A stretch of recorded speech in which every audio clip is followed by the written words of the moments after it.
This is the moment we've all been waiting for the thousands in attendance and the millions watching around the world. Ladies and gentlemen, let's get ready to rumble!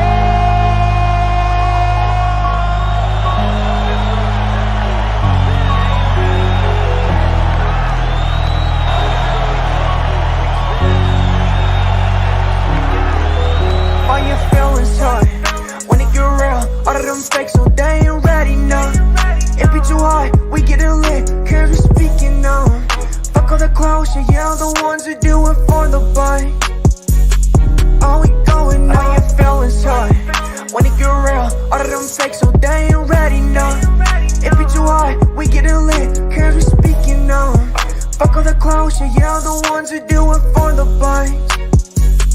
All we going now. Fuck your feelings. Big chest back in the building. Like Brady boy, I stay winning. Chef Curry, range extended. Splash. Fuck your feelings. Debate all day, that's business. Eat your ass, that's fitness. FYF got a hit list. Bitch, I'm the realest. Alpha male strong, that's illest. FYF gang, we will win this. Fuck the permission slip bitches. Ayy, yo. Fuck your feelings. FYF gang, be the realest. All your feelings hurt when it get real. All of them fakes, so they ain't ready now. It be too hard, we get it lit, cause we speaking now. Fuck all the clowns, yeah, the ones who do it for the bite. All we going now. All your feelings hurt when it get real. All of them fakes, so they ain't ready now. It be too hard, we get it lit, cause we speaking now. Fuck all the clowns, yeah, the ones who do it for the bite. All we going now. The paper chase, hurdles and relays, like a track meet. Drug fiends, bitches, foreign whips. Now that's my back street, stay humble. Be most hated is the consequence of success. Fast money always slows up. Gotta learn to invest. My flow, mastered. Money, I stacked it. Enemies, caskets to women. I'm attracted to my haters, outlast them. Passport stamped it. Getting funny work on consignment. Come on, now that's a backflip. Principles you stand on. Wasted talent, sad song. Beach house 1.5, but the car dad said 260. God, obedience, Jesus, repentance. The marathon continues, and I'm strong to the finish. All your feelings hurt when it get real. All of them fakes, so they ain't ready now. It be too hard, we get it lit, cause we speaking now. Fuck all the clowns, yeah, the ones who do it for the bite. All we going now. All your feelings hurt when it get real. All of them fakes, so they ain't ready now. It be too hard, we get it lit, cause we speaking now.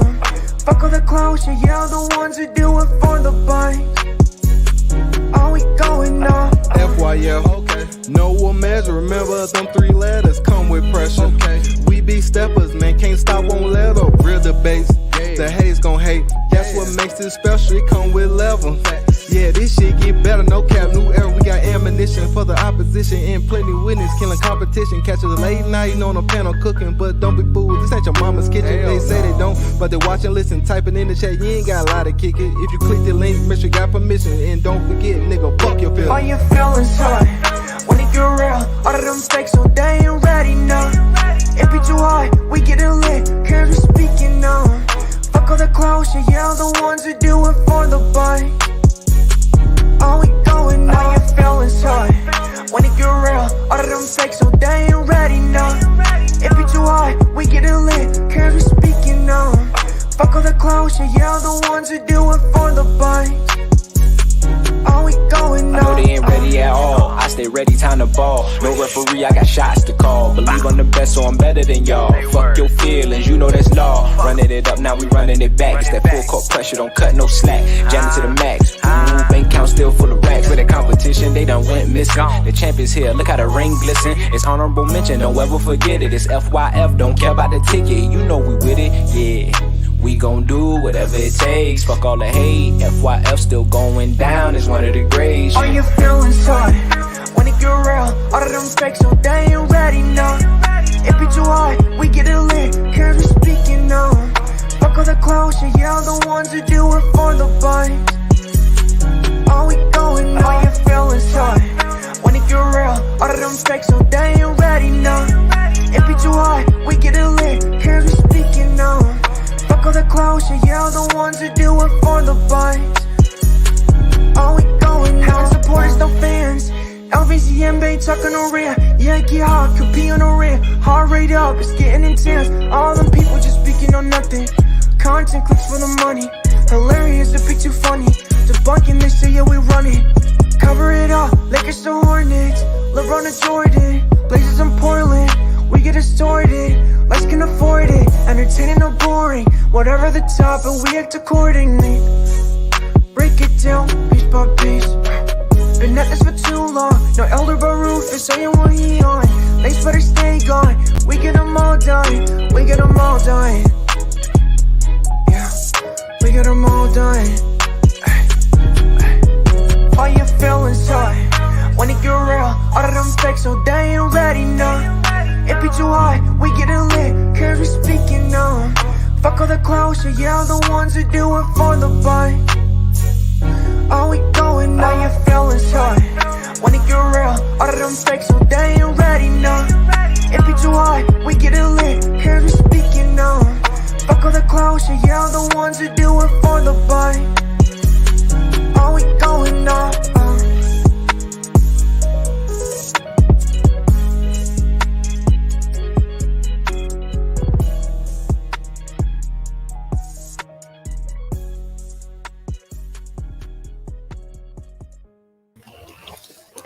FYF Sports Debates, man, we back. Another debate, another night of debates, man. We got a big time card for you guys. We got a lot of contentious beef. My apologies, we didn't have debates for the last week or so, but we back on track now. Hopefully, everybody had a great holiday, great Christmas, and a great New Year. Man, I'm thinking it's gonna be a solid one right here. Hold on, he said me kind of loud. Let me turn the mic down there. Hold on, my bad. We should be good then. Hopefully we ain't too loud. But look, we got another night of great debates. Today we're gonna try to push through these debates just a little bit longer. I mean, just a little bit quicker. Not that we have anything to do, but again, I just don't want it to be too long and too drawn out. I want to be able to flow from one debate to the next. And we just keep it flowing from there. Hold on. So far, I'm still looking through the chat, man. We got to come up with a special guest judge for the day. I'm still looking through these names. I'm about to drop the link so some of the debate participants can start pulling up, man. Obviously, we had some things kind of change over the last week or so. I don't know if this is something that's permanent or not, but our number one ranked debater, H from the UK, has decided to step away from the debate stage. He has decided to step away from the debate stage. And what that has now done is it's created an opening for the number one spot. So when we go into ChatGPT, we're going to have to let it know. I mean, unless H from the UK pulls up today and lets us know something otherwise, he has essentially removed his name from the docket. And his debate with the locker room tonight has been forfeited. Now, I did see that True to King stepped up and is willing to take the mantle of taking on that debate with the locker room. So we'll have to get with the locker room to see if he's willing to still take that debate.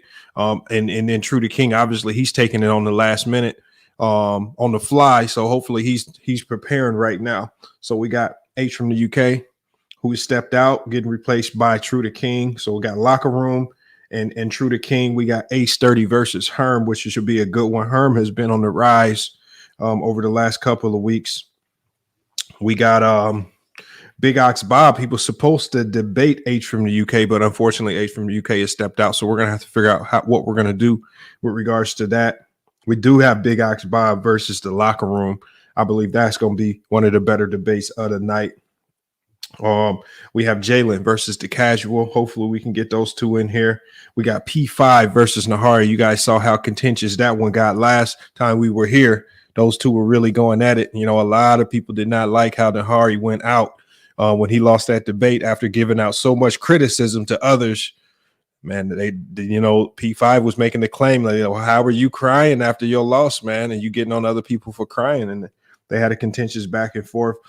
We have, I think, as far as one of our co-headline events, man, we have Ace Sturdy versus Legend of Winning. A Legend of Winning will be here later in the stream. He has confirmed that he will be here. So when he pulls up, man, we will get straight to the Ace Sturdy versus Legend of Winning.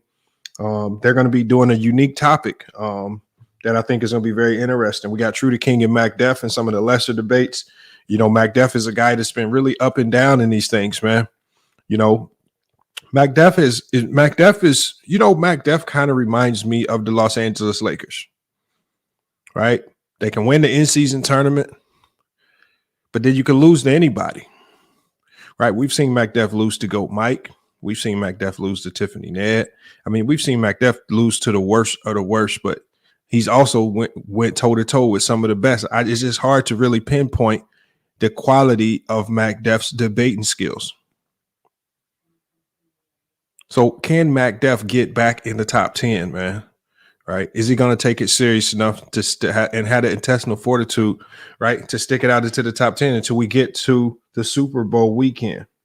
Other debates, we got P5 and Dev, and I think there was a few that I missed. I think Minor has a debate as well, and so we're going to get to all of those. I don't want to short anybody. I think we have a few more debates other than the ones that I mentioned. So if I did forget one, make sure you let me know when you guys pull up. I'm gonna go ahead and drop the link, get you guys up here, man.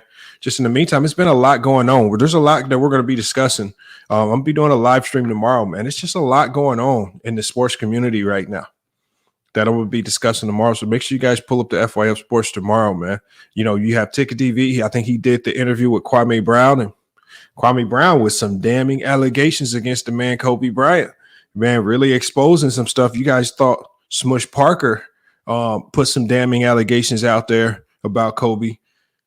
Man, Kwame Brown just let it all loose, right? And I think in Ticket TV's attempt to try to paint Kobe as this super competitive all-star level player that just will do anything to win, it kind of backfired on him because it ultimately painted Kobe Bryant in a very, very questionable light, man. We're going to be doing a reaction to that tomorrow. And then we also going to be talking about the little bit of drama that's going around with the player's choice, the Legend of Winning, his back and forth, him and Damo with Ticket TV. Man, we're just going to be discussing all that as well. I think Sunday is the best day to address some of those things. So make sure you guys tune in tomorrow for that stream. James Prez says, FYF is a Kobe hater. No, I'm not a Kobe hater.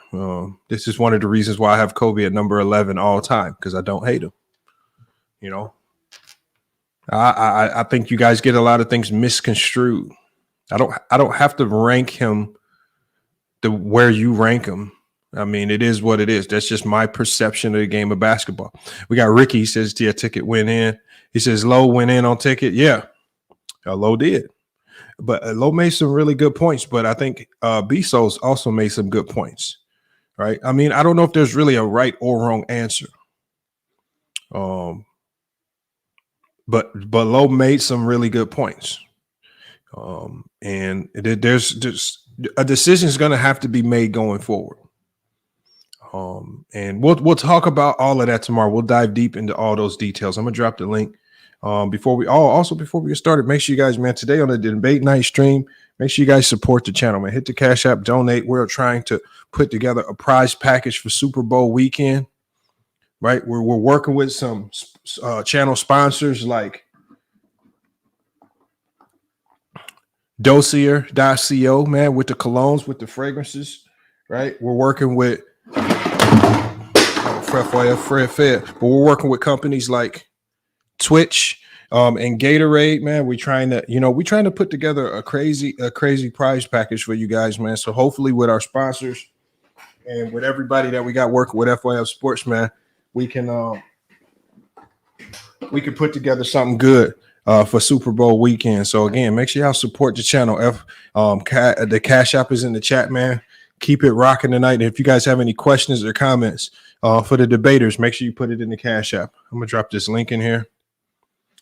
Let me get this link in here for everybody. So if you are one of the debaters tonight, make sure you hit the link to pull up, man. We're going to need you guys up here.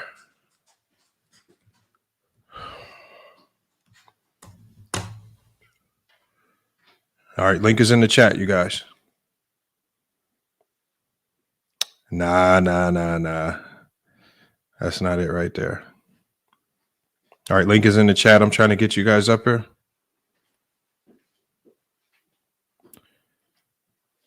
Oh, I didn't hit send. There we go, right there.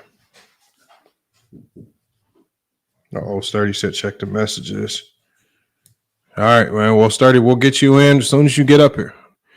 As soon as you start debating, man, as soon as you can get here, we'll get you into the debates. All right. All right. A few people popping into the backstage.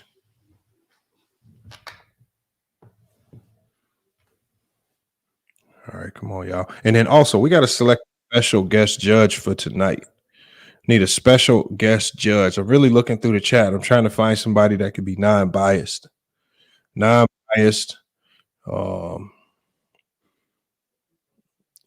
really come with some significant thought processes and consideration when we make that decision if we need you to break a tie. Still, I haven't really seen anybody that stands out, man. Let me go ahead and get some of the debaters up here. We got True the King Minor, Marquez. Yo. Locker room, fellas.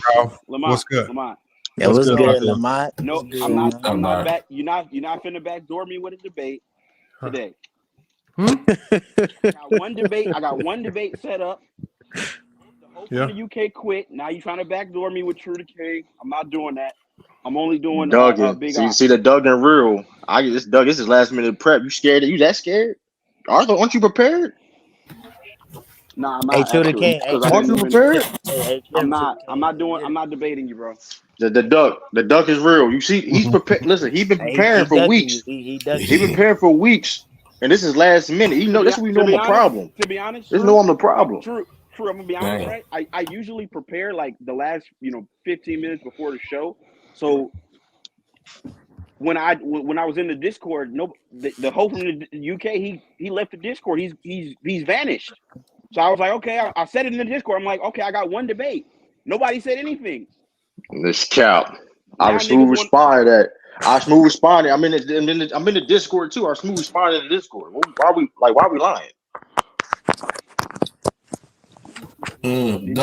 we lying? You see a duck. You see the duck. I tagged you too. I tagged you in Lamont. I tagged you in the duck is real. This we know you're the greatest. Listen, this we know you're the greatest, man. I didn't see it, True. Yeah, he definitely put it in there. True the King definitely put it in there. That's why I thought you knew. He almost put it in almost right after you. If I didn't respond, then I didn't see it. All right. Well, man. Well, that's the last. He's trying to debate True the King, but he finna lose. It's like the stuff I do. It's not even new. Man, I might come down to Atlanta. Like, what you want to do? Man, stop trying to freestyle, man. That's straight trash. What trying to freestyle? Man, let it go. What the hell is wrong with you? I'm about to be in the debate. Can y'all let Jay freestyle, man? No, we cannot. Man, bro, you like Frozen and let it go. Hey, Jay, the only way you can freestyle today is to start these debates off. You got to let me drop the beat to it. If you can't do it to a beat, then we can't do it. He be claiming he can't hear the beat. All right, he can hear the beat. Play the beat. Play the beat. Let me see. All right, hold on, y'all. Hey, make sure y'all mute up, y'all, because I want excellent audio quality on this right here, man. Y'all mute up, man. Hold on, Jay. Now, Jay, do you want a slow tempo beat? How you want it? And then you got to wait for the beat to drop. You can't just say you don't want it. You got to wait for the beat to drop before you man, just say you don't want it. Hey, play what you got in mind, man. Let me see. Okay, I got you right here. Hold on. All right, so Jay, you're gonna have to just make whatever I play, you got to make it work. All right. All right. So here we go. Hold on. Let's see what we got for you.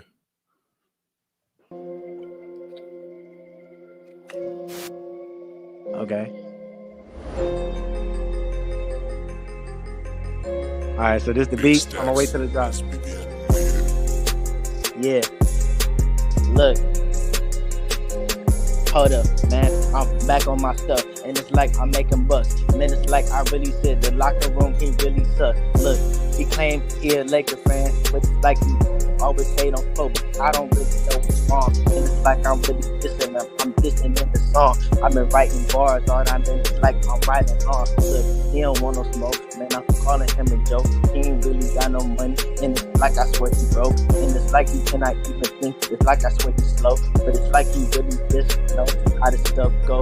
Look, yeah, it's like he's so fake, and it's like I really swear it's like I just need a break. It's like I don't need to debate him, man. It's like I'm really better than him, and it's like he finna lose. It's like you really know I win. Feeling like I'm good out here. It's like I'm really setting trends. I got a lot of enemies. It's like I don't got a lot of friends. I don't make friends.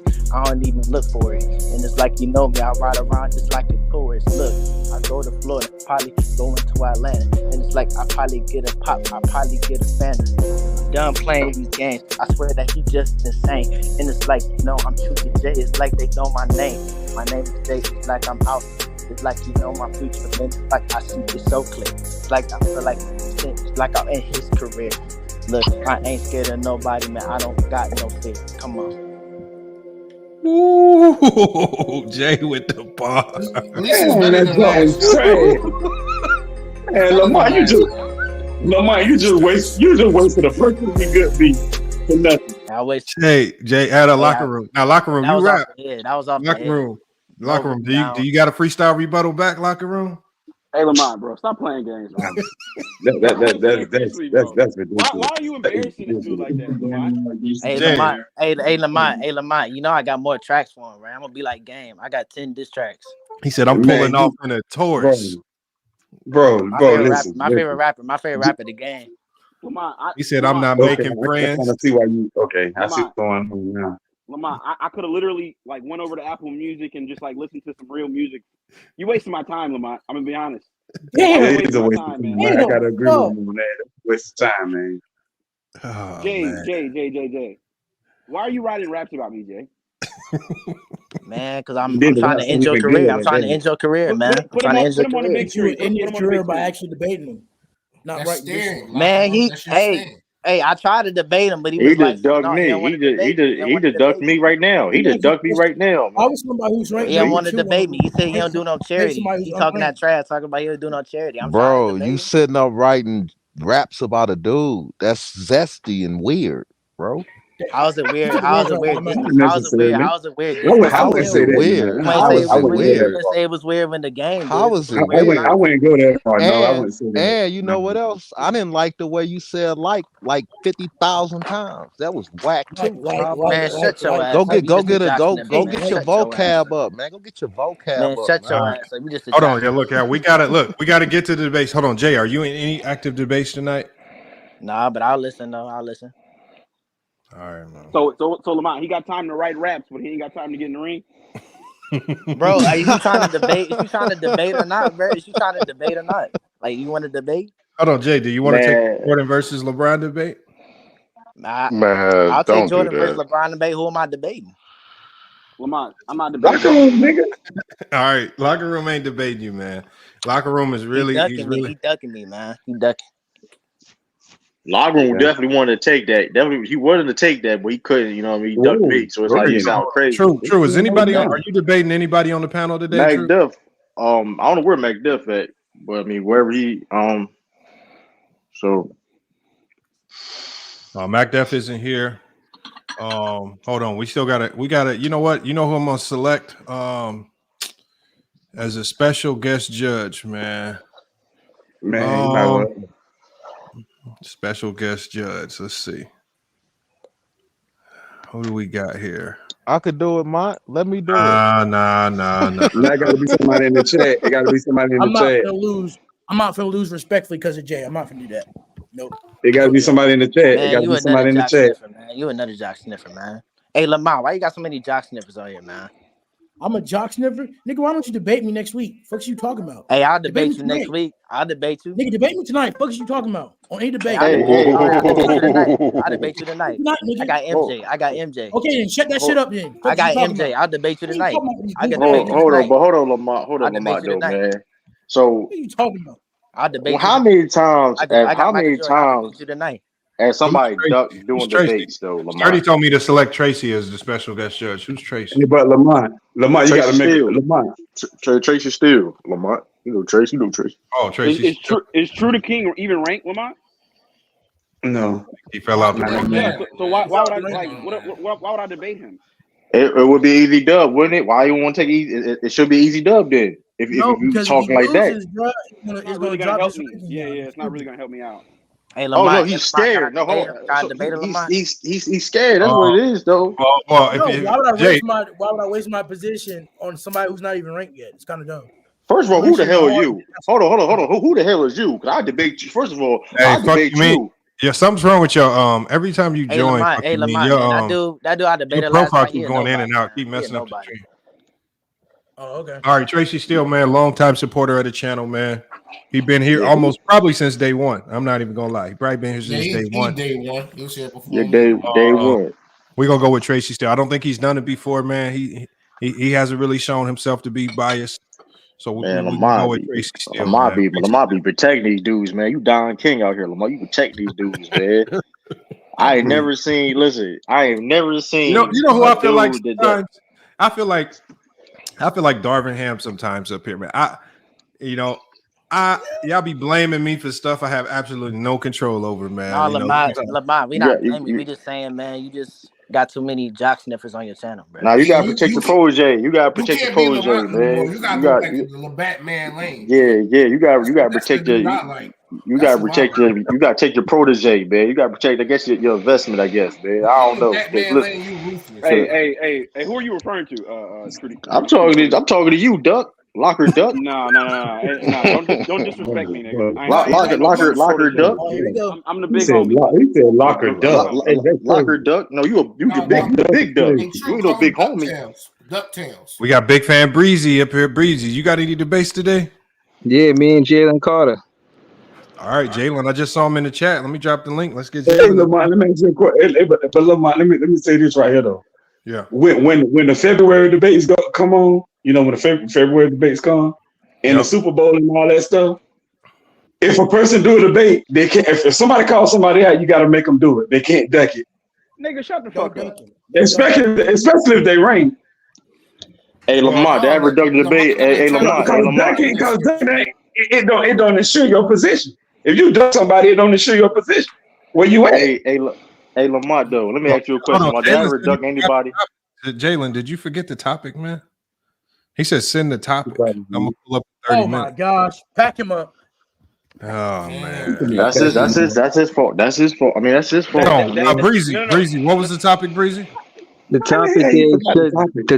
topic is should the NBA keep the one and done rule? I'm fighting for them to keep it. He's fighting for it to abolish it. All right, you heard it, Jalen. He said the NBA about the one and done rule. Now, Lamont, that should go to show you, Lamont, just how serious Jalen takes Breezy. He didn't even do any research or anything. All right, well, Jalen. Jalen said he's gonna pull up in 30 minutes, man. He said he'll be ready in about 30 minutes. He got to go do. He got to go do his Googles. He'll be right back, man. Mm-hmm. Go research some articles. He'll be. Man, the duck is crazy though, man. Bro, you just said last week that you wasn't ready either. You did it 30 minutes too. Duck is crazy, man. At least he ain't ducking. Jay, are you gonna be in the chat, Jay? Yeah, bro. I had to go downstairs. All right, Jay. I'm gonna drop you down real quick because I got to bring one of the debaters up. I'm gonna pull you back up a little bit later. All right. All right. Appreciate you hitting that freestyle, man. I'm gonna clip that. I got to make that a video, man. That was solid work. For sure, man. For sure. Solid work. That's shit finna end up on Reggie's soundboard. Nigga, shut the fuck up. Nigga, suck my dick. Oh, come on, man. Come on, man. We got sponsors over here, man. We can't do that like that no more, man. I can't mess his bag up, bro. All right, y'all. Look, man, we had Jay. Y'all be all going at Jay, man. Yeah, Jay is on edge right now, man.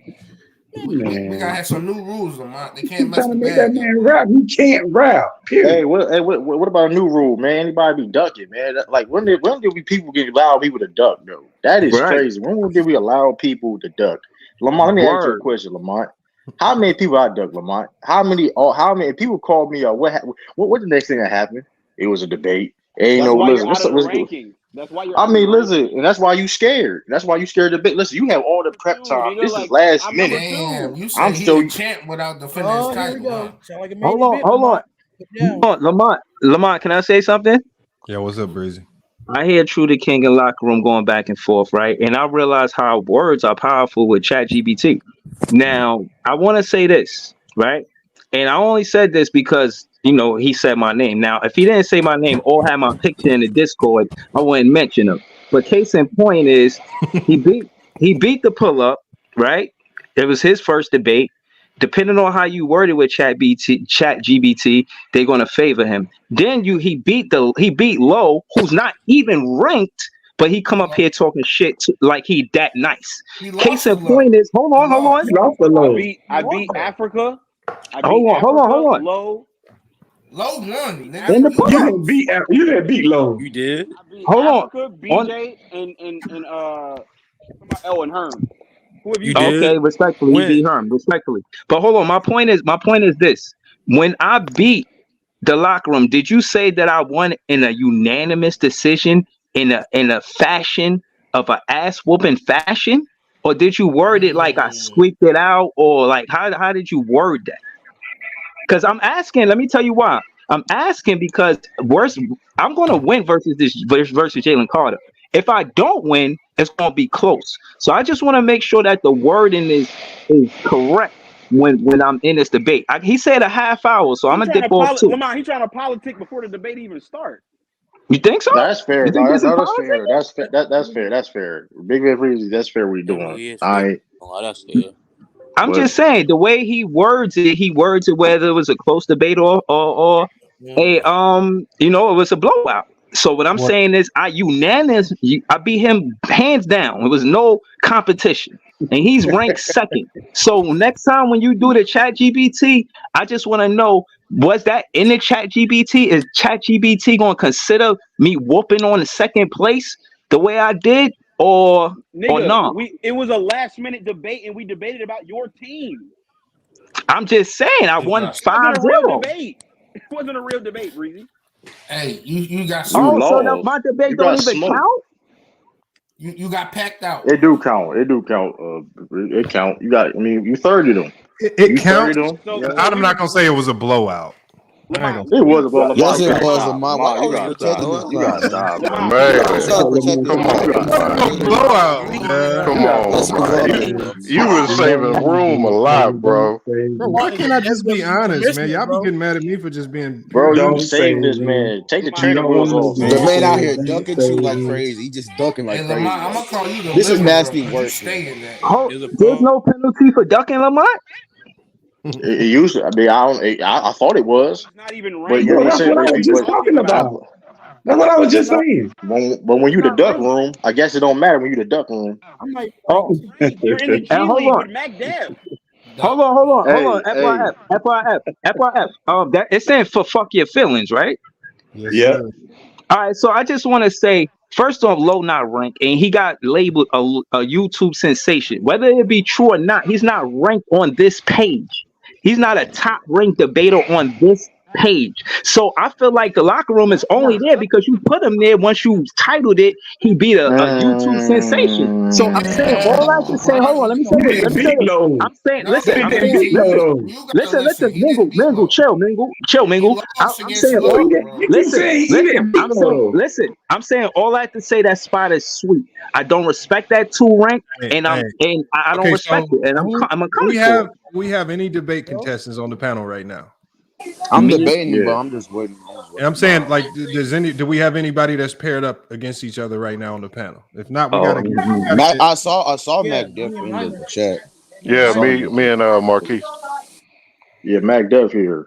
But this is crazy. Shout out to Mac Duff for not ducking. Shout out to Mac Duff, a guy that I know for a fact he's gonna take every debate. He ain't going to duck. Niggas really out here ducking like crazy. I ain't never. Yeah, like, what are you talking about? You're a nobody. You're not even on the rankings. How I'm nobody when I did more than you on these debate platforms? What are you talking about? What are you platform? What are you talking about? Even ranked. You're a founding father, nigga. I'm a 2-time #1 ranked dude on here. Fuck you talking, man? Who you talking to? Yeah, respect your elders, bro. Hold on, you forget who I. Listen, I'm a 2-time. I'm a 2-time #1 ranked debater on here. I'm about to mute up, man. You never. Come on, man. The dunking is crazy. That's why. Lamont, I just came to say I'm not ducking. I'll be right back, Lamont. Let's just do this. Like it. Obviously, locker room ain't debating you. He just wants to because I can't force nobody. Because ultimately, what we've been doing, if the H from the UK forfeited, if we're being honest, so basically that's a forfeit. That's really a win for the locker room. So talk about it. If we're being honest, he don't really have to put anybody in when he forfeited my debate because he was sick. Let me ask you this question, Lamont. That's just strategic, right? That's okay. Oh, he strategically skipped me and then got low. Hey, but Lamont, though, let me ask you a question. We all understand that is a strategic strategy, right? But if you put the other shoe on, let's if it was me, what would have happened, Lamont? Let me ask you that. What would have happened? It would have been a debate. What's up? What's going on? You know what I mean? So listen, man. He's scared. You don't want to say it. Hey, man. Hey, man. Why is that? Say I'm not ducking. I'm gonna be right back. I'll be right back. Hey, and here's the thing, Lamont. You be normally locker room we responded right now. See, but I ain't other people. You talking to the one. I'm like them other people though. That's why he quiet right now. I ain't crazy. You APA, bro. Why everybody keeps saying I'm protecting locker room? All I'm doing is just moderating the debates, y'all. Man, I can't do nothing up here, but just moderate the debate. Nah, Lamont, I ain't never heard you after a debate campaign for somebody as hard as you did when locker room lost. So you actually was debating for it. Yeah, that was that's crazy. Wait a minute now. Lamont ain't never did that. Making points that this nigga was not making. Hold on, y'all. That's crazy. If y'all listen, I wasn't campaigning for the locker room. I only was campaigning for my own talking point because Lowe said my logic was crazy. So I explained to him why my logic wasn't crazy. That's all. I probably, like you guys said, I said points that locker room probably didn't say. So ain't no again, probably. He damn sure ain't say none of that stuff. So that tells you right there is it wasn't about defending locker room. It was just about making sure my points are based in sound logic. When I give my thoughts on who won or lost the debate, it's based out of sound logic. It's not based out of just stuff that I just made up. Just like when I said a couple weeks prior that locker room lost a pull-up. Yeah, it seemed like nobody had a problem when I said that. Because you made the real points. Oh, see what I'm saying? No, Lamont, it's because you got it. Bias towards locker room and the fact that he's came in and dominated the way that he has. Who is you? Stop glazing. Who are you? Dominating is crazy. Stop glazing. Stop just regurgitating 1 point the entire debate is not dominating nobody. Whatever you want to do, I ain't scared of you. We can do next week. Lamont said we can do next week. You talk too much. I don't care you number one. I'll cook your shit. It don't make me no difference. All right, we can set up next week then. Set up next week. Niggas be glazing. Niggas said glazing. Man, you glazing. All that glazing you doing. All that. I'm kicking your shit. All right, hold on, yeah, we got to get to some of these debates. We got like 9 debates on the docket. We haven't started the debate yet, man. We got to get some debates going on, man. Maybe you could have got one, man. Niggas out here dunking, man. It's crazy. I mean, he passed it up, man. We got to move on. We got to keep it moving. We could chop it up about the underlining stuff, man. After the debate's over, right now we got to get to some of these debates, man. Hey, I'm ready to go. I saw McDuff in the chat.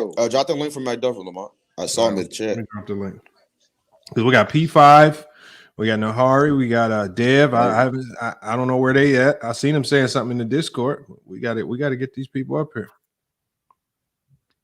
Hold on. Where's my link? Yeah, here's my link right here. All right, link is in the chat, y'all. Come on, y'all. We got to get some people. We got to knock some of these debates out the way. Well, mine was in here, so. McDuff said he'd be here in 10 minutes. I saw him check. Marquez, are you supposed to debate today, Marquez?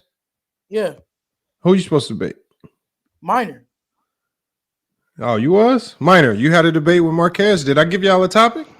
Yes, sir. ChatGPT and everything. We can get it cracking, man. Okay, hold on. Okay, so what's y'all topic? It's the 90s overrated. Oh, okay. I like that one. That's a great way to start the show, man. Great way to start the show. All right. So look, we got our special guest judge Tracy still in the chat, man. We got some panelists up here. I want a few more, so I'm gonna drop the link. If you're a debater or if you want to be a panelist to judge, just hit that link and pull up, man. But we're gonna go ahead and get started with Marquez and Minor, man. Let me get my pen out. Keep track of our notes for these debates, man. I don't want to make sure I get this right for ChatGPT. Y'all be saying I be taking the notes wrong. I got to get it right now. All right, so I'm good. All right, y'all. So I'm going to go ahead and drop y'all down. I'm going to keep Marquez and Minor up here. Mingo, Harry Bull fan. Look, we need a few more people up here, man, for the panel vote. Make sure y'all hit that link, man, if you're participating. Sturdy, P5, Dev, Mac Def, man, y'all all get on that link as soon as possible, man. We're going to need you guys up here for the panel vote. But right now we got Marquez, we got Minor. So who has the 90s being overrated? I do. Okay, so we got Minor. That's Minor. And then we got Marquez. Marquez is new to this. So Marquez, you're trying to crack some of these rankings, man. You want to start off a win. Minor, he's been solid competition, man. So you got some work going. You got some work to do. So Marquez, because Minor is ranked slightly ahead of you, but just because he's had the debates under his belt, that means you got to go first in each of the 3 rounds. All right. So I'm gonna go ahead. Let me mute Minor up. I'm gonna get the clock on the screen. And Minor, you said you have overrated, or Marquez, you got overrated. No, I got overrated. Marquez has in favor of the 90s. So Marquez is in favor of the 90s. Minor is saying that the 90s are overrated, man. Hell of a topic right there. Are we talking about 90s basketball? Marquez, a new debater, man. He about to start. You said rightly revered. So can I can still lead out with that, right?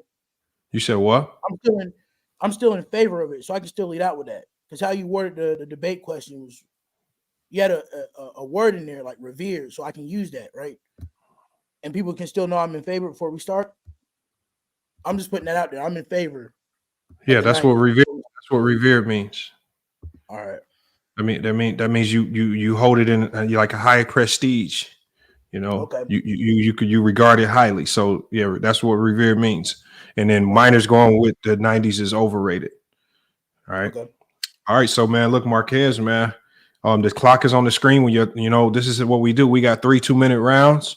Also, if you hear something that's a matter of fact, that you feel if Minor says something that you think is factually inaccurate, you can throw the challenge flag between the rounds, and we go to ChatGPT to solve it. If you catch him capping about something, you win that round. If you throw the flag and you wrong, then you lose that round. So you do have opportunity to throw the challenge flag. You only get 1 per debate. So use it wisely if you dare to throw the challenge flag. All right, man. But your time is on the clock. Your time starts now, man. Go ahead and cook. Okay. The 1990s is arguably one of the best eras of professional basketball. When you talk about the 90s, you bring up names like Michael Jordan, Dennis Rodman, Patrick Ewing, Grant Hill, just to name a few. When you talk about the reason why the 90s was so revered and loved, you talk about how basketball as a whole, as a sport, was pushed into a global audience. What I mean by that is, outside of basketball, like the Super Bowl and or the MLB World Series, basketball was at its peak. The most viewed basketball game in NBA Finals history to this day is none other than the 1998 NBA Finals. Michael Jordan and the Chicago Bulls versus John Stockton and Karl Malone and the Utah Jazz. That finals game had a whopping 29 million viewers over the entire game. This game right here, it's never been broken, it's never been done, and nobody has reached that to this point. We talk about the physicality of the game, the hardball defense. A common score of the games back in the day would be 86 to 90.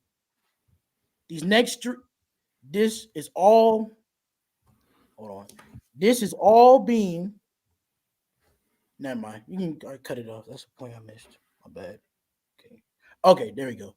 The hardball defense. It shows a display of dominance in modern day sports to a point of greater stratosphere. Not only that, the 90s have an amount of intensity.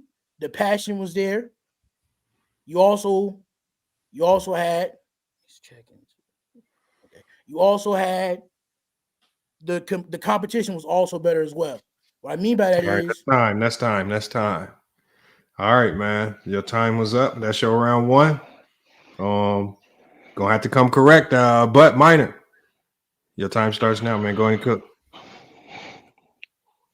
Why 90s basketball is overrated simply because the talent was very low, or it was very top heavy. You had Michael Jordan dominating the 90s. But look at the competition he had at that position. I don't think anybody is moving the needle talking about Mitch Richmond, Steve Smith, Thunder Dan Marley. Those players aren't moving the needle as far as talent. They consider the 90s a heavy defensive era, but that's clearly not true when you go back and look at the actual games. You see a lot of intentional fouling, a lot of physicality, yes, but primarily because they were too slow to stay in front of players, and players that had more athleticism in that era definitely excelled because of that. But where was the real skill? Where was the real talent? Very few players had that. Definitely an era where if you were not only had the advantage of excellent athleticism like Michael Jordan, but as well as excellent attention to fundamentals like Michael Jordan, that's why he was able to dominate that era. That's why that era is overrated. Look at a lot of the other players in that era.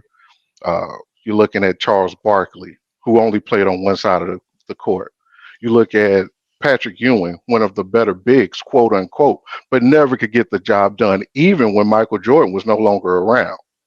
So you look at those players that had the opportunity, and even looking at Hakeem, one of the best bigs of all time. But even in that time frame when Michael Jordan was gone, he barely got into the playoffs himself. So how can we really count the NBA's 90s bigs as great? All right, that's time, man. That's the end of the first round. It's the start of the second round. It's back to you, Marquez, man. You heard what he had to say, man. Go ahead and cook. I'm going to refute this because number one, the bigs at this point, yes, the bigs were still pretty dominant. You had Hakeem coming into the 90s. You had all these bigs. The reason why Michael Jordan was so dominant and the reason why he was so much better was a simple fact because at this point, he broke the narrative, which was you actually needed a big man at that point to win the NBA championship, which was actually not the case. He won 6 championships in the 90s. Not to mention, because of this, Michael Jordan established the dominance of what modern wing players would bring to this game, i.e. a Kevin Durant, i.e. a Klay Thompson, i.e. Kawhi Leonard, and so on and so forth. The reason, not to mention, you talk about the lack of, you say it's lack of competition. There was no such thing as lack of competition. You had the Utah Jazz dominating. Michael Jordan had to go through, not to mention at one point, the Orlando Magic. He had to go through the Detroit Pistons, who not only was still dominant and beating them at that point, he was going through the Detroit Pistons. He had to go to the Pistons even get here. We go on, we continue. You had all these players in their prime. You had Reggie Miller cooking. You had Grant Hill cooking. I bring this to say this. It's more revered for the simple fact because, again, the competition, it's dominant. And I have a question for you, Minor, that you need to explain. Explain to me why you're calling this era overrated, but then you big up players such as Kobe, AI. I can go on Tracy McGrady. We can go on to Vince Carter. All these players came from the 90s. If it wasn't for Michael Jordan going out here and dominating as he should, you wouldn't have Kawhi Leonard. You wouldn't have Klay Thompson. You wouldn't have these wings who came out in the early 2000s and dominated. So let's stop that and let's stop arguing the fact that this is not the case, because that's honestly the truth. All right, that's time, man. Way to end your second round. We're gonna take it back to Minor. Minor, go ahead and cook, man. Those players you named were primarily dominant in the 2000s, not in the 90s. Let's stay on point. Second thing, you talk about the bigs. And yeah, there were some great bigs. Shaq, Hakeem, David Robinson. But then the talent drops off significantly. I don't think Brad Stevens is moving the needle. I don't think Hot Rod, John Williams is moving the needle. I don't think Sean Bradley is moving the needle. These were the bigs, quote unquote, that were supposed to stop Michael Jordan from dominating and going to the paint. And then let's talk about not only the shooting guards, but the point guards, which majority of them were undersized. So you got unathletic, slow shooting guards trying to guard Michael Jordan. And then on the other end, you have small, tiny midgets playing the point, making it easier for Michael Jordan to dominate guards. Come on, man. And let's not even talk about the subpar small forwards of the 90s. It gets real nasty after you get past Scottie Pippen and Grant Hill when you get to talking about small forwards of the 90s. So yeah, the talent for the 90s, when you look at it, when you really peel back the veil and you take off those rose-colored glasses and you look at the truth of the 90s, you'll see that, yeah, Michael Jordan's greatness was great, but look at the talent he was going against. Look at the players. You know, if they couldn't keep in front of you, they hard foul you. Like the Detroit Pistons, like the New York Knicks, like the Miami Heat. They weren't playing excellent defense. They weren't using their lateral quickness. So no, I'm not impressed. That's time. All right, we're going into our last round. This is our rebuttal round. Marquez, this is your last opportunity to either, counter some of the talking points he had, or just close out and bring some of your talking points home. But your time starts now, man. Go ahead and cook. He said midgets. First of all, we're not going to get to the midgets part. We're going to break it down some more. Allen Iverson, Kobe Bryant. I'm going to go ahead and continue. Stephon Marbury, the players that I talked about and brought up in the 2000s actually were drafted in the 90s, and you can actually go back and prove that. We talk about guys, again, we talk about the 2000 type of players. Most of these players had looked up to Kobe, but Kobe was drafted again in 96. When you look at all the teams that have actually won championships from 2000 to 2010, you've noticed that the majority of those players were actually wings. But those wings wouldn't be possible if it wasn't for Michael Jordan coming out of the way and paving the way and beating these NBA bigs and beating these teams with him being a shooting guard and him being a small forward. Oh, and by the way, if you notice, when we talk about the dominance of wings, Scottie Pippen was a small forward. Michael Jordan is a shooting guard. So therefore, the dominance of those two players actually proves better with my argument. So for the rest of the time, I'm going to ask Minor a question. Minor, we go into the era of the 90s and we talk about the grittiness, the physicality of it. How do you feel that the 90s is somewhat being portrayed as being overrated when you look at these guys? I'm sorry, but if we're looking at KD, Kawhi, Klay Thompson, some of these guys are not better compared to Grant Hill as terms of coming into their own and being dominant. You had Grant Hill, you had Reggie Miller, not to mention you had guys, Stephon Marbury coming to the late 1990s. You also had Kevin Garnett coming into the league. These wings and these bigs have come in the early 2000s and dominated. So by you calling it overrated, you basically disrespected these people, and that will not work. It's time. All right, it's back to Minor, man. You heard what he had to say. Let's go ahead and close it out. We're going to get to the vote, but go ahead and cook. I'm going to say it again. The fact that you're bringing up players that primarily were stars in the 2000s goes back to my point. All those players you named, Stephon Marbury, Kobe Bryant, AI, Those guys were rookies in the 90s. They were youngsters. A lot of them didn't get a whole lot of playing time like Kobe. Now, the guys that did play, like the other players of the 90s, your Karl Malones, your Charles Barkleys, those were in the 90s, not the guys you named. But I'm gonna keep on my point of how trash the talent was after I named. But you can continue. I want to go challenging. Just keep cooking. Keep cooking. All right. Can't interrupt. Can't interrupt. Go ahead. But yeah, going back to my point, those players that I just named, like Charles Barkley, who was constantly overweight, Karl Malone and his off the court antics, all of those things are have a dour effect on the actual outlook of the 90s when you really look at it. When they went and took away the illegal defense, you could see a clear difference in the players that actually could play basketball and had actual basketball skill compared to the guys who didn't. And a lot of those guys that were in the 90s, they were overweight, they were on drugs, and they slowly started removing those kind of players out of the league because they couldn't cut it. So when you really look at the 90s, and as like I said, once you get past the 4 or 5 guys in each of those positions, and then with the small forwards, the first 2 guys, the talent pool is subpar at best.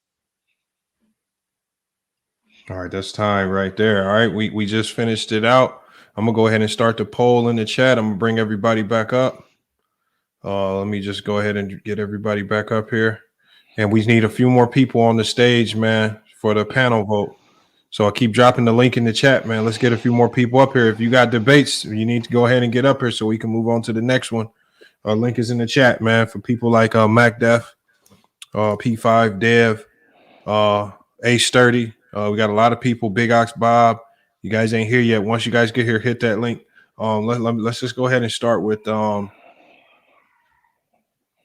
let's just start with True the King. True the King, who you got winning that debate and why? I got 3-0 Minor. I think Minor was more consistent on staying on topic and getting his point across and effectively breaking it down, and you know what I mean, why the 90s is overrated when he talked about the talent in the 90s compared to being top heavy, and breaking it down when it comes to each position of the lack of talent of that, and then the countering of his takes of the counters, making and also making his point at the same time, countering Marquez's the draft, the young players that were drafted. That what I like what Meyer did, saying that they were stars in the 2000s, not in the 90s. So if you're debating the 90s, talk about the 90s players. And I think Marquez, he talked more about players that became stars and people that I'm gonna let you go. Were stars in the 2000s. I'm gonna let you dang man. Hey, listen, man. Can't politic, Marquez. Can't politic, but I had, like I said, I got Minor 3-0. More consistent on point, stayed on this point, got his point across. Yeah. All right, let me go to Hey, he had a flag though, right? Yeah. I mean, what are you gonna use? I'm not using my flag. I'm not using my flag. All right. Let me go to Mingo Gesture. Who you got winning and why? Man, I got a 2-1 because I thought what's the other guy name? Minor, and what's the other one? Marquez, I think it is. Marquez, yeah, I got him in the third. I got him in the third round. But yeah, the first 2 rounds he got obliterated. So I got him winning 2-1 because like True the King was saying, he hit his points better. He talked about the errors, and he was breaking down the players and their positions, and he said it was top heavy. He nailed his points home. So I got Minor 2-1. All right, we got Minor. Let me go to Nahari Bulls fan. Who you got winning that and why? Yeah, I'm gonna have to go with Minor 3-0. What's his name? Marquez. Yeah, he was off topic a lot. He really didn't talk about the 90s, really. Breaking it up the 90s outside the first round. Minor, he stayed on point. He rebutted all his points. He talked about the skill and the talent. Minor won this 3-0 all rounds. All right, we got another vote for Minor. Let's go to Pootie. Just pulled up. Pootie, who you got winning that and why? I got Marquez winning that one. Okay, who you got winning and why? I got Marquez winning because he was actually more consistent and he did make some valid points for me. Like, what points do you feel were valid? Like about the whole, 90s didn't have no midgets because they all were some pretty tall motherfuckers for me. Like, no, they wasn't like tall, but they had a considerable size, and plus that was the average height back then. Feel me? All right, man. All right. Well, we got rebranding. Who you got winning and why? I got Minor winning. Can you hear me?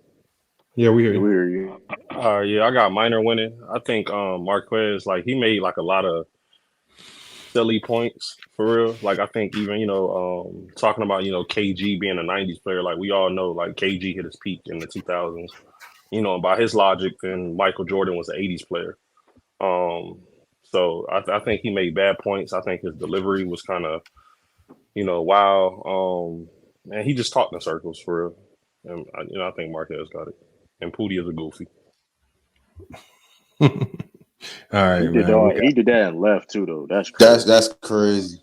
Okay, just captain left.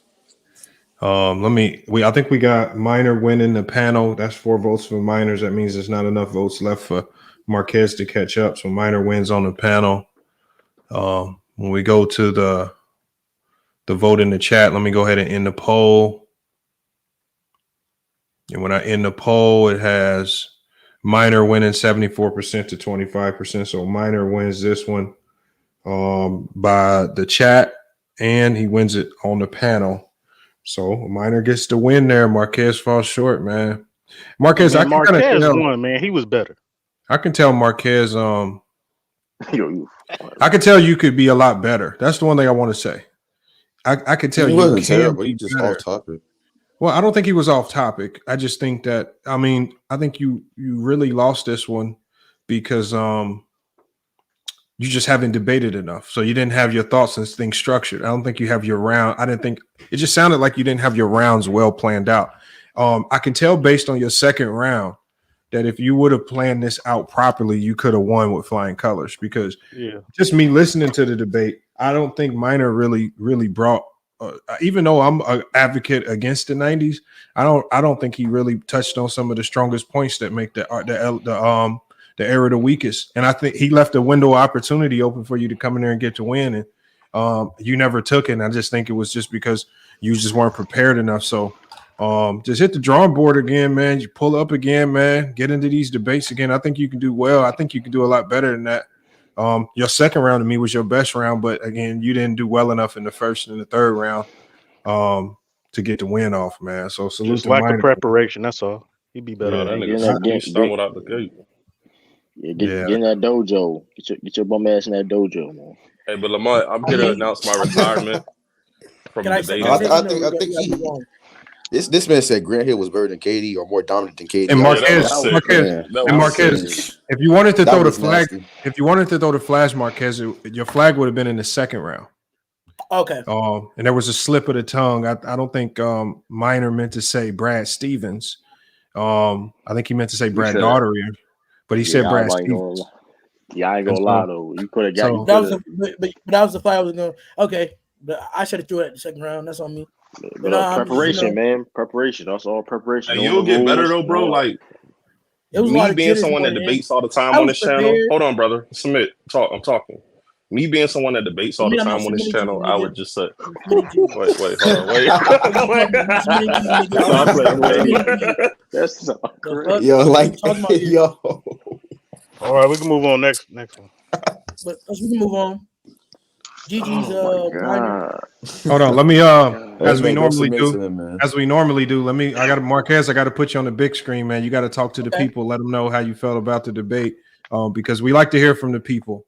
Win or lose, we need to hear from you, but let me put you on the big screen, man. But go ahead and tell the people how you felt, man. Honestly, it was in my opinion, for me, it was a shitty performance. I could have done as far as you don't have to play the music anymore. Turn the music off. Yeah. I can't turn it off. Keep cooking. Shitty performance, man. At the end of the day, I had my arguments ready, but as far as the delivery, I felt my delivery could be better. Miner came in, he proved it. I know crybaby, I ain't no bitch. Go back to locker board. We're gonna run this. We're gonna run it back. We're gonna run it All right, back. Anybody who want to debate me, I'm happy to debate. It's my first time here. Let's get some more debates in. I'm ready to go. all right, there we go, man.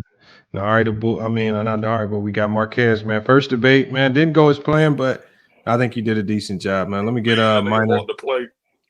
Let me Hey, get bro, Minor. you ain't gotta do that. I ain't got nothing else to say. This wasn't no rank match. This was Oh man, so this, he was just a G League, just material, just G League material. I ain't gonna. Well, I'm in the G League. I'm trying to get out. So you know.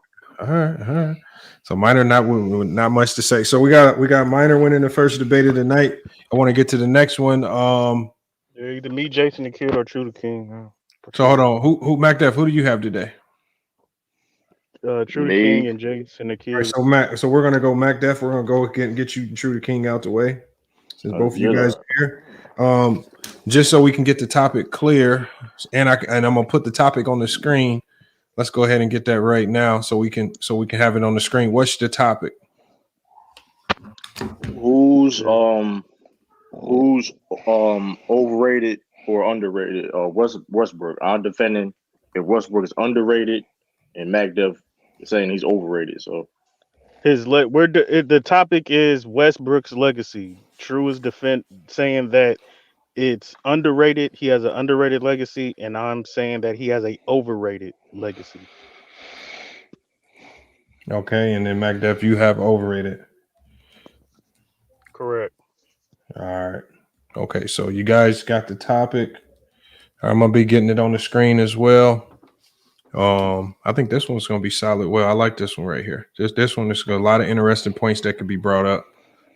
We still need a few more people to make sure. We need a few more people who can vote on the panel, just in case we need all 7 votes. So make sure you guys hit the link if you have a debate or if you want to be a part of the panel to vote. Before we go to the next debate, let me give a shout out to Tyson Thomas, man. He said, keep up the good work, man. He came through in the Cash App to support, man, as he always does. Salute to Tyson Thomas. We got Ricky Fontaine, man. Make sure y'all check out his YouTube channel, Fontaine's 5, man, sports betting. He came through supporting the streaming. And we got KHTV, man. He said he's just supporting the channel in the Cash App, man. Salute to KHTV, man. Always coming through, supporting the channel, man. We got Flight Sports TV. He just pulled up late. Flight, you going to be a part of the panel to vote? I mean, yeah, I wanted to be a part of something. I mean, it was a hell of a night of debates, a great show. Let me be a part of something. Hey, make sure y'all also check out Flight Sports TV, man. They still cooking over there. We might have to, I believe, and I might put a poll in the chat. I think Flight Sports TV is liable for the $10,000 bet that I won over there, and the man didn't pay. Should I sue Flight Sports TV, man? Because that's crazy. Nah, I'm just messing with Flight, man. Yeah, sue him and give me my 200. Oh, it reminds me. I haven't made my monthly $1 payment to MacDef, so let me go ahead and do that right now. That's nasty work. That's nasty. Where do you come up with this stuff at, man? This is crazy. What are you talking about, MacDef? What's your cash app? $1 a month. He'll make a video of a nigga knowing he's not gonna pay $10,000, but he can't pay a little 200. I'm about to pay you right now. What, MacDef? What's your cash app? $1 Hey, Sturdy, monthly, right? Monthly. That's hella funny. $1 a month. Hey, I'll tell you after the debate, bro. Let's move this on. All right, hold on. Let me we got MacDef, we got True the King. Hey, yeah, it was supposed to be daily, Sturdy Hunt. Now it's monthly. That's crazy. New year, I guess. Hard times, man. Hard times. I feel you. All right, we got the subject on the screen. Let me drop everybody down. Rebranding Flight Sports. I'm gonna keep you in the backstage. We're gonna bring you right back up when it's time to vote. And we got Nahari in the backstage as well. We got MacDef versus True the King. The locker room pulled up. What you mean? What you talking about? The locker room pulled up when I started talking about money. Oh yeah, locker room been here though. I thought he was ducking. Never mind. Let's go. Everybody throwing shots at the locker room, man. Hey, all right, y'all. Look, man.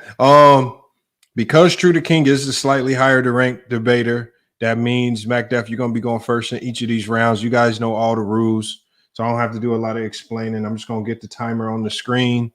You guys see the subject on the screen. MacDef has Russell Westbrook's legacy. He's going to be debating for overrated. True the King is going to be talking about Russell Westbrook's legacy with regards to it being underrated. Let's go ahead and put the timer on the screen. All right, there we go right there. We're going to go ahead and start with MacDef, man. MacDef, man, your time starts now, man. Go ahead and cook. So when I think of legacy, it should be one or two words that defines a player automatically when we think of him. When I say Michael Jordan, automatically, GOAT conversation 6-0. When I say LeBron James, GOAT conversation, all-time leading scorer, on and off, GOAT on and off the court. When I say Magic Johnson, automatically people think greatest point guard ever, greatest passer and playmaker all time. Hell, even when I say Kobe, Mamba mentality.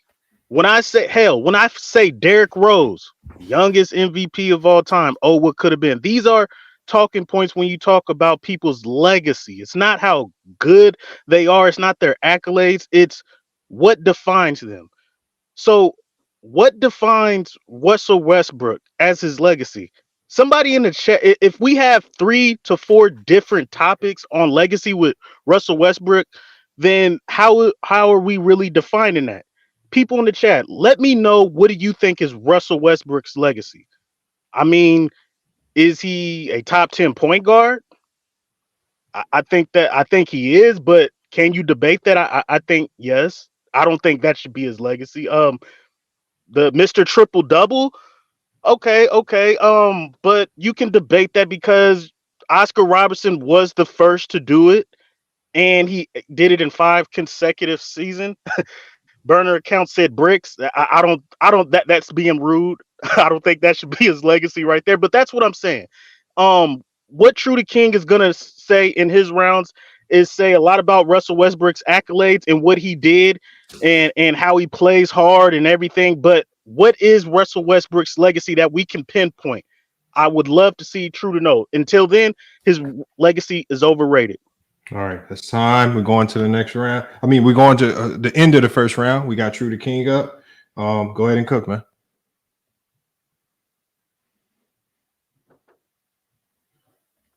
True, you on mute. Unmute yourself, True. I got challenge. Back there said 5. Oh, what we challenging? Challenge. He said MacDiff said Westbrook had 5 consecutive years of triple double. He was 4. The 5th year he went to the play for the Rockets, and he did not average a triple double. All right, well, let's go to Chat GPT. We're gonna go to Chat GPT. But real quick. Yeah. What he is saying is right, but I didn't say that. I said Oscar Robertson, sir. I didn't say Russell Westbrook. No, you said Westbrook had 5 consecutive seasons wearing triple doubles. I said, LeBron, you're gonna have to rewind the tape. I said Oscar Robertson because I said, what is his legacy, Mr. Triple Double? Well, I guess you can say that, but Oscar Robertson was the first to do it. He did it 5 consecutive seasons. I didn't say Russell Westbrook. I said Oscar Robertson. So thank you for the dub for first round, but you're gonna have to rewind the tape, sir. I didn't say Russell Westbrook. I said Oscar Robertson. All right. So thank you, MC Robinson. I said Oscar Robertson. He said Oscar. Everybody in the chat agrees, but you can rewind the tape. Yeah, I kind of think he said that. True. So look, this is what we'll do, man. We'll hopefully I can get somebody. Hold on. So hold on, cause I know what was the mouth. So he said, hold on. He said, so what did you say? Oscar didn't average triple doubles for 5 consecutive seasons either. So because I know I cut it. If you first of Lamont, first of all, that's a lie. You lied about too. That's a lie too. Hold on. Let me finish because you already started off on the wrong foot. Okay, hold on. So this is what we can do. So if there's True, you're arguing that. Are you saying that neither Russ or Oscar did it for 5 seasons, bro? That's what we're saying. No, He nigga, said you Russell had the Robinson. wrong question. I It didn't don't say know. Russell Westbrook. I said Oscar Robertson. You already lost Okay, that's right still there. wrong, but that's Now, still a lie though. now, You just Lamont, admitted you said Oscar. We got to get hold clarity. on. Let me finish. Hold on, MacDuff. Let me talk to True. I got to see what he's challenging. Oh my God, he's True. getting a do-over on a flag. That's crazy. It's not a do-over. We always do this. I need to get click because I have to type it in the chat GPT, so I have to know what I'm typing in. Man, forget the flag. Forget the flag there, because this is what we're gonna do. This is what we're gonna do. Hey, listen. Here's the thing. So you don't hold on. So I mean, we can't pump fake the flags. Once it's out, we could do either way. He lied though. So that's my point. Either way, he lied. Lamont, and this is what I'm trying to hold on. Hold on, MacDuff. Hold on. So I didn't lie on my comment. I need to back. I'm backing up my statement. Hold on. So what am I putting in the chat GPT? What did he say that was not factual? True to King. Oscar Robertson or Westbrook did not average triple-double for 5 consecutive seasons. That's a fact. And Lamont, Lamont, you can type that. Hold on, Lamont. First, before you type it in, when I said Oscar Robertson averaged 5 seasons of triple doubles, if you average 5 seasons together, he did it 5 consecutive times. If you average his first 5 seasons of his career, just put it up. That's why I said that. It would be a problem. No. You already pump faked on your flag and said I said Russell Westbrook. You lost already. And as far as Oscar Robertson with his 5 consecutive seasons, yes, if you add up his 5 consecutive years together, his first 5 seasons, he averaged a triple double, sir. Right. Put it in the chat. That's all that matters. Put it in the chat. Nah, bro. That's weak. You pump fake. You pump fake on the flag. I said. And then Oscar Robertson averaged 5. He averaged a triple double his first 5 seasons in the league. Here's the fact. Here's the fact of the matter. That's crazy. It says neither Oscar nor Russell Westbrook averaged a triple double for 5 consecutive seasons.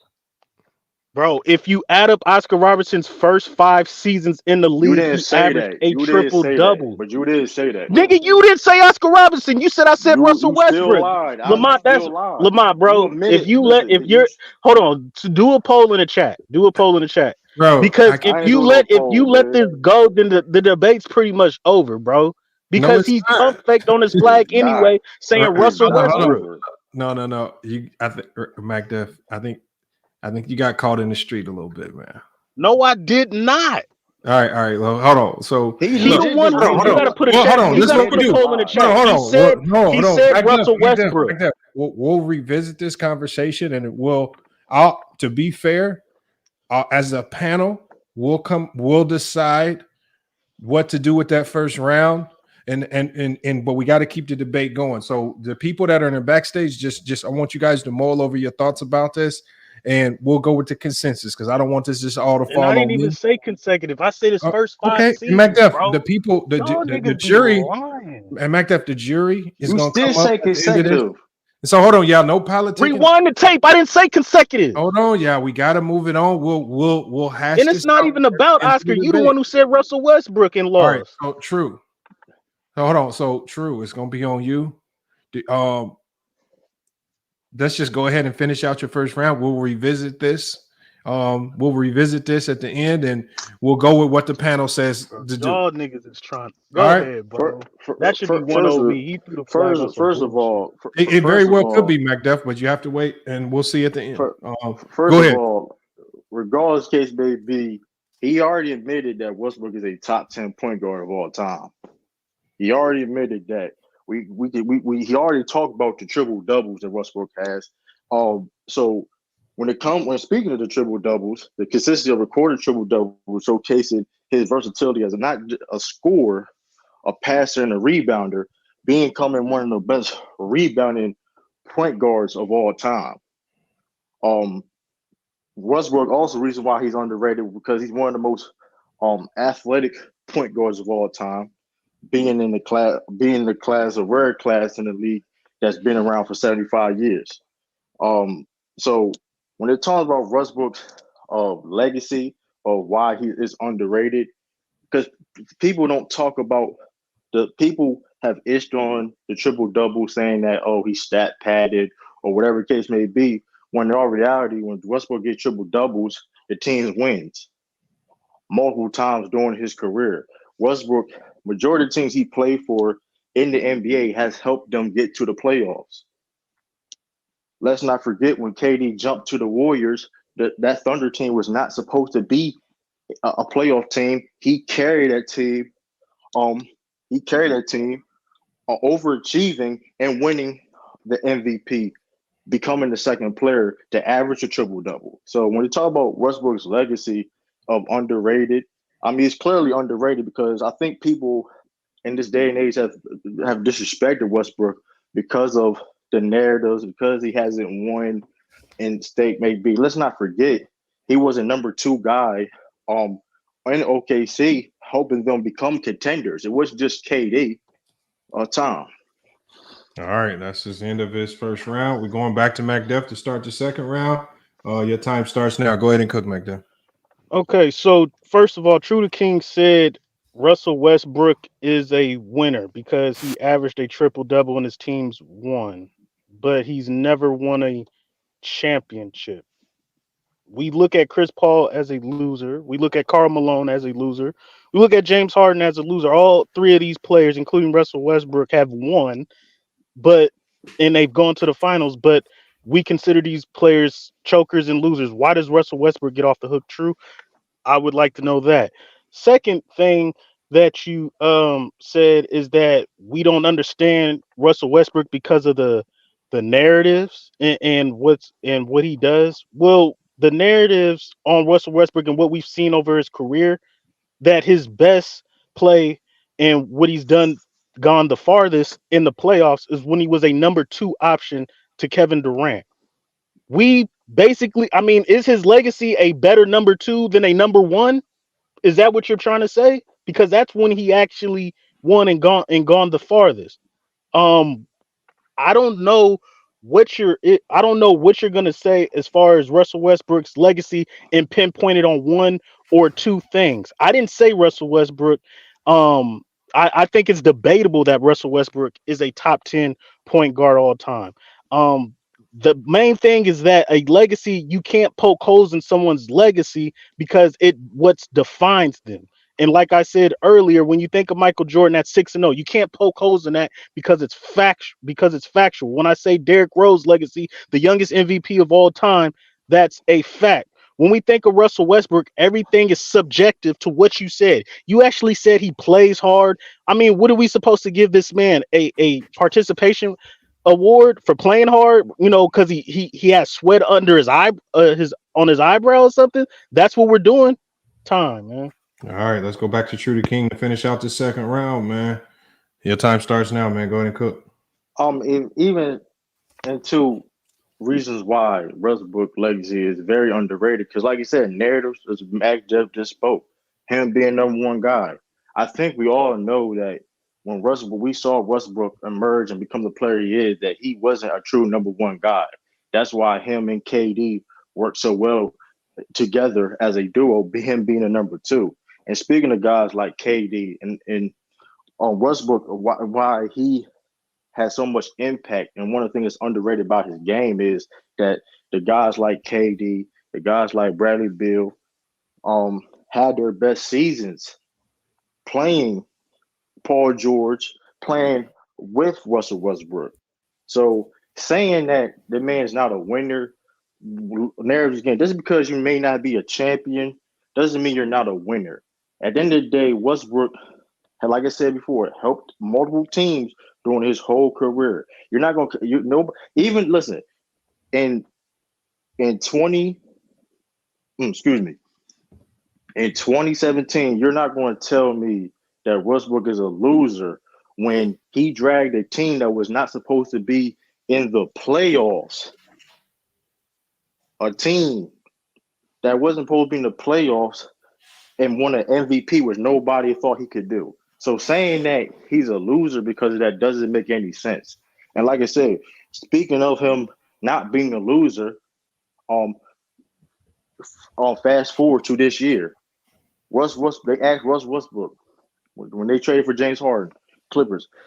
Westbrook was asked to come off the bench, and that move right there, him being unselfish, has helped the team win games showing his leadership, and I'm going to speak more of that on the third round.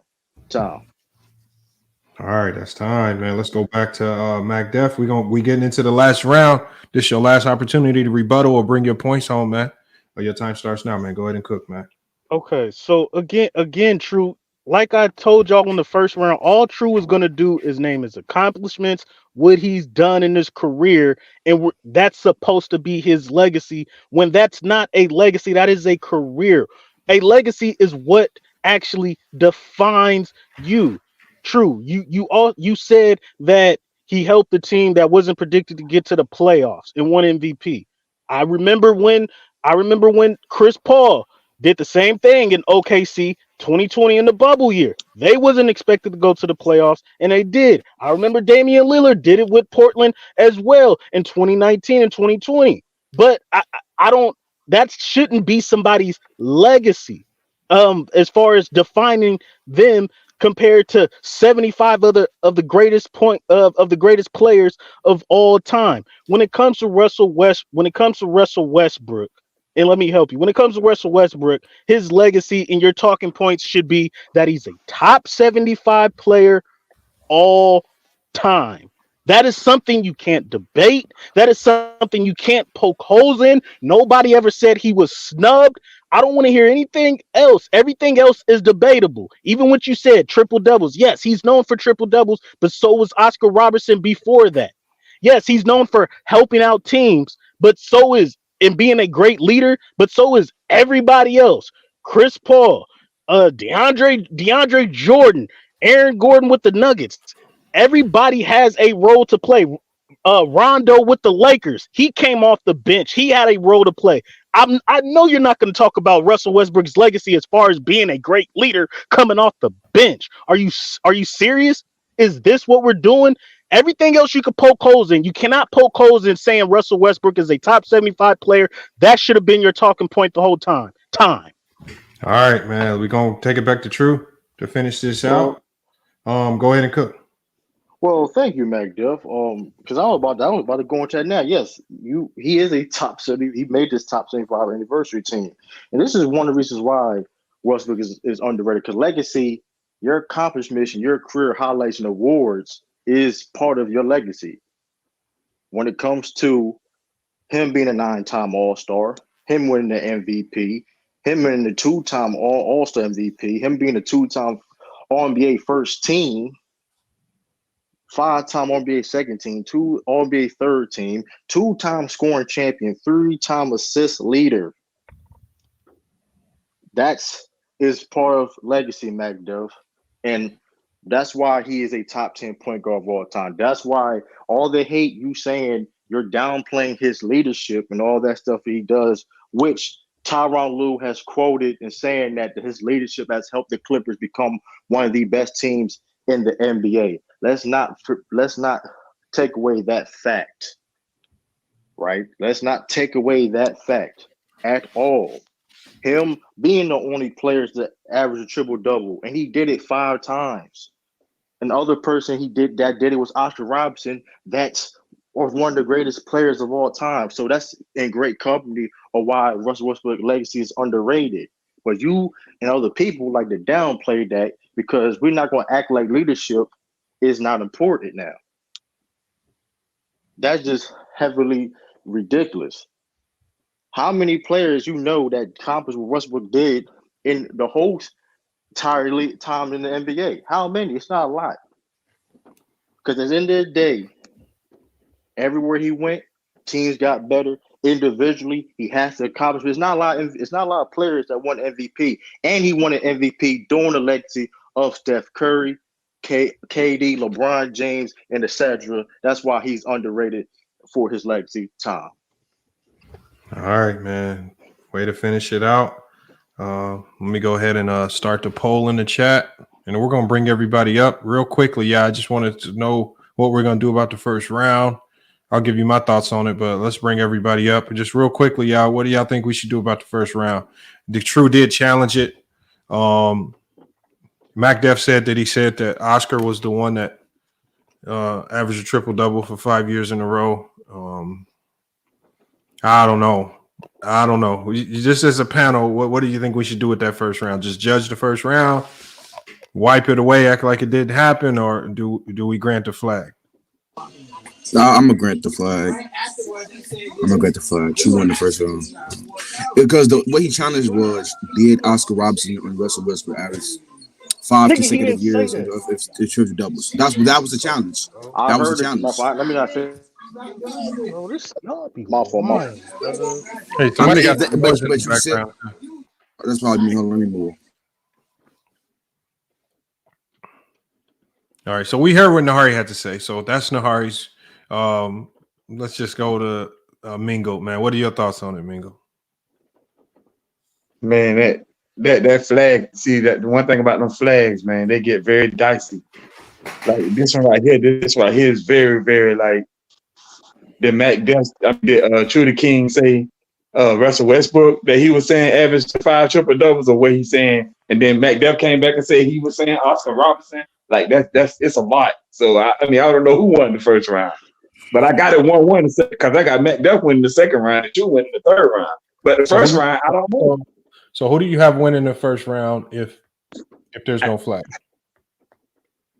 The thing is with the flag is, well, actually I had Mac Def winning the first round without the flag, but with the flag it complicates it a little bit. All right, so we got to figure out. So you said, so you vote for the flag. You vote no on the flag or yes on the flag? Oh man, either one on was proven, and then ChatGPT said that he didn't average a triple double for 5 seasons. So I don't know. I don't know. So yes on the flag or no on the flag?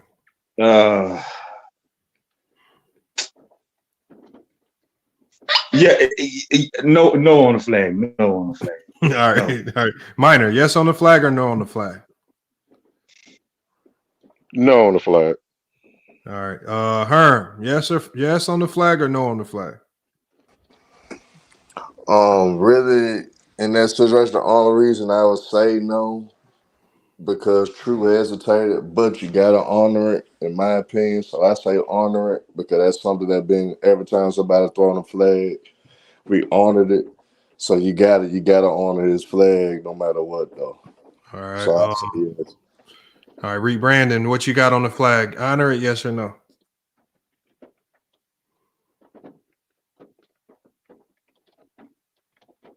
Reed Brandon, you with us still? We can't hear you. All right, let me just go to Big Art, man. Big Art, what should we do with the flag, Big Art? Did you catch it?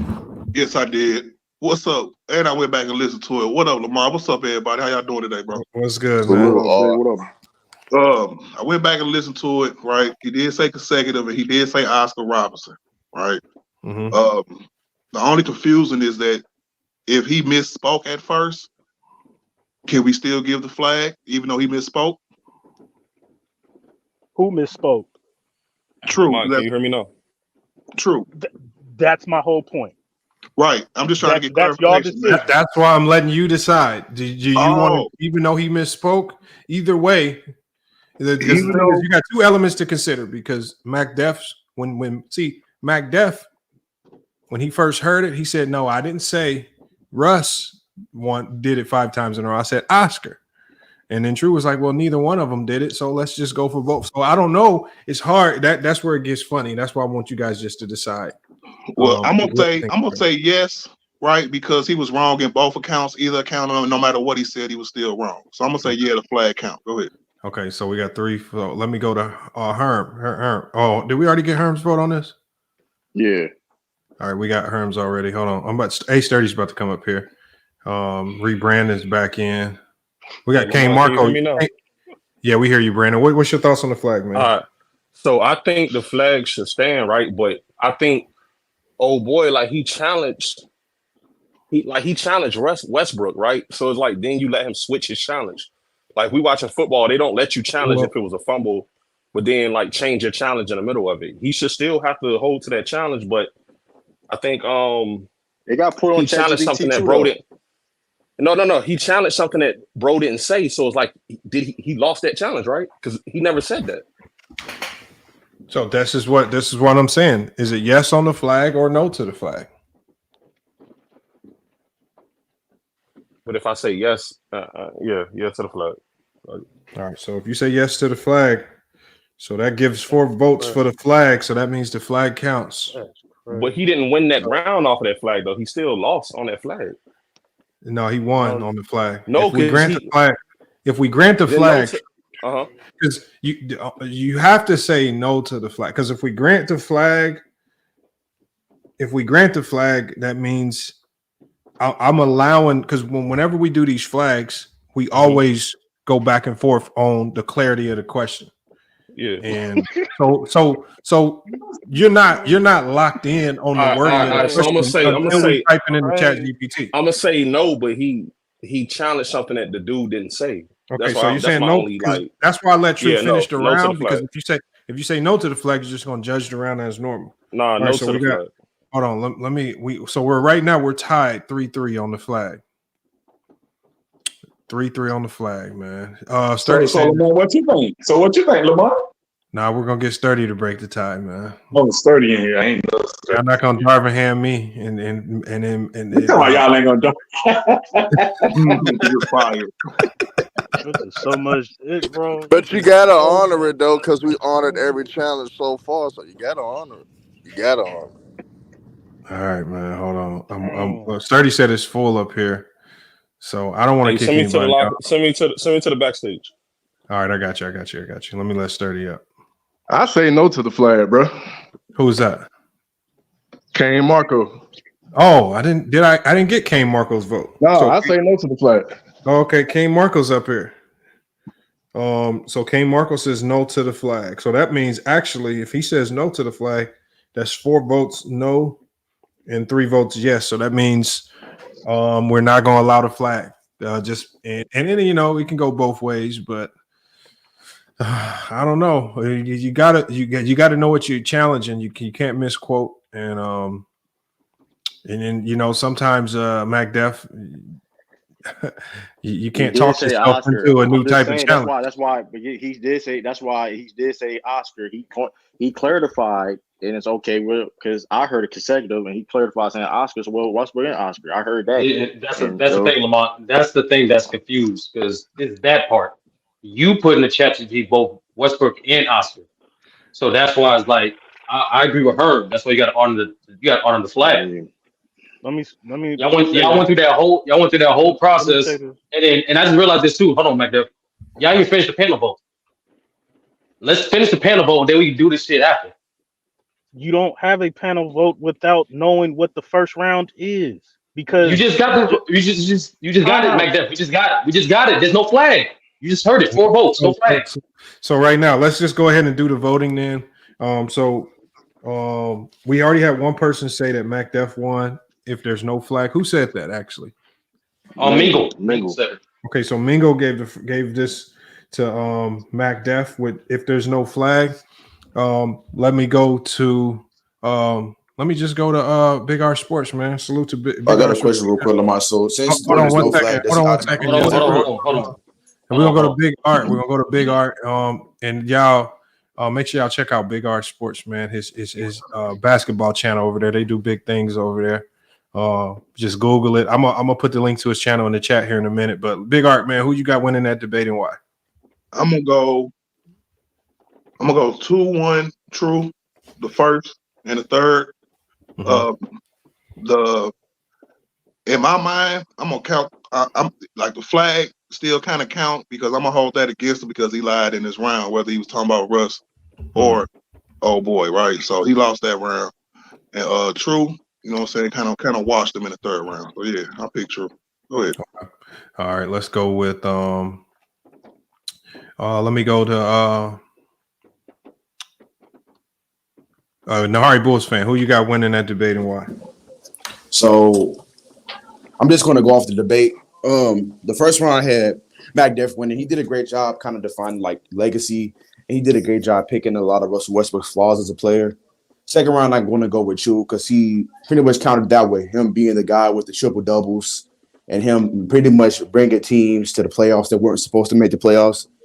And the third round, I'm going to give it to True the King, really because of his points of how Russell Westbrook made his teammates better, how he brought up all time. He brought up the assist titles. He brought up the scoring titles, the All-NBA titles, the fact that he made Paul George better, the fact that he made Kevin Durant better, the fact that he actually helped his teammates out and stuff like that. So I'm going to give it a 2-1, True the King. All right, so we got another vote for True the King right there. Let me go to Kane Marco. Who you got winning that and why?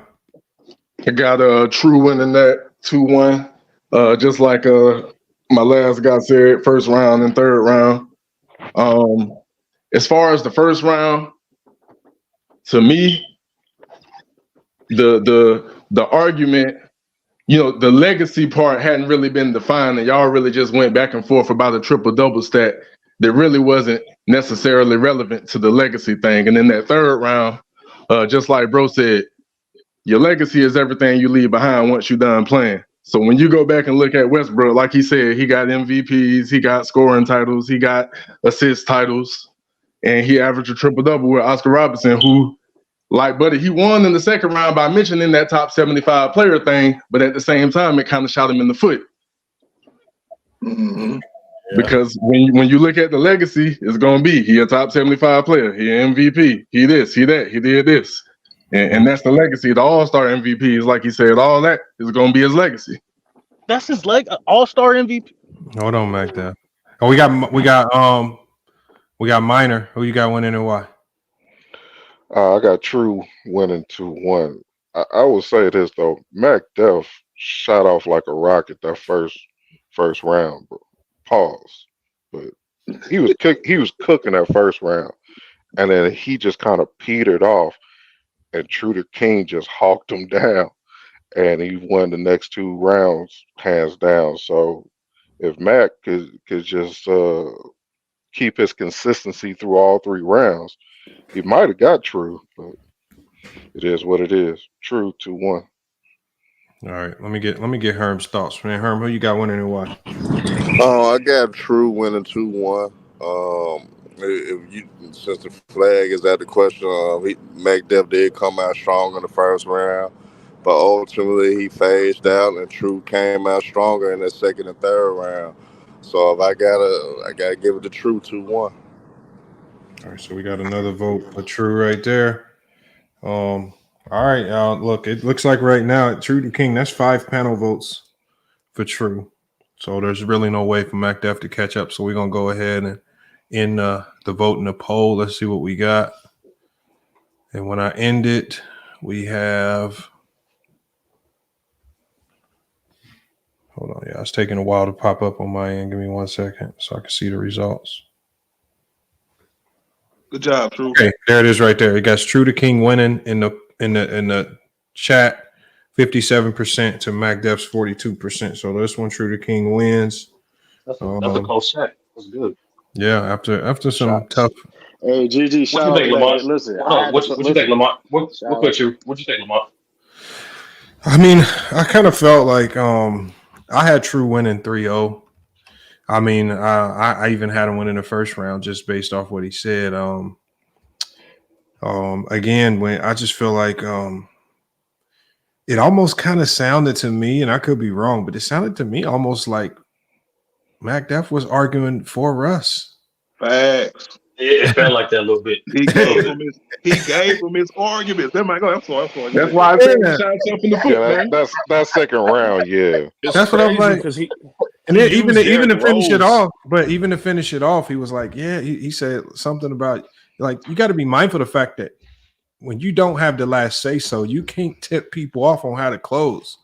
And True was like, yeah, thanks for reminding me. Yeah, he is top 75. It's just like, oh my God. And it's just like, man, you can't do that. But yeah, I think you kind of reminded people why he, why his legacy might be a bit underrated. And so just for that alone, man, I think he was fighting an uphill. I want to make sure ChatGPT doesn't kill Mac Def too much because that's a tough argument to try to argue against his legacy. And so, but again, True did his job, man. He did what he's supposed to do. He pulled out the win on that one. Hey, Mac Def. Can I say one more thing? I lost that. Listen, that first round Mac Def had, I ain't gonna lie. I thought I was like, you know what? I may lose this round. I'm gonna throw that challenge. So hey, I'm gonna be honest with Respect the you. honesty though.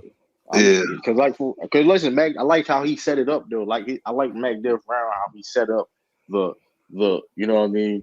That's the reason why I threw in the challenge in the first place. So I mean, I don't listen because I was okay. Keep explaining the legacy, okay.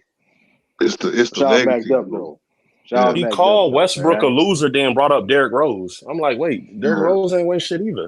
It was the legacy part for me, the first round, right? Because once he's done, like the information you said in your second round, once he's done, that's his legacy, right? And if his legacy is that one MVP and the new Mr. Triple Double, then that's his legacy.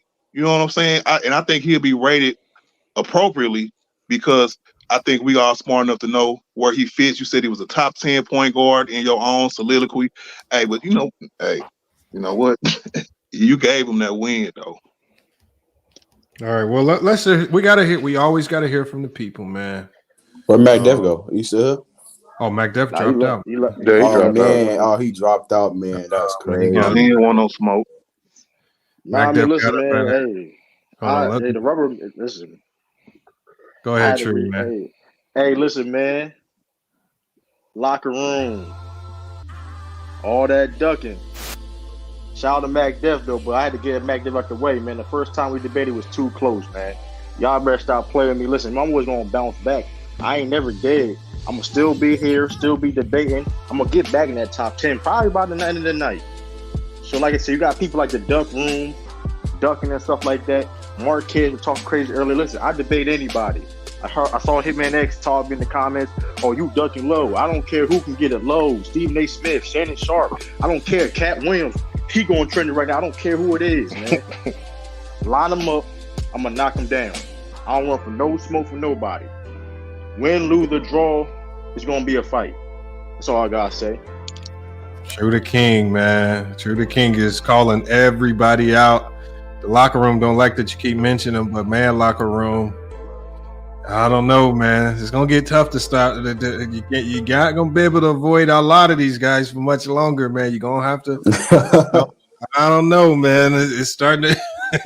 I'm not gonna be able to protect this nigga for much longer, man. I don't know. You're gonna I have can't to be winning. Lamont, can't be out here just winning debates. Sturdy, when you ready, Sturdy? What time gonna be ready, Sturdy? No, Sturdy, you ready? I'm good. I'm good. Yeah, that's who I have written down for being next. We got A Sturdy and Herm. Two heavy hitters, man. They got the two heavy hitters up here, man. Both top 10 debaters. That's gonna be good. So well, like we're not gonna waste no time, man. Let's go ahead and drop everybody down. And again, I appreciate you guys for being a part of the panel vote. But let me drop everybody down so we can get this one set up. We got Herm versus A Sturdy. And the topic that I had was does the NBA need to revamp its All-Star game format? We got Sturdy arguing in favor of revamping it, and Herm is arguing against revamping the current All-Star format. Is that correct? Yes, sir. Yep. All right. Let me put that banner up on the screen so the people know what's going on. Hold on, let me get this up here. But let me go ahead and get the clock on the screen as well. So we don't need that.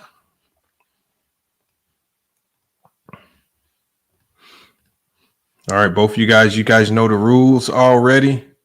So we don't need to go over the rules to this. We got Herm, you are the lower ranked debater in this one. So that means you're gonna be going first in each round. And again, make sure you be mindful not to pull a Mac Def and tip your hand and sell the debate a little bit. But I mean, I don't expect you to do that, man. You've been solid these weeks.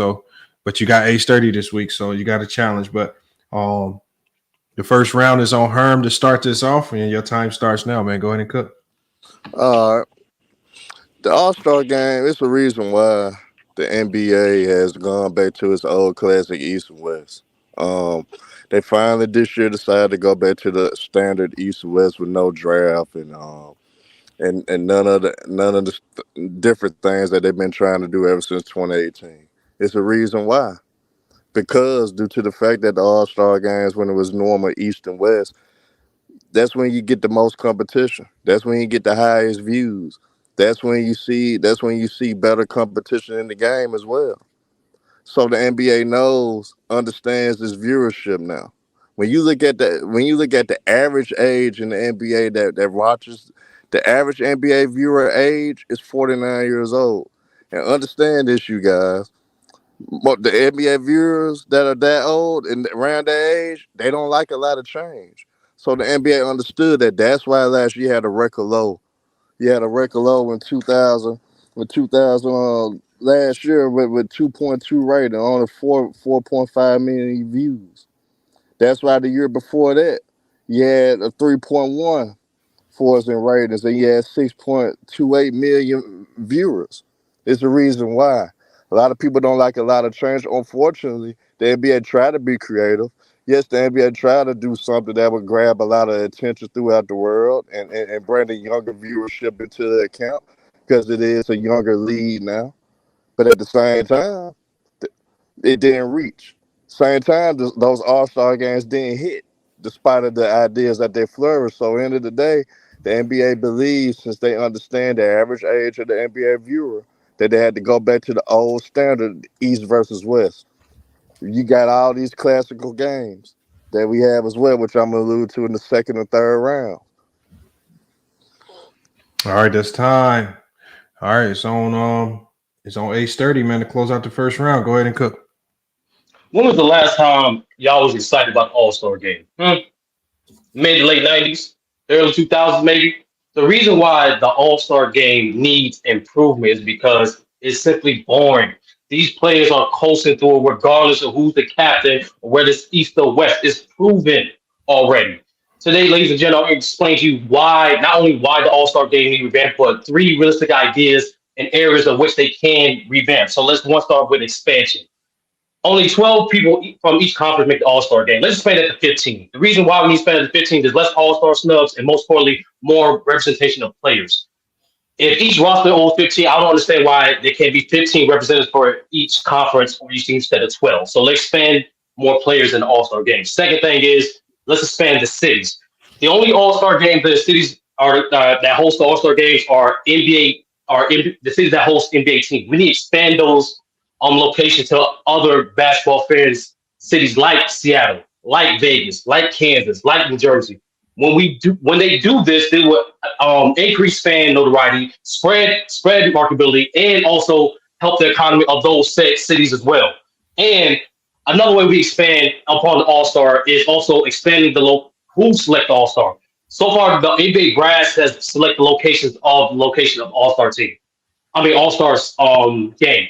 Instead, the fans need a percentage of where the All Star game should be. The players, the coaches, the media needs a vote in saying of where the All Star game should be hosted. And the reason why this would benefit the All Star game, it'll increase more engagement, increase more attention, because more people feel involved, the more they feel investment, and the more they will contribute and actually view the game. So step one into revamping the All Star game, expanding the roster, expanding locations, and expanding who has a say and where it should be. So that way we get a more loyal audience. All right, this time we're going into our second round. Herm, you heard what he had to say. Let's go ahead and cook. To respond to the reason why we need to stay with this standard East versus West format, which the NBA they went back to it for a reason because of the competition of the games. The games have not been very competitive lately. Outside of 2020, which was the eve of the death of Kobe Bryant, which was recently Kobe Bryant died like the month before, and his daughter. Outside of that, the games haven't been exciting. They haven't been drawn into. It's not like the game in 2003 when it went into overtime. When you had Michael Jordan last game and they went into overtime, they was going back and forth. Even though KG dominated that and ended up being ultimately the MVP, but you still had parity, you still had competition. That was one of the highest rated games in the 2000s. Then you gotta look at 1972 with Jerry West hit a game winner in this old East and West format. You always go get the competition level of the game. Always go level out when you do East versus West. And you was to do that this year. Look what the East got this year. You got Embiid and Giannis probably starting in your front court. That's a hell of a front court to contend with. Still got guys like Dame Lillard that would be involved. Jimmy Butler would be involved. Then you got to look at the West. You got Jokic. got Kawhi Leonard, you got LeBron, Steph. It's gonna be even out, and these guys gonna play harder. It's all about the players competing, and that's the issue that's been going on with the draft. You kind of seen with the players. Giannis, one of those years I can't recall all the way, had a terrible draft. But and LeBron overwhelmingly had the better team, and it ended up not being a very competitive game. So end of the day, the ratings been showing since 1990 until now. You could tell ever since it got to 2000, basically the 2013. That's when it started dipping. The last highest rated game in the 2000s was 2011. It was at a 5.2 with That's time. 9.093 million views. That's time. All right, we got to close out this second round with H30. You heard what he had to say. Go ahead and cook, man. Well, the East versus West format is not enough to spark up the All-Star game. As we mentioned in 2003, which was the last highly rated game, that was the last time an All-Star game was rated 6.6 TV rating and over 10 million views. That was the last time between 2004, 2005, 2006, all the way up to the late 2010s. It was East versus West, Herb. That's not enough. Fans want anticipation. Fans want to get excited. Fans want to rush home or rush to their tablets or phone to watch the All-Star game. And the main thing that has been proven is the upper competition. So just like this year, one way to bring competition and rejuvenate the All-Star game is to incentivize these players. As people know, the players do play for money, but majority of money goes to charity. Keep the money that goes to charity, but also incentivize the players like they simply did to the NCAA tournament. We saw the best example of what happens when you incentivize players from the NCAA tournament. Just by leveraging them, averaging, just by them paying for $500,000, they give you some of the best basketball games we've seen in years. So put that same bonus in All-Star game, leverage the winner to have $500,000 or even $250,000. Then you'll see more competition. It's not East versus West, not just enough. You need to incentivize these players. When you incentivize these players, it's proven. The revenue goes up by 25%, the sales go up by 25%, and the ratings go up by 25%. It's evident. In order to bring excitement back to the All-Star game, in order to reinvent the All-Star game, you need to up the competition, and the best way to do it to get to today's generation of players is through money. It's time. All right, that's time, man. We had some strong rounds up to this point, man. It's back to Herm. We started the third round. It's time to get to rebutting some points you heard, or just to bring home some facts you've been talking about. But your time starts now, man. End of the day, when it comes down to this, man, all the classical games. If you guys do a quick Google search right now, all the classic games came from this East versus West format. Look at 1964 when the players were about to strike. And they went against the owners because they wanted the owners to support the players union. They was about to strike that All-Star game, and which led into the NBA basically getting pressure for ABC to basically support the NBA players union. Look at 1977. Dr. J basically in 1977, Dr. J scored 30 points in that game. You can go to 1997. When Michael Jordan recorded the first triple-double ever in the All-Star game. This happened in the East versus West format. The NBA has tried to done creative things. They brought the draft. They let the players decide how they pick their teams to see how they could be good GMs, how they could put teams together. They seen they did the Elon factor with the Kobe Bryant with the 24 points factor. They tried different things, but guess what? None of those things worked. Because like I alluded to in the first round, the average age of an NBA viewer is 49. Guys in that age do not like change. So for right now, the NBA understands that, and that's why they got to keep forward and went back to the old classic standard of the East versus West. None of this stuff worked. Yes, they come up with good ideas. I think all those ideas from 2018 till just last year was good. But end of the day, that's not grabbing the viewership. That's not grabbing the fan base. So you got to go back to what's normal to the viewer. So they understand that. So end of the day, if you understand that aspect of it, you guys, the best games that we got in All-Star game history came from this East versus West standard. They tried something different for the last 5 years. It didn't work, you guys. That's why they went back to the old East versus West standard. All right, that's time, man. Herm just closed his round out. We've taken it back to Sturdy but he gets the last say so. It's on you. Go ahead and cook. See, Herm, you have a great argument if I was arguing if they should keep the challenging for the captains, but I'm not. I'm saying the NBA needs to do more. Like I said before, regardless if it's East versus West, if the players are not competing, the fans are at least interested. And like I said in the first round, it's in the numbers. Most importantly, the All-Star game is about us, about the fans.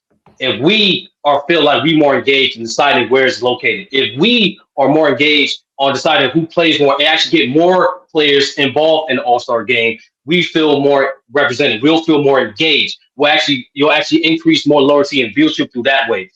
And also, if we also have the influence of getting these All-Star games to one of those cities, as I mentioned earlier, it will that economic revenue will help generate loyalty to the NBA. Just for the All-Star game being in Cleveland, generate over $250 million in economic revenue, and over 100,000 people visit there just for attraction, just for the All-Star game alone. So we expand to different locations, and we expand different rosters, and most importantly, we expand the fan engagement. You will up a better product. And Herb, you keep saying just going to East to West is not enough.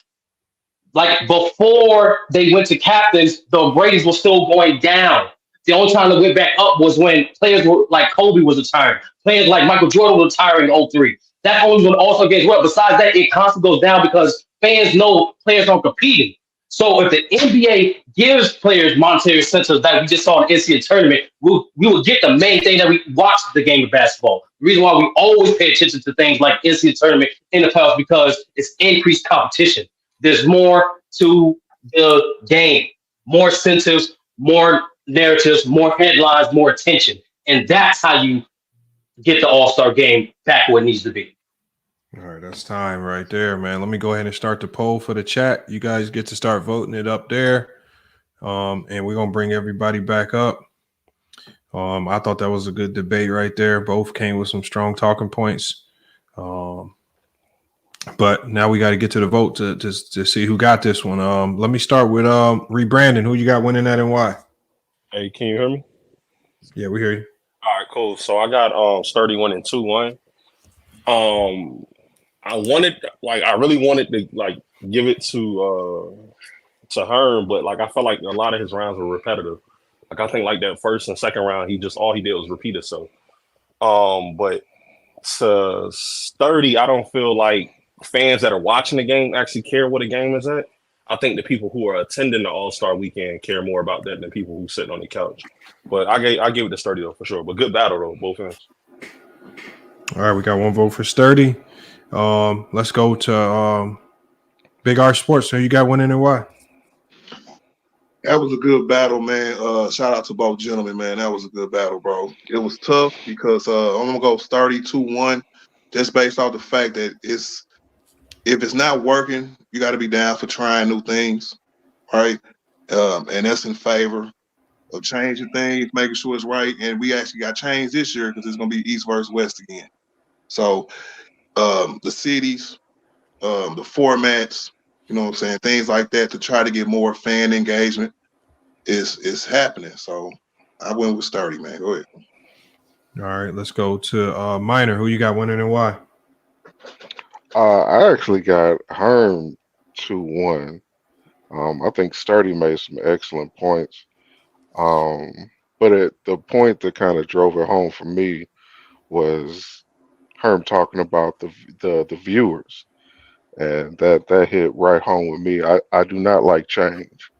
Herm is 100% right. So for that reason and all the other points that Herm made throughout the rounds, I got Herm 2-1. All right, we got to vote for Herm right there. Let's go to Kane Marco. Who you got winning and why? I got Sturdy 2-1, and like it's super close. It could almost be 1.5 or something. You know what I mean? But I feel like Sturdy made stronger points as far as getting the fan engagement up and getting incentivizing the players was really the best point, because regardless of whether it's East or West, you're gonna always it's gonna always be hit or miss. Because there was a long time where the West was way better than the East, and they was beating the hell out of the East every year. And then one year the East got tired of it. So, and it's so few far and in between with those classic games that it's not every year. And like you said, like Sturdy said, you got to build anticipation for it every year, and that'll make it better. Yeah. All right, man. Let's go to Nahari. Who you got winning and why?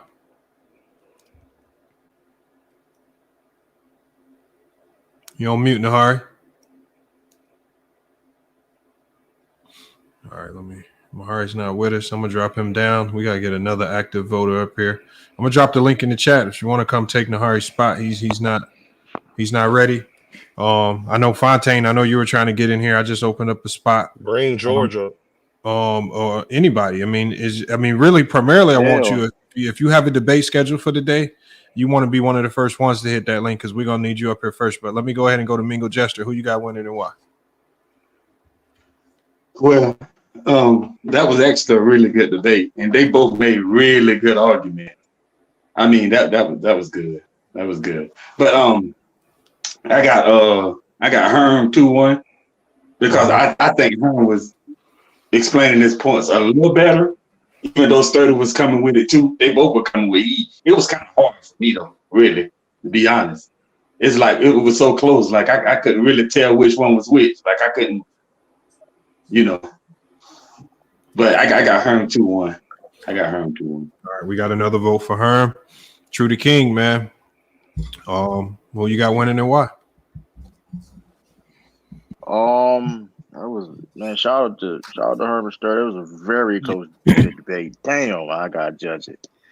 Damn, it was very close, man. I think Sturdy edged it by a hair with a little bit more points when he bringing up the fact of the ascent. I want to sound like a broken repeat what other guys said, but like when it comes to the incentives and things that the lack of interest of the fans, that's the main thing, right? Talk about what's going to give the fans more interest of the All-Star game. I think he drove that point more. Herm did an excellent job. Like I said, it's very close. Like damn, like it's. I got to listen to this debate again. But I edged Sturdy by here. I edged him. He shout out to Herm too though. That was man. All right, so that means Sturdy with his fourth vote on the panel. He wins on the panel. Let me close the poll and see what we got in the poll. Give me 1 second. All right, so when I close the poll, we got Herm winning in the poll 59% to 40%. So that means we need our special guest judge to break the tie. I feel like that could be me. Well, if Tracy Steele doesn't type in the chat, and Tracy Steele, if you're in the chat, you need to type who you got winning and maybe give a short answer as to why. But if Tracy Steele isn't in the chat, Fontaine, I'll let you go ahead and just be the special guest judge and go ahead and break the tie. What you think, Lamont? Well, I don't want to politic just yet until we have a result. Because I don't want to sway any minds. It was close as hell, bro. Like, yeah, it was, bro. I may gotta listen to that again. That was very close, man. Let's see if we got Tracy Steele. Tracy Steele, where you at, Tracy Steele? We need your answer. If Tracy Steele doesn't come with his vote here in a minute, we're just gonna go ahead and go to Fontaine 5, man. I think he'd be. If I would have seen Fontaine in the chat earlier, I would have probably made him the special guest judge anyway. If I would have seen him, so. Hey, Sturdy, good shit, Sturdy. Good shit, though. That was very close. Let's see. All right, hold on. I don't see anything from. Oh, there's Tracy Steele. He said tough one. He has Herm. Tough one right there. So Tracy Steele has broken the tie. He selected Herm for the win, man. Herm has been pulling off some upsets, man, and he snaked one out there. That's a tough one, though. I ain't gonna lie. Fontaine, just curious, who would you have selected if you were the special guest judge? How'd you feel about that one? I mean, I was gonna go like it's hard to like when you got topics that obviously everybody can relate to, like that. As a fan, you got to remove your bias from the whole situation. And what I tried to do is just listen to it from a kind of like a battle rap perspective. What I did is I basically gave whoever the round who made more key points. So like if somebody was saying stuff that I agreed with and they kept saying that same stuff, like Herm was a bit repetitive.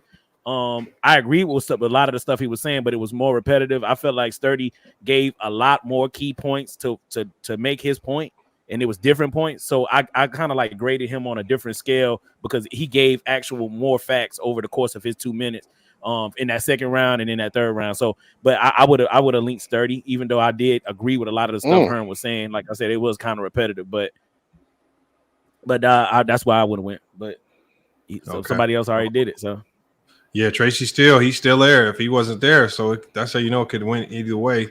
But Tracy Steele he did go with Herm on that one. So Herm That did definitely win. win game 7. My thought was I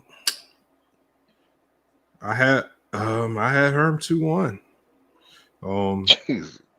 I had Herm 2-1, and I just thought that he brought his. I thought he did a good job in the third round of bringing all his points, and he brought his points back to back to his primary thesis, which was the average age of the NBA fan is 49 years old.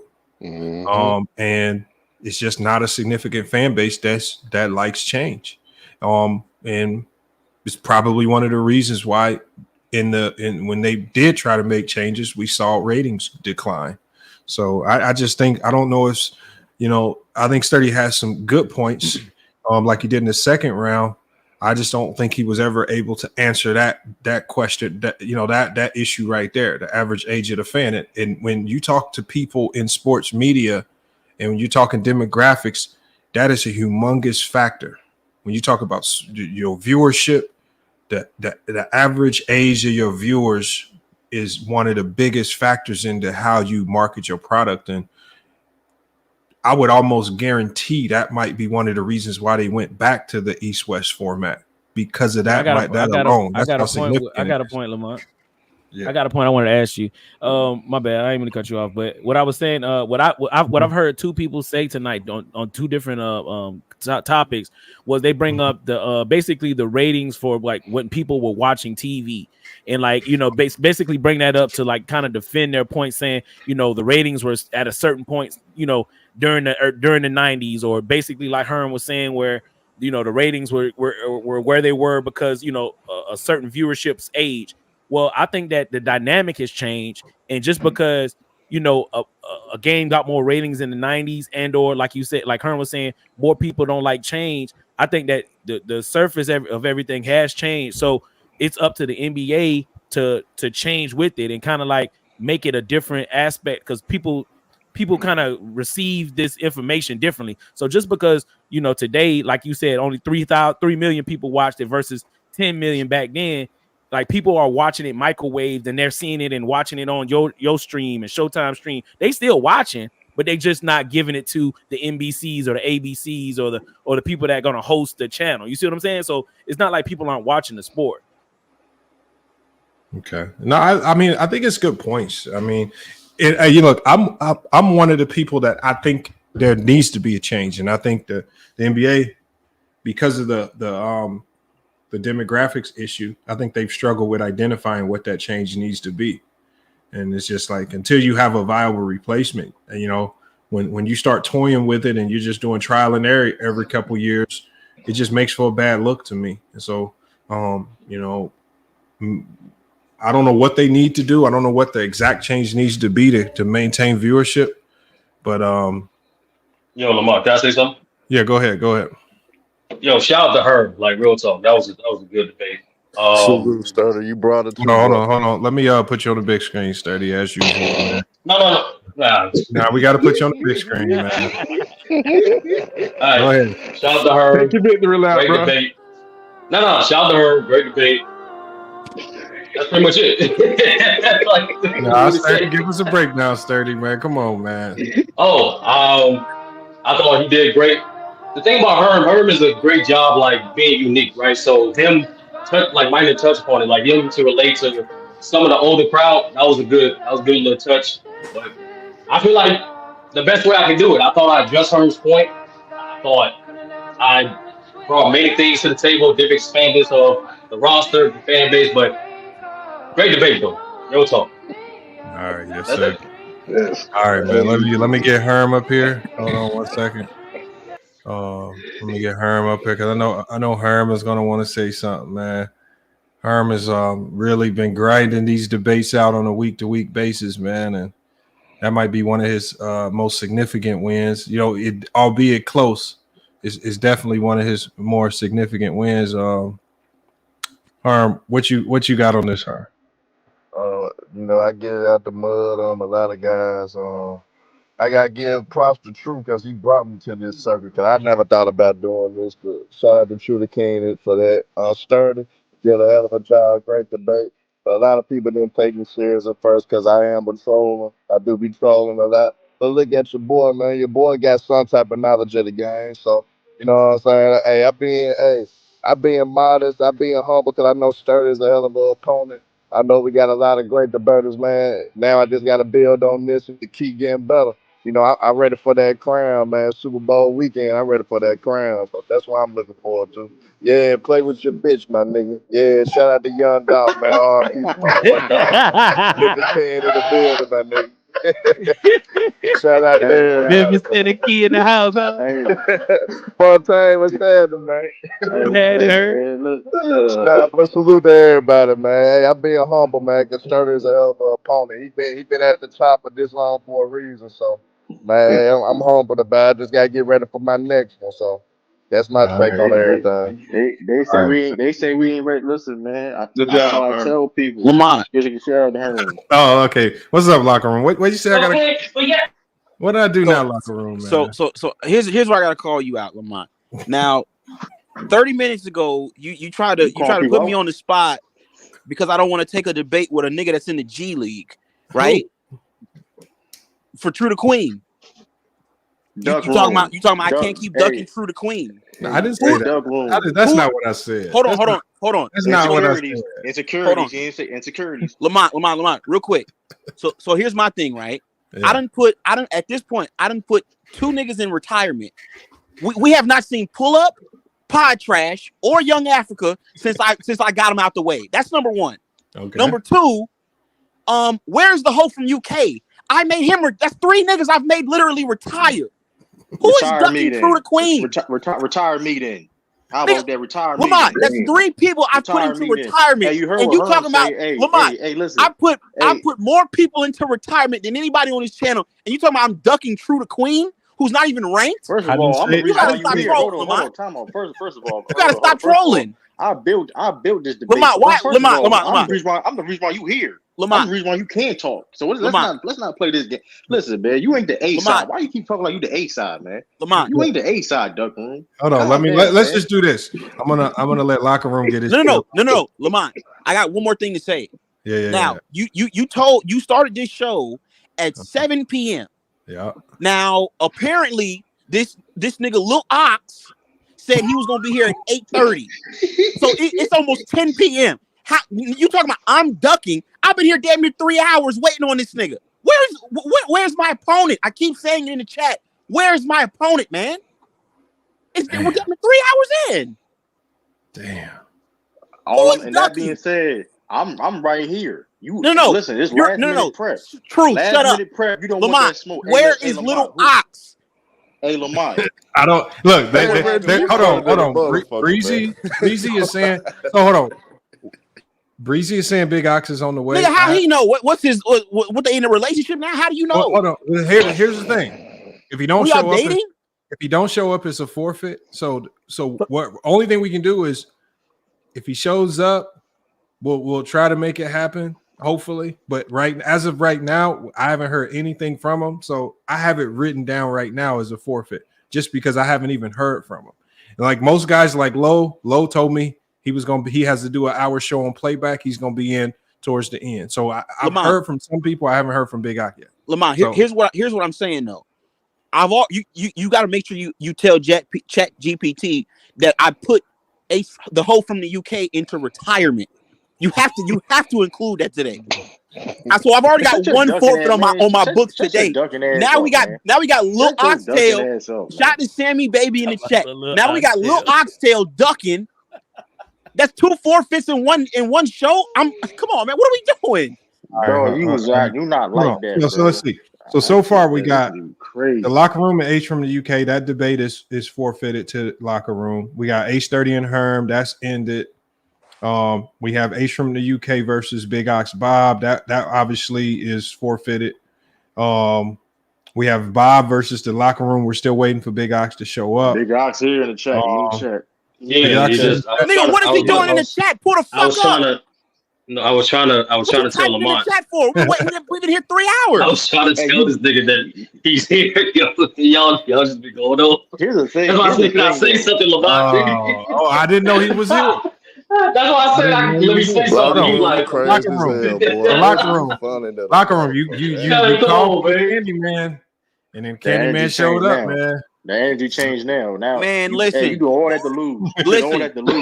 Listen. See, Lamont, he already being biased. We already got to buy. You got to boot him off, Lamont. He already said I'm gonna lose. He ain't even heard my argument. We all know who he voting for, Lamont. I need a volunteer to drop down so we can let Big Ox and Jalen. Drop True the Queen down. He's biased, man. Drop him down, man. Hey, fellas, it's been real. I'm gonna holler at y'all boys, man. Y'all keep it real. Hey, appreciate you, man. Appreciate you. So live with y'all, man. Yo, as we get off up here, Lamar, just a quick question. Yes. What could I have done to rebuttal the you know East what? versus West thing? I thought like, I did that. No, I felt I like did that this is what would have won it for me.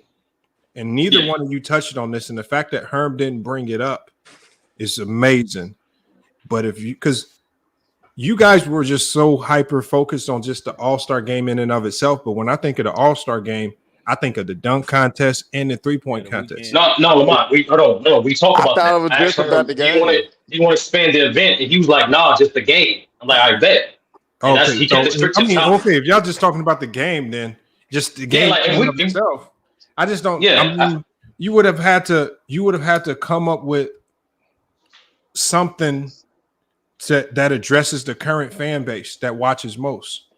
And if the average fan of viewership is 49 years old, which is actually kind of young compared to most sports, like it is, which like, is not bad. Like but you got to come up with a solution that's going to cater to that particular fan base.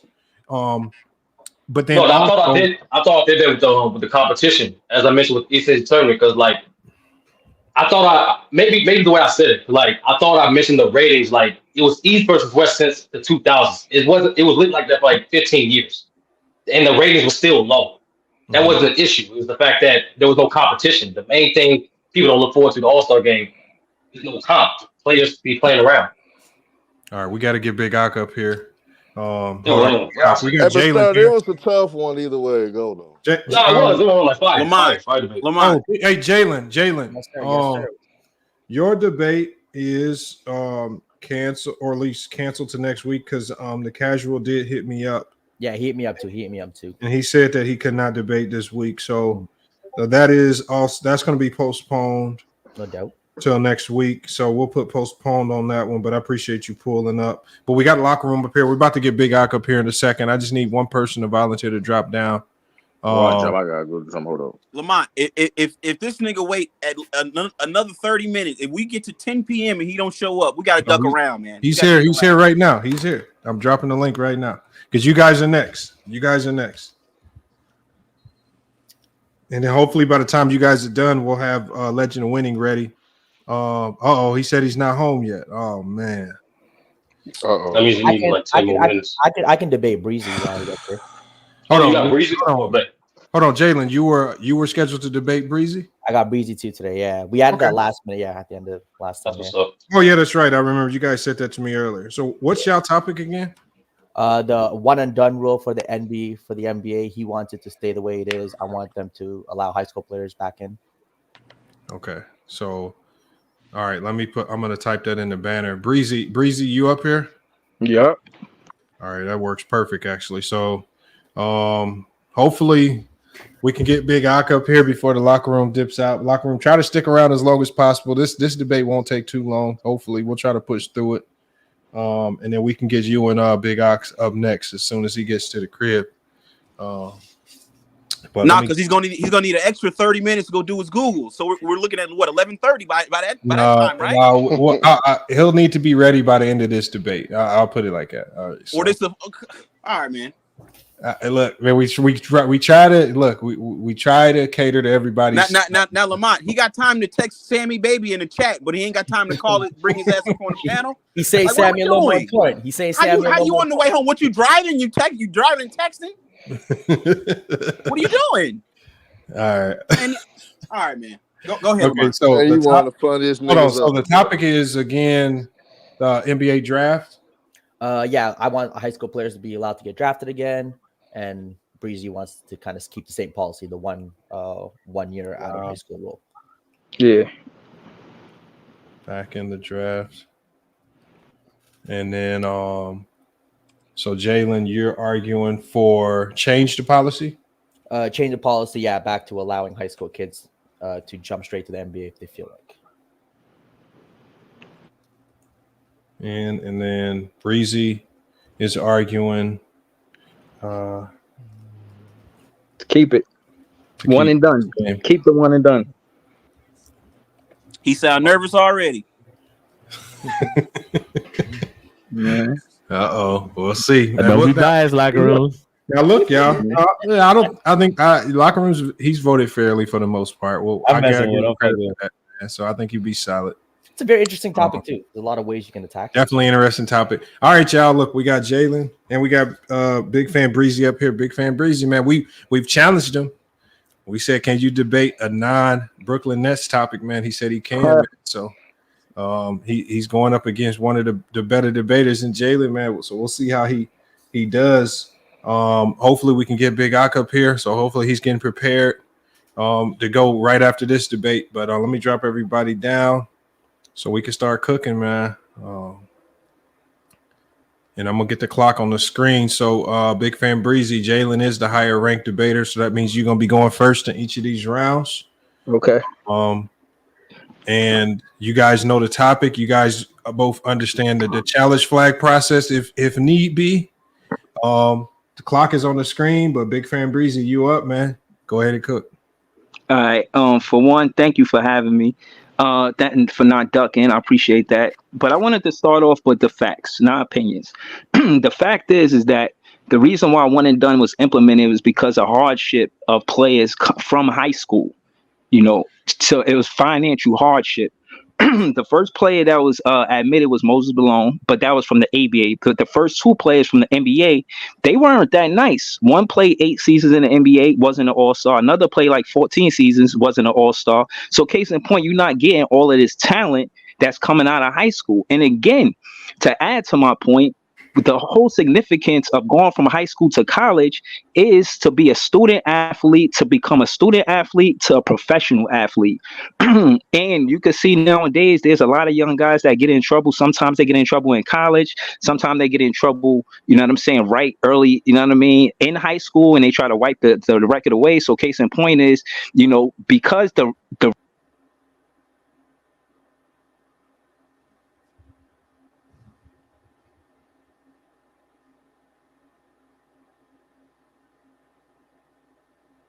Do we lose Breezy? Did we lose him? You can add some time back him. I thought I was doing good, so if we can get him back, you can add the time that he lost. Oh man, Breezy. What happened? You cut out on us, man. You cut out on us for like the last 10 seconds. Yeah, you can add on the time.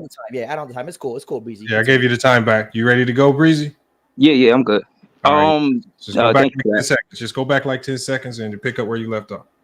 All right, well, let me just be straight to the point. The significance of them going there is because of the financial hardship. The college corrected that with the NIL deals. So if you're good enough to go to the NBA, you good enough out of high school, you good enough to get an NIL deal. You know what I'm saying? So case in point is, if they implemented this just for financial hardship, and the NIL deals could take care of that, there's no reason for them to want to jump from the high school to the NBA because now they're getting paid. Also, what if they get hurt? Look at Stephen A. Smith. Stephen A. Smith, he came to to college from a scholarship from playing basketball, got injured, so he went from student athlete to becoming a professional. You see what he do now? He would have never had that opportunity had he been focused on getting to the NBA instead of going to college to pursue another career. All right, that's time right there, man. Jalen, it's your turn to close out the first round, man. Go ahead and cook. I saw the first thing we have to establish here is that the rule really changed predominantly in the early 2000s when guys like Darius Miles, Sebastian Telfair, Kwame Brown really came into the league and they got themselves in a lot of off-the-court trouble, and also their game just weren't ready. I think today, to kind of use your financial point too, today with the development of the G League and how that's become more part of the developmental process of the NBA, you can draft high school guys and put them in the G League where they get guaranteed money, right, for 4 or 5 years rather than just NIL money. So financially, they'll be taken care of, along with be giving access to the accountants, the lawyers needed to protect their wealth. A lot of times, this NIL money that the players that you talk about are getting, they're going to squash it by throwing it with their friends, partying it up, because they're still living that lifestyle where they're still surrounded by their friends and not that professional lifestyle. Once they get drafted within an organization, the organization will not only allow them to set them up for life financially, but also put them in a position to succeed by putting them around people who can help them invest their money, right? Who can help them really build their portfolios and build them financially. And I think secondly, when it comes to kind of the player development aspect of it, is that a lot of the times when players go to college or they go to kind of overseas in the one and done deals, the college team will use them and not really develop them for what's betterment of them from the pros, but rather what's good for the team in college. So a guy like Zion Williamson, I think, would have been more beneficial if he got sent to the league right away. The team would have assessed, okay, he has an eating problem. Let's put him in a nutritionist. Let's get him in the weight room and kind of really change his body to get right for the NBA game. And even a guy like Devin Booker, who once again wasn't used right in college, if he got drafted early, even if he wasn't ready for the league, they could have put him in the G League. They could have bulked him up, get him stronger, and still developed his game, whether improving it, whether making his shooting was already great, but making it better. Maybe his dribbles, he could have improved his dribble within the league and the system they have in the G League. It would have been a lot better. So I think financially, one, it's always better to get drafted because you get the guaranteed money of the NBA right out of high school, and you have people around you. And the development of the game, which we'll talk about more in the second round too, is also better when you get drafted to a professional organization rather than the college. Hey, time. All right, let's get to the second round. Big fan Breezy. You heard what he had to say, man. Second round starts now, man. Go ahead and cook. Yeah, he did address the financial side, but what if these players get injured? You know, there's no guarantee that they would be able to pursue another career. And I think that's what happens when you got a high school kid focusing on getting to the G League or the NBA and not, you know, they kind of pigeonhole themselves to only focus on a basketball career, when the truth is that the NBA is protecting these players by giving them an opportunity to also pursue a career in college if they don't work it out in the NBA. Let me be specific. When they're talking numbers, high school kids that play basketball, about in the boys, it's like 500,000.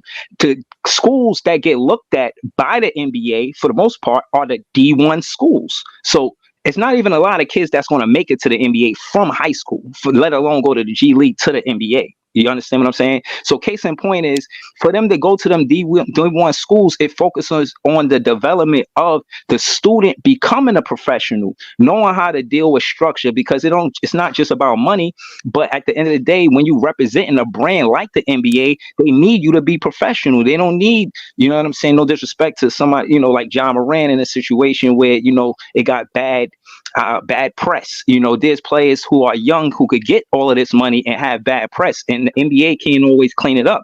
You know what I'm saying? No disrespect. Look what you talk about high school. Look at the situation with Josh Giddey. Josh Giddey and a high school kid, that makes the NBA look bad. No disrespect to him. I'm just, you know, making a point. But again, to stick to the numbers, 500,000 kids are in high school. They want to go to D1. Only 5,000 kids get to play D1 basketball. And out of those 5,000, 60 are drafted. So you want the college kids who aren't physically developed, like somebody who did a year in college, to cut into the line. And I just mentioned half of them wasn't even all-stars that went from the high school to the NBA. So they're not even ready yet. That's time. All right, just back to Jalen to close out the second round, man. Your time starts now, man. I will address a couple of things you mentioned in that round once again. I think once again, we have to realize that you mentioned that players can get hurt Why not?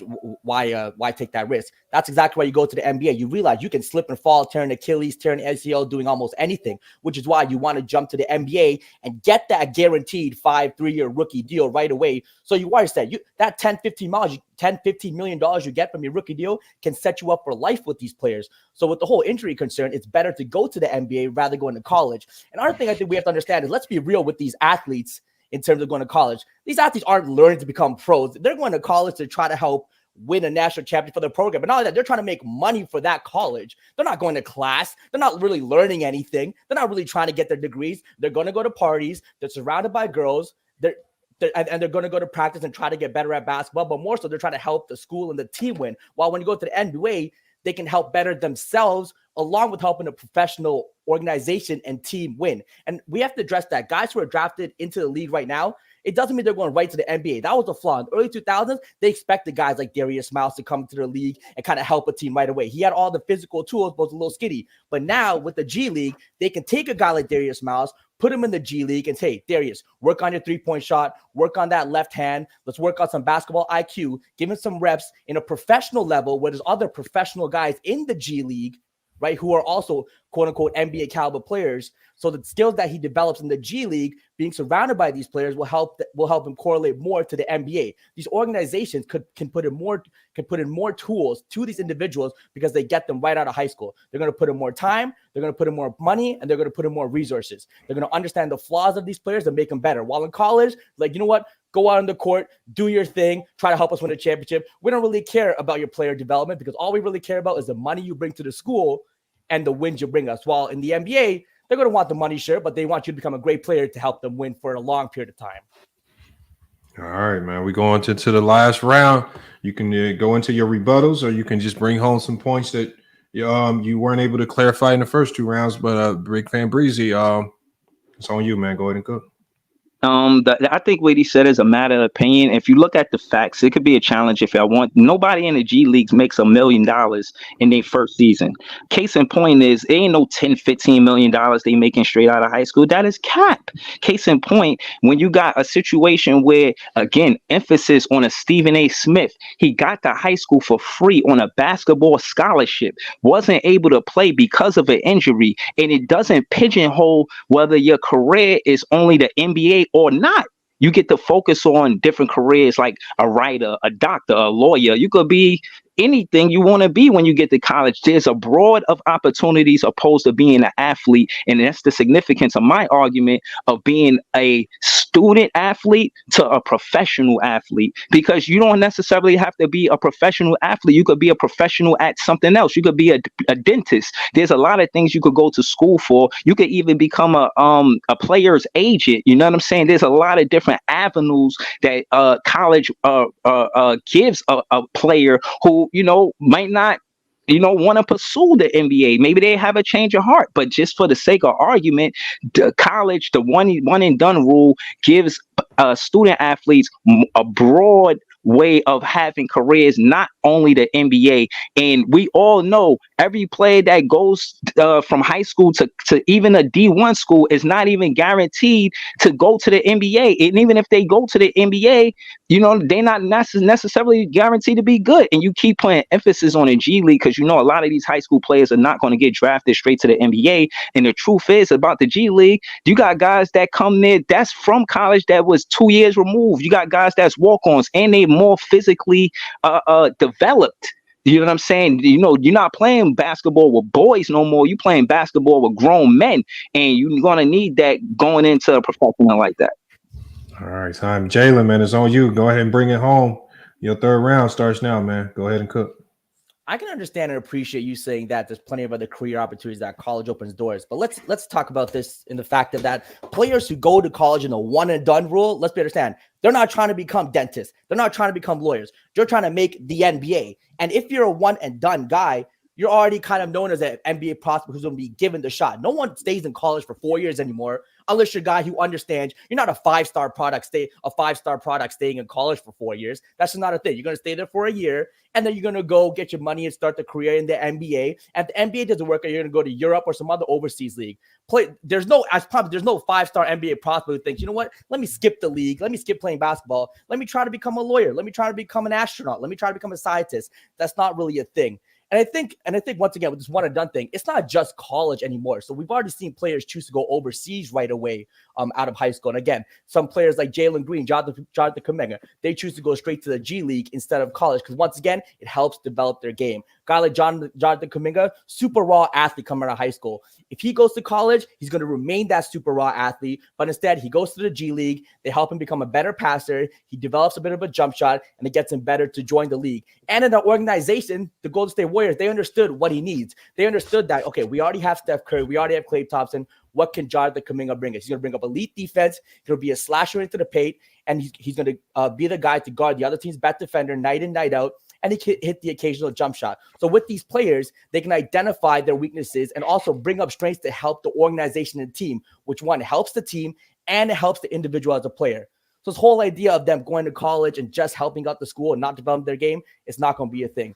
So I think of totality, if you really realize we're in the land of America, baby, let freedom ring. Let these high school kids, if they got the talent, if they believe in themselves, let them go to the NBA right away, or let them have the ability to join an organization through the G League and drafted and go to the NBA. All right, time, man. Great job from both people in there, man. I know a lot of people gonna have some thoughts on this one. This one can go a lot of different directions, but let me start this poll in the chat. Who do you guys have winning? Let me just start here. Let's go with Ricky Fontaine 5's Sports, man. Who you got winning that debate and why? What's good, man? First off, I think both of y'all did a good job, doing y'all points. I'm surprised nobody mentioned the fact that all the other major sports, African American sports, don't have a one and done rule. I'm surprised you didn't bring that up. That is Jalen, but yeah, for sure. But all said and done, I chose Jalen. I edged Jalen actually on every single round. I like the fact that you stayed on topic. I like the fact that you rebutted his points. Obviously, you went after him. So, but Sturdy really didn't do a good job of rebutting points that you made. I think that you made the more solid points. Not Sturdy, I'm sorry. What's his name? Breezy. Yeah, I thought that you made better points to defend whatever you were what you were defending, which is the fact that the players should be able to just go straight from high school. I think Breezy missed the point when you were making when you said when you were bringing up the G League. You were saying that the G League right now isn't a one and done situation, but you were saying that if they were drafted and then going into the G League, they'll be able to make that money. Yeah, of course they can't make that money now because the G League is just the G League. It's not entering the draft. So I think that was a good point. He didn't rebut that really, really well. But overall, I have you with a 3-0 sweep. All right, so we got one vote for Jalen. Let's go with Herm. Who you got winning and why? I got Jalen 2-1. I felt like Breezy could have focused more. You could have used a guy like a Jalen Brunson as a talking point, a guy that played numerous years in college, that actually needed. But you see the type of player that he is now, and he could have focused on players as in the NBA that had to play some years that needed. Look at John Morant. He actually played quite a few seasons, left his junior year. So it was guys he could have used that could have brought home. He could have honed in some talking points. But I got Jalen 2-1 though. All right, so we got Jalen winning another round. Let's go with Sturdy. Who you got winning and why? I got Jalen 2-1. Similar to the first brother. It was a close debate, but I thought Breezy left some things off the table.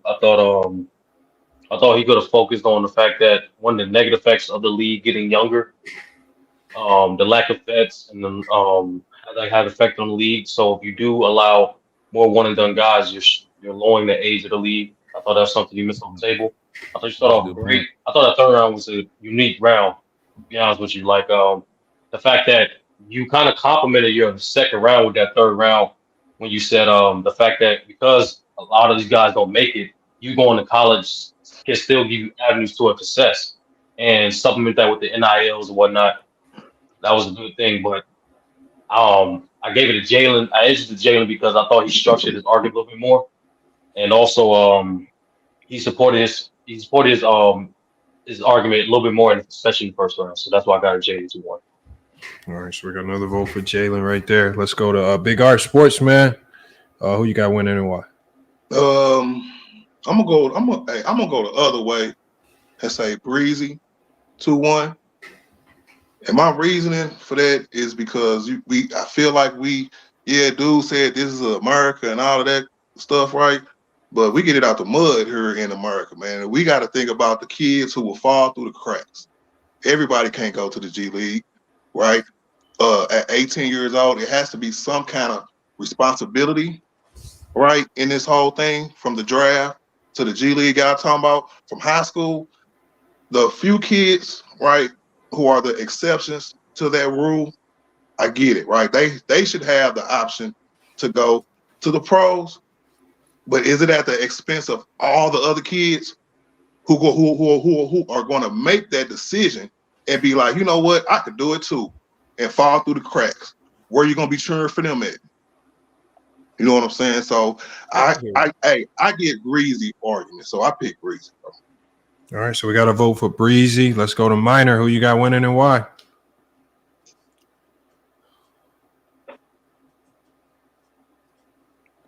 Yeah, I had Jalen 2-1.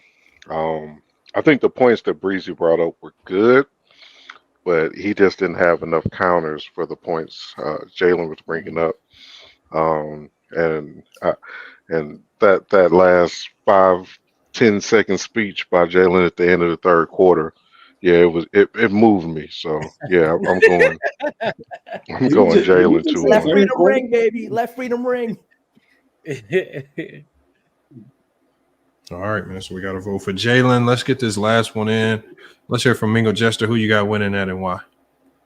I actually went the same way Art did. I actually went with other guy, Breezy. I actually went with him because the same reason what Art was saying. That was my argument. What about the guy that fall through? That's the same thing I was gonna say. That was my argument. So was that was that like your personal feeling? Like your that's what I was about to say. No, we gotta wait. That gotta be after. Hey, I answer that though. Yeah. Hold on, Art, real quick. Hold on. Let's get to Hold on, let me drop this link in the chat real quick. All right, so I mean, still though, that gives us 4 panel votes for Jalen. He has enough to win on the panel. Breezy can't catch up. So let's go ahead and end it in the chat. Let's end the poll and see what we get. All right, so we end the poll. We got Jalen winning in the poll, 64% to Breezy's 34%. So that means Jalen wins this debate right here. And great job, man. I mean, I think for Breezy, I think what H30 said is probably the strongest route to go down. You got to talk about the league just getting younger. You want the game to be watchable. You want more vets. You want guys being able to come straight in and have more of an impact as opposed to spending 4 years trying to develop a guy and hope that he pans into what you want him to be. But I just think with Jalen's points, these guys, man, whether they fail or not, I think you just got to let them fail, because there's a handful of kids who college ain't for them. Some kids just ain't book smart. They have to bypass college just because I'm going to flunk out if I try to stay in college. College ain't for everybody. And so when you think about it, what happens to those kids? And even if you make an attempt to go to the league and let's say it doesn't work out, just having an NBA jacket, if let's say you get drafted and it doesn't work out, just being drafted is going to give you a long career overseas. You'll still make millions of dollars overseas just because you were drafted into the NBA. And so some of these guys who don't work out in the NBA, we never see them again, but you might look up if you're watching some of these overseas games late night and they they the best player on some team in Italy or something like that, you know, making $850,000. So it is a bridge. It's like a resume that you're putting together. Getting drafted is something you add to your resume, and your basketball career doesn't end just because it doesn't work out in the league. There's a lot of other places you can go. And then if you do well enough, you can might be able to work your way back to the league. So I just think you got to give these kids an opportunity. Win, lose, or draw. You can't just limit their opportunities and say, oh, because Kwame Brown or some of these other guys didn't work, we're not going to let you in. You have to go to college. I think that thought process is really college basketball trying to work in unison with the NBA, basically saying, how can we make our product really good? And then they say, oh, we're sending you more well-equipped players, which the college game is completely different from the NBA game. The rules are different. The shot clock is different. The three-point line is different, right? All the rules, like really the only thing that translates well to the NBA is high school. High school is probably the closest format of basketball to the NBA format. So I just think college basketball probably does more of a disservice to these guys than it helps them, unless you go to a program that's ran by NBA guys like Coach K, or Villanova, right? Yeah, like guys like that who have a lot of NBA guys there that run it and tailor these guys and prep them for the league. You're not going to be well prepared for the league. And this is like, for example, a school like Purdue University, #1 team in the country right now, been #1 team all last year. They don't kick out a lot of NBA products. They do great at creating college players. They do not do a good job of creating NBA players. They had Isaac Haas, 7'3" player, one of the best big men in the country. Did not do well in the league. They did not prep him for the league. You know, right? And when you look at all the stars that they had, even with Carson Edwards spent 3 years at Purdue. You would think he would be able to come right into the league. Did not translate well. And so college basketball to me is just not the best place to get these guys ready for the league. I think jumping straight into the fire is probably going to get them better, get them more well equipped than anything. But that's just my thoughts on it. But I did have Jalen winning it. Yeah. Real quick question. So, like, which side of the argument you think it would benefit if somebody said the NBA has different avenues to get into the league? You can go overseas, still get drafted. You go to Ignite program, still get drafted. You know what I'm saying? Like, which side of the argument you think would benefit? You're gonna water it down, bro. What do you mean? What side of the argument it benefits? I think it would have helped. I think it would have helped Jalen more. I think it still helps Jalen's point because nobody overseas doesn't stop these guys. Like, there's other leagues, like, you know, when you look at a guy like Brandon Jennings, Dante Exum, look at him. Brandon Jennings bypassed college, and Brandon Jennings, he went straight overseas for a year because he said, because this is just a guy in Brandon Jennings who, even RJ Hampton and LaMelo Ball, these are guys that said, look, we're LeVar Ball said it best. Look, these guys they're trying to be basketball players. They're not trying to be lawyers and doctors. They need to be hooping. Now, you know, and you can always go back to school, but you can't always go back to the NBA. You know, you got a certain window of time to try to get into the league. Use it. But you can go back to school when you're 40. You go back to school when you're 35, but you cannot go back and try the NBA when you're 35 or 40. You got a small window of time to try to be a pro. Go try to be a pro. And if it doesn't work out, go back to college. You know, so I think but I think Breeze could have came, like, we would not have known about John Morant if he wasn't doing what he was doing in Murray State. We would not have heard about Dame Lillard if it wasn't for what he was doing in Reba State. Yeah, but I feel like that's not the argument, though, Hearn. The argument is not for those marginal players that are doesn't get watched at the beginning. The argument is for the players that are actively being seen at the beginning, and they have the future, and people want to have them in the NBA immediately. That's what the argument is for. Well, no, the argument is for. I think the argument is for, if you want to go try it, go. If you go, and if the people around you, because the NBA does a good job of telling you if you're going to be drafted or not. And if the NBA is telling you, look, you could possibly go in the second round or the first round, go test it, because you can go to the military. There's so many things you can do when you turn 18.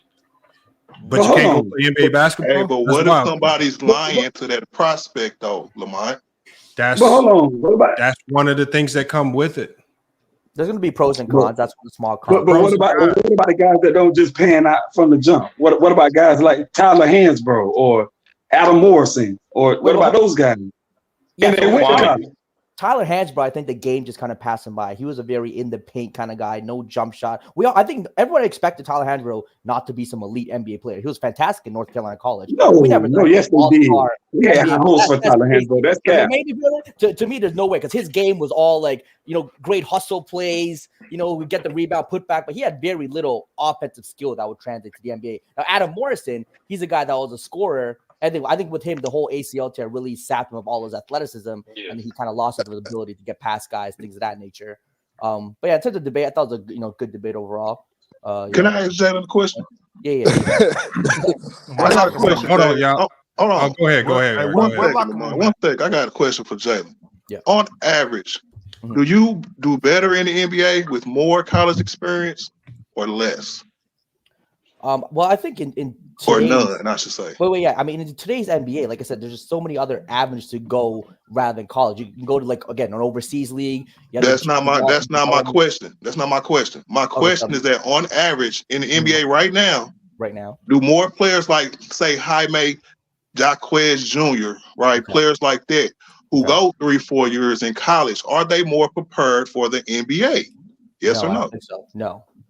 That's a lie. They are. I don't think so. Yeah, but the one thing is,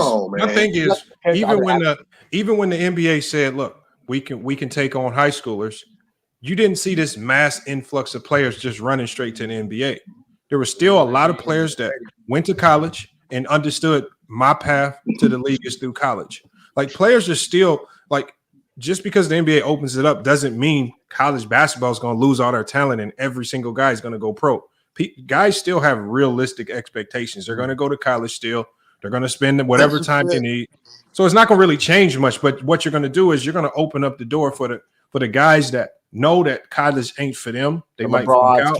Kevin Garnett. For there's certain, there's just for the guys that, there's just certain guys that just the college ain't for them. The college life ain't for them. They're ready to go be pro. And if you're ready to go be pro, I don't want to be the one to say, no, you can't be pro. The only way you can get to the league is if you go to college or something like that. No, I think just go test the waters. And if it doesn't work out, you got to venture overseas because you lost your amateurism. You got to go overseas. Yeah, one of the biggest indictments. Let's get locker room up here, Lamont. Let's get also locker now, room up I think here. now, I'm trying to get locker room. I got to create a spot. I also think now though, if you they will be right overseas. Overseas is not bad.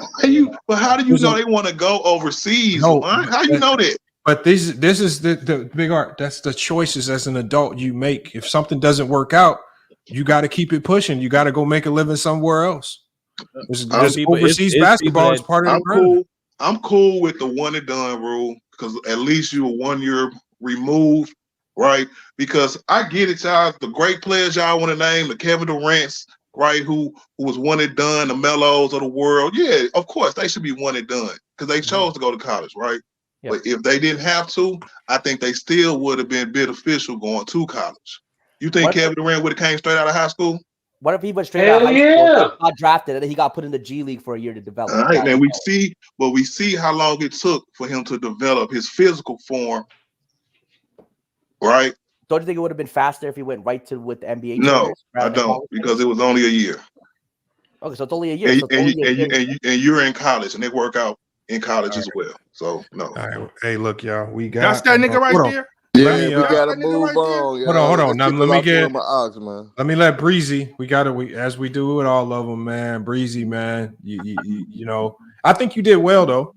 I think you did much better than a lot of people would ever give you credit for.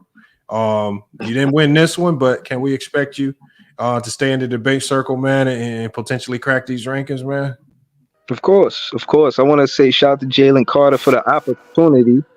You know what I mean? I got ducked 3 times, and I think I lost to the better debater tonight. You know what I mean? I think I had a good argument. I just think he did structure his debate better than mine. So shout out to him. And I really do appreciate not being ducked. I'd rather lose than being ducked. So I just want to say thank you for that. And yes, I will be back next week, the week after that, and the week after that. You know what I'm saying? But I had fun. You know what I mean? I thought I was bringing it home though with the Stephen A. point, but listen, man, I got no complaints. I'm not coming at the panel. I'm not mad at the chat. Shout to the chat. Shout to the panel. I appreciate the opportunity. And I see y'all next week, man. What can I say? Sir, salute, man. That's breezy, But man. yeah. Shout out Breezy, man. All y'all ducking him. I promise you, he's beating a lot of y'all the way he performed today. He's beat a lot of y'all that ducking him. He's beating you. So all you guys who are acting like Breezy are good enough, he's beating a lot of y'all. He can easily crack the top 10. Hope he shot if he does. But we're gonna stay doing what we do. We're gonna keep on winning. We're gonna keep on bringing it fast. We're gonna climb up the rankings. We're gonna get to that top spot. It is what it is. We're gonna go to that top spot. Shout out Breezy, man. It was a good debate. Yeah.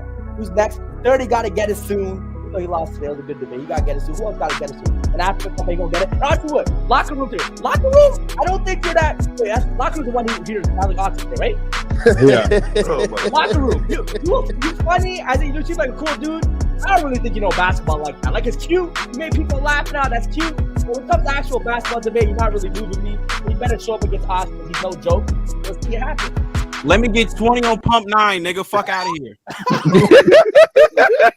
Hey man, I'm gonna charge you extra, boy. I'm gonna charge you extra. What is wrong with man? Locker room crazy. Hey, Lamont. Yeah. Hey, Lamont. Do I gotta hit him with a baby mama joke? What up, Big Ox? What's up, Big Ox?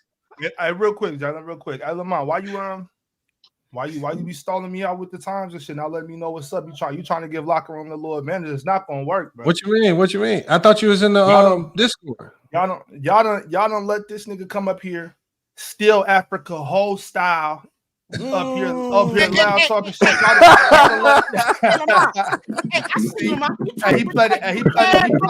He played a role.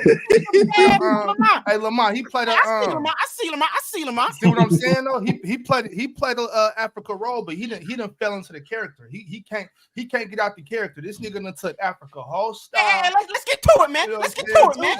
Let's get to it. Hey, Lamont, drop the Discord link. I ain't in the Discord. Drop that Discord link. Hey, I ain't gonna lie to you though, Lamont. Ox, that was a good one, Ox. It's in the chat, Fontaine. Hey, Herm, I was getting prepared for H. I wasn't even taking locker room serious, but then Lamont let me know what was going on. Debate? Come on, man. Let's. Ain't nobody Wait for 3 hours, man. All right. How you ain't have to wait? I ain't even know what was going on. Sturdy hit me up. I was at the museum with my kids. I didn't even know what was going on. Let's go. Let's get to it. All right. Hey, don't tempt the storm, nigga. All right, so we got hold on, let me drop everybody down. The day you think I'm a duck a powder room, nigga, I don't even gotta prepare for this nigga. I ain't have to prepare for this nigga, Lamont. Come on, bro. Y'all don't let this nigga trying to win the chat over. Let's go, man.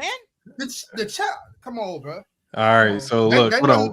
No, boy, nigga. What is y'all just to refresh me and so I can put it on the screen during the debate? What's the topic again? I don't even know. You don't know the topic? I don't need to know the topic. This nigga don't know ball. All right. Well, locker room? What's this? Hold on. Let me locker room. What's the topic again? I'm in the Discord right now. I want to make sure I got it 100% correct.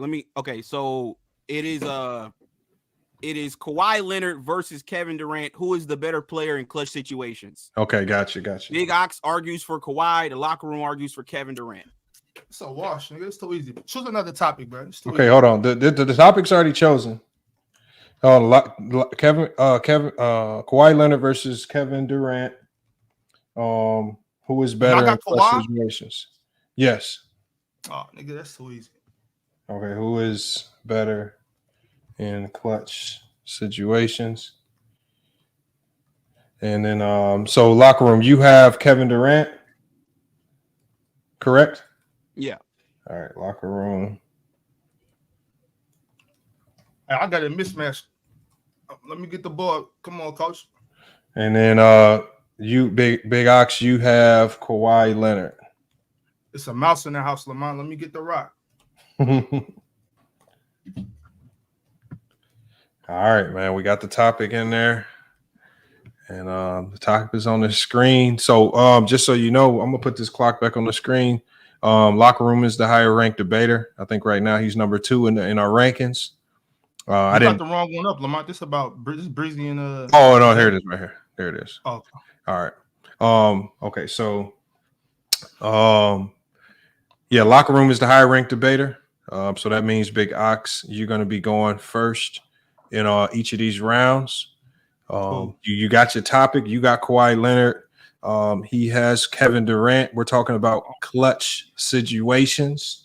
I think this is going to be a good one right here. I don't think we've ever touched on this type of player v player conversation just yet before. We may have, but man, still, it's going to be interesting to see what the approach is for both these guys. So, Big Ox, man. I know you said you didn't do your research. Hopefully you could put together some stuff on the fly.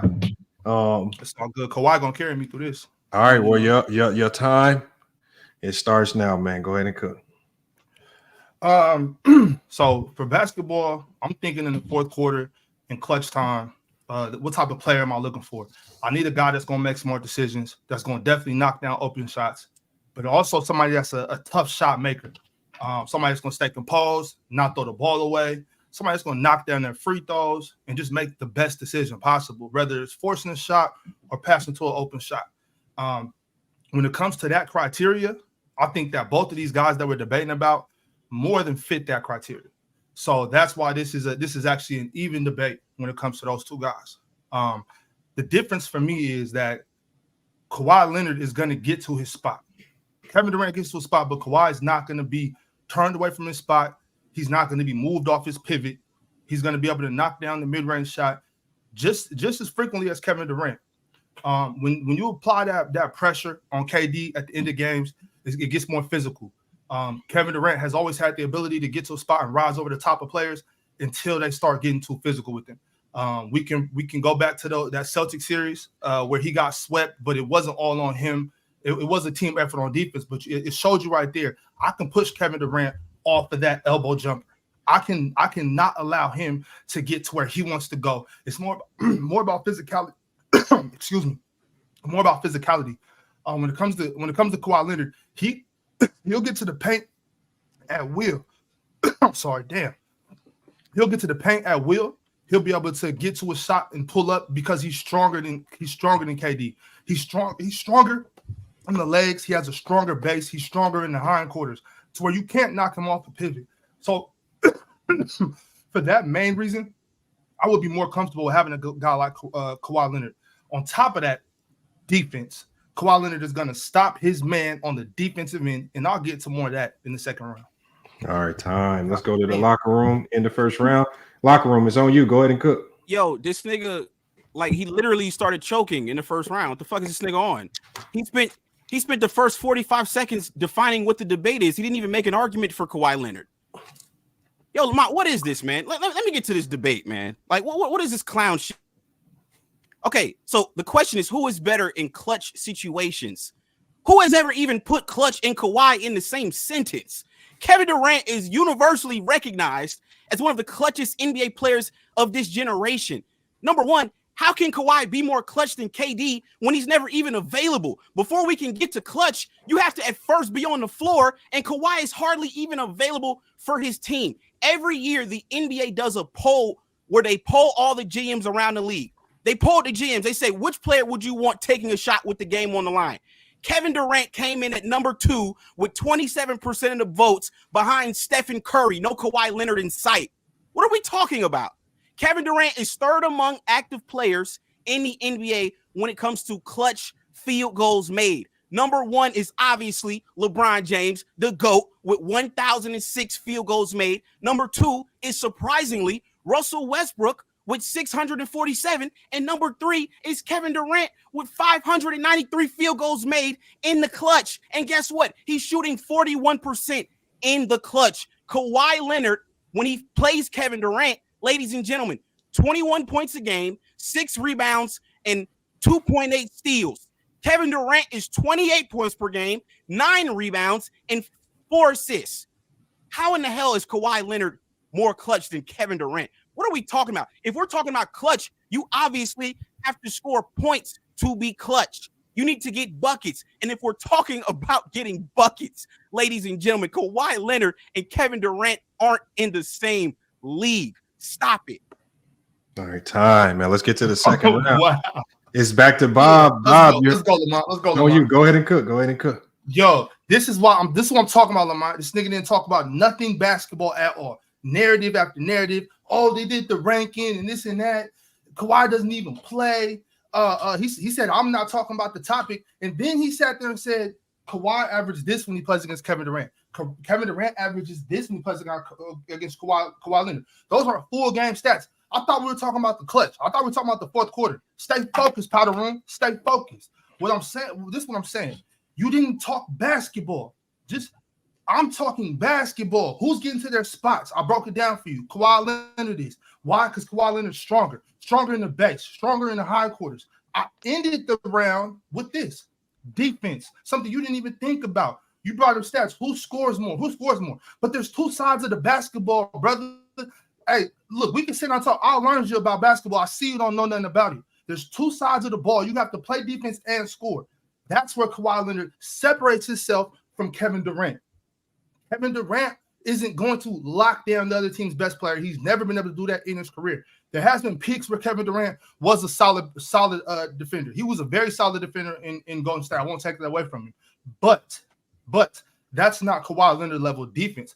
Kawhi Leonard doesn't have to outscore Kevin Durant because he will out-defend Kevin Durant. He can stop the other team's player from getting to their spots. He can stop the other team's player from reaching their peak in the fourth quarter, where Kevin Durant doesn't have the ability to do that. See, Powder Room, this is how you talk ball. I'm not talking narratives. I'm telling you, how is this going to work out? I can send Kawhi Leonard out there with 8 seconds left, and we're up one, and they have the ball, and I can be confident that Kawhi Leonard is going to make the right defensive play. He's going to make it hard for them to get a bucket. I can't do that with Kevin Durant. I don't feel the same level of comfort with Kevin Durant because Kevin Durant isn't close to the defender as Kawhi Leonard. Hey, Powder Room, I'm sorry, let me get your name right. Powder Room, talk ball, baby. No narratives. Get to it. All right, second round. It's on you, Locker Room. Go ahead and cook. Watching this nigga. Now, Lamont, like I said, he claimed I talk narratives in the last round, but his whole first round, he brought up 1 point about Kevin Durant, and that was in 2022 when he got swept by Boston. You talk about one playoff series. The fuck out of here. So, like I said, let's talk basketball, little oxtail. Let's do it then. Let's talk about the playoffs, right? This is when being clutch actually matters, ladies and gentlemen, right? This is when you actually need to be clutch. Let's go back to Kawhi Leonard's only memorable clutch moment. It came in 2019, ladies and gentlemen, and that was in Game 7 when he hit a clutch game winner against the pathetic Philadelphia 76ers, who, Lil Oxtail, haven't been out the second round since 2001, which at this point was 23 years ago. That was his only clutch moment against Joel Embiid and the Sixers in 2019, nearly 6 years ago at this point, right? Joel Embiid, who is a historical playoff choker, and Ben Simmons, who is so pathetic, he literally threw the series against the Hawks a couple of years later when he passed up a dunk over Trae Young by passing the ball to Matisse Thybulle. So let's look at Kawhi Leonard in 2013, Lil Ox, when the Miami Heat beat the San Antonio Spurs in dramatic fashion. The whole narrative that was started by Skip Bayless was that Ray Allen saved LeBron's bacon when he made the three that sent the game into overtime. If you actually go back and watch the game, Kawhi Leonard went to the free throw line when the score was 94-92 with 20 seconds left on the clock. Tim Duncan passes him the ball. He goes through the free throw line, ladies and gentlemen, and clanks the first free throw. And that left the door wide open for the Miami Heat to tie the game with a three. How is he clutch? How is he clutch? What are we talking about? So like I said, ladies and gentlemen, Kawhi Leonard barely averages 20 points for his career. To be clutch, you got to get buckets, man. Time. All right, we in our third round, man. This is the round where you can rebut talking points, or you could just kind of bring all your points full circle. Use it however you want, but Big Ox, it's on you, man. Go ahead and close it out, man. Yo, Lamar, I could sit here for 2 minutes and not say nothing and still beat this nigga 2-0. I'm not even really tripping like that. But I'm a fair sport. I'm gonna go ahead and battle this nigga.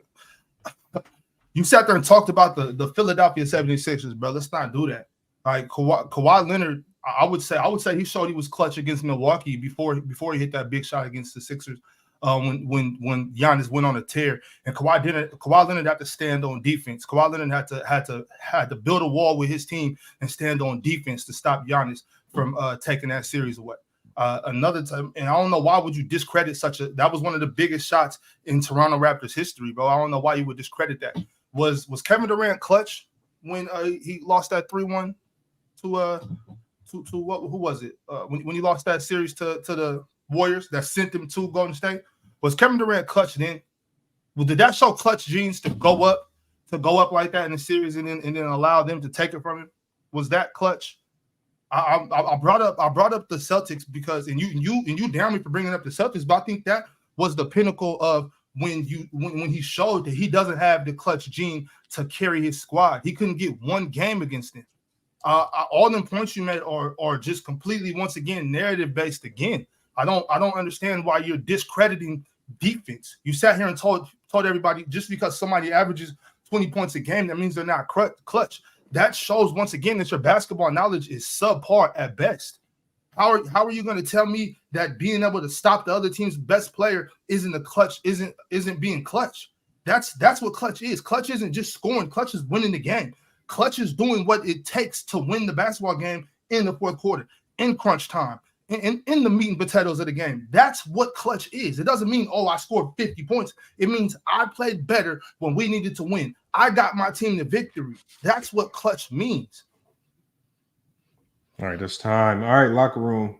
Final rounds on you to close it out, man. Lamont, this nigga went all 3 rounds and didn't mention one clutch moment from Kawhi. I had to do it for him. What is this nigga talking about? Bro, the debate topic is who is the better player in clutch situations. You couldn't tell us one moment where Kawhi was clutch. I had to tell you. So let's get to the NBA Finals, ladies and gentlemen. Kawhi Leonard's NBA Finals wins are about as overrated as they come. In 2014, Kawhi averaged 18, 6, and 2 in the finals. The Spurs win in 5. He basically won the award because he guarded LeBron James and held him to 28 points per game. How is that clutch? Then we go to 2019. Look, think about this. He only won in 2019 because the guy that this clown is debating against was hurt. Kevin Durant, he missed games 1 through 4. He came back in game 5, scored 11 in a row, and guess what, you idiot? He tore his Achilles, and then guess what, you stupid fuck? Klay Thompson tore his ACL in game 6. That is why Kawhi Leonard was able to get his second finals MVP, because 2 out of the 3 best players on Golden State were injured.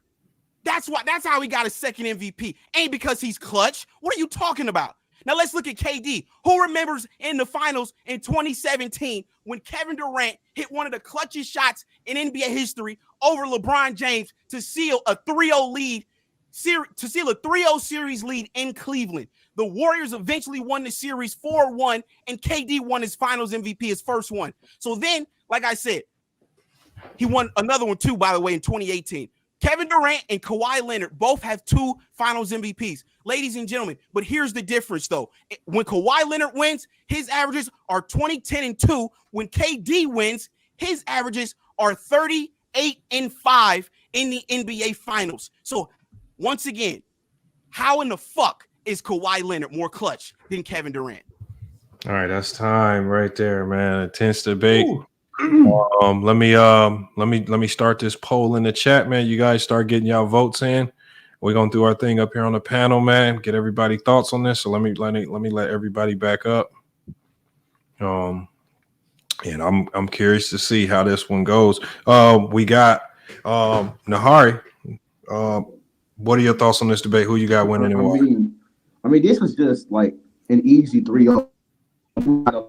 He was on topic. He's kept bringing up points per game. He barely really broke down Kevin Durant in the clutch. In the first round, Big Guys did a great job of breaking down Kevin Durant's flaws in the clutch and bringing up Kawhi Leonard, the fact that he doesn't get bumped off his pivot, he's stronger. The second round, he brought up the defensive aspect of being clutch, which is a part of clutch. The fact that Kawhi Leonard is clutch on the offensive end and the defensive end, that really sold that round for me. And locker room, again, a bunch of narratives, not really talking about KD in the clutch. Then in the third round, he lied up any moments that Kawhi was clutch. He literally brought up the Bucks series. I don't know what he was talking about. Yeah, but I just rebuttal everything, all the BS that locker room was saying. This was easy work for the Ox. It was 3-0, man. It was 3-0. All right, we can't win by just points per game. We gotta vote for Big Ox to start. Let's go to Herm. Who you got winning and why? This is one of the unique. This is one of the unique debates I heard in a while. Locker room comes with certain angles that people don't catch. His way of debating. When it comes down to me personally, I think Ox does know the game more than know more basketball than locker room. But in this debate, I know Ox slipped a little bit. I got locker room 2-1. Oh, don't get that nigga the petty buck. We gotta vote for locker room there. Hold on, let me find it. Okay, here it is right here.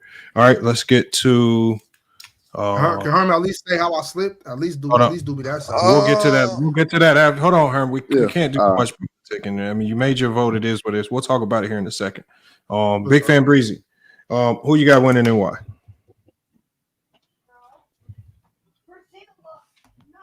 Big Fan Breezy, you with us? All right, let me kick him out and get somebody up here that can be a part of the vote. I'm gonna drop the link again. Can we get somebody else up here to be a part of the vote? Let me get that link. Here it is. And then also, if you have a debate, man, you can also hit the link and pull up. But let's go ahead and move on to Jalen. Who you got winning and why? Yeah, this is a very, very interesting debate. So I think both took very kind of different angles. Oxa, I think I've noticed now, he really debates like a basketball coach. So you really have to kind of appreciate kind of the real X's and O's of basketball and the way he talks about basketball, which is, I think, a very interesting thing. I don't think a lot of people really debate like that. And then you have Locker, who I did think brought some good facts. He brought some, particular games in situation where Katie did perform in that third round. So I had Ox winning the first round, even though the first 30 seconds, he just kind of broke down the debate rather than the point. I still think he brought more because I didn't really like the locker room kind of come back with the coaches. What the coaches vote for who they think is more clutch to me is not really indicative of the question of who is better in the clutch. I kind of want to hear the game and what they do better, which Ox did. Second round, I actually did give. Third round, I gave to the locker room. Third round, I thought he did bring it home. He brought up the final performance by KD doing his thing against LeBron and the Cavs. And then with KD, some of the mishaps that he had. I mean, with Kawhi, some of the mishaps he had, or maybe some of the weaker performances that he may have had. And the second round, I'm gonna give to Big Ox there. So 2-1 Big Ox. I don't think it was 3-0, but 2-1 Big Ox here in this debate. All right, so we got another vote for Big Ox. Let's go to Fontaine 5, man. Who you got on this one?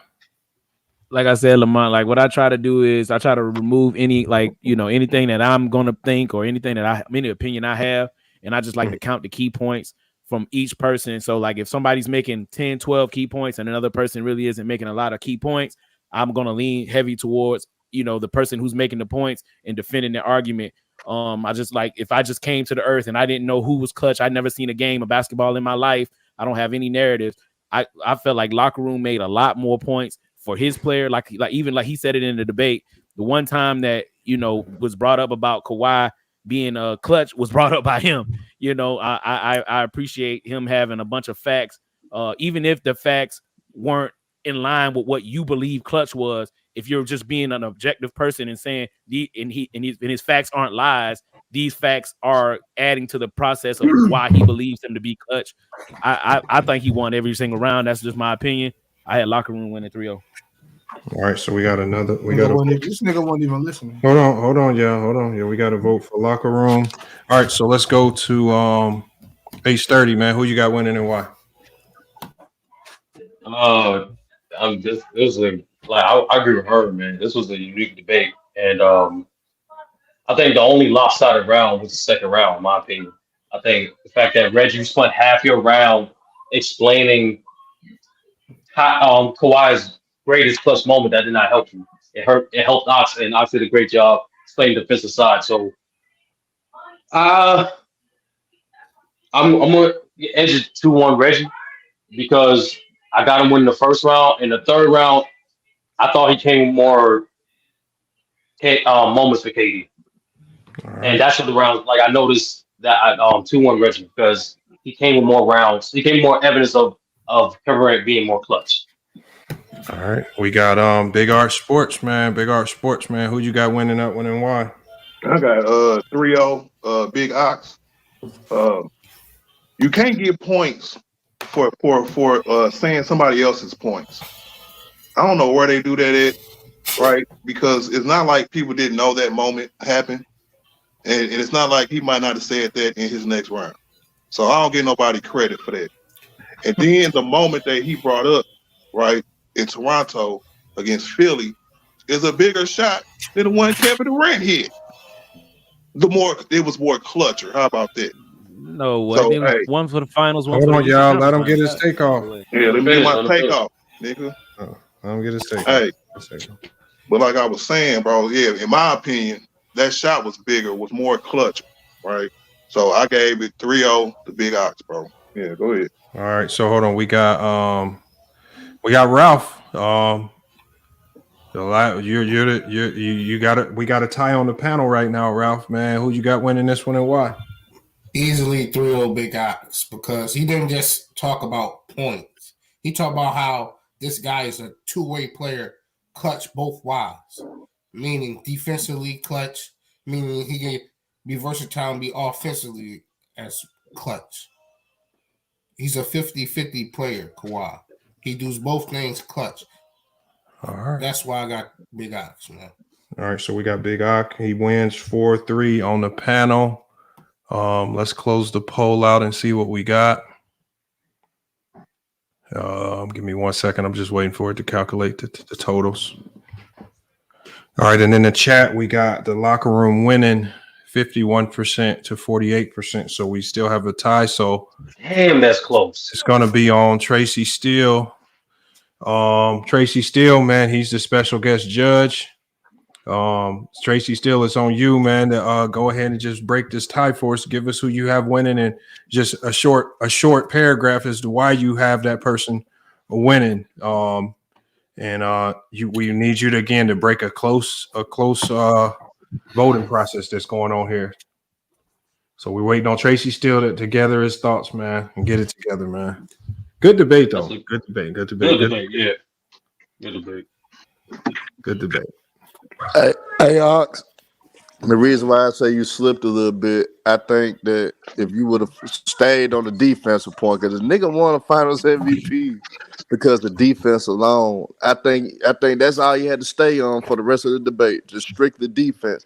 I think you kind of played it to the antics of the locker room, and that kind of got you off your square a little bit. I know y'all give niggas points for antics. So I mean, it ain't about giving points for antics. He brought up more moments. Y'all give niggas points for antics. So he actually brought up more moments than you did. You should have focused on defense straight up. He said he brought up one moment.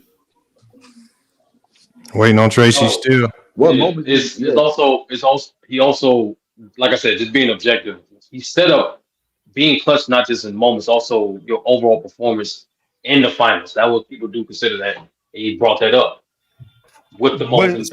You said overall performance in the finals is clutch. So first quarter, what you doing? People can't do too much. Can't do too much. I know what I'm saying. Like, I'm just explaining. No, I'm just explaining to you. No, I'm just explaining to you why it's a close debate. That's all it is. The second round was because the debate was close. Y'all, I don't see Tracy Steele, man. I don't know where Tracy Steele Lamont, it might have to be you. It might have to be you, Lamont. That's easily Big Ox 3. That's a great idea, Jalen. That's a great idea, Jalen. Don't run from the grind, Lamont. Don't run from it. Easily 3-0 Big Ox, bro. Me and Art said it best. All right, hold on, y'all. Let's just try to get Tracy Steele in here, man. Hold on. I about to say that rebrand. Bring Sammy up here. Let her do the voting. No, I mean, again, we gone. Like we. Oh, Tracy Steele. Hold on, Tracy Steele has his vote in. He says Kawhi is clutch on both ends, so I choose him. Forgot his name, so he chose Ox. So Ox wins this one. The points per game didn't move nobody, man. All right, hold on, y'all. We gotta. This what I'm saying, bro. You got some clowns up here, man. It is that's yeah. I don't understand how he niggas break talking about 3-0. Like, bro, he didn't. You the clown up here. Like, niggas is Hey, who you talking You to? talked down clutch. Right, you the big time. Hey, who you talking to? He didn't mention one clutch. He didn't mention one clutch moment Kawhi had. Can we? And he still Hold on, Lamar gotta give his comments. Lamar gotta give his comments. My thoughts. Every time you lose a debate, you start crying, nigga. Hold on, real quick. Nigga, this some clown shit. Hold on. My thoughts are so when I look at the question, you guys, and I'm gonna put the question up on the screen. So the question is Kawhi Leonard and Kevin Durant, who is better in clutch situations? We know both of these guys are clutch to a certain degree. So now you have to, now we're trying to discern who is doing a better job at detailing to us who's better in the clutch. Big Ock went with basically the only strategy possible to argue for Kawhi Leonard. You have to find a way to label his defense as clutch and add that in. And he had to go that route because the traditional definition of clutch as we know it primarily is on the offensive side. Just the traditional, right? And he did a good job of trying to explain to people how his defense was clutch. And I know when we hear the other side of it, I know a lot of people say that Reggie just used numbers, but when we're talking clutch, to me, I think the numbers matter. And I think when you put those numbers up, whether it's games, whether it's moments, whether it's situational stuff, and when he talked about the percentages and the efficiency in the clutch, I think all of those numbers favor Kevin Durant. And, it's one thing to say that Kawhi Leonard was elite in the clutch, and he has been good defensively. But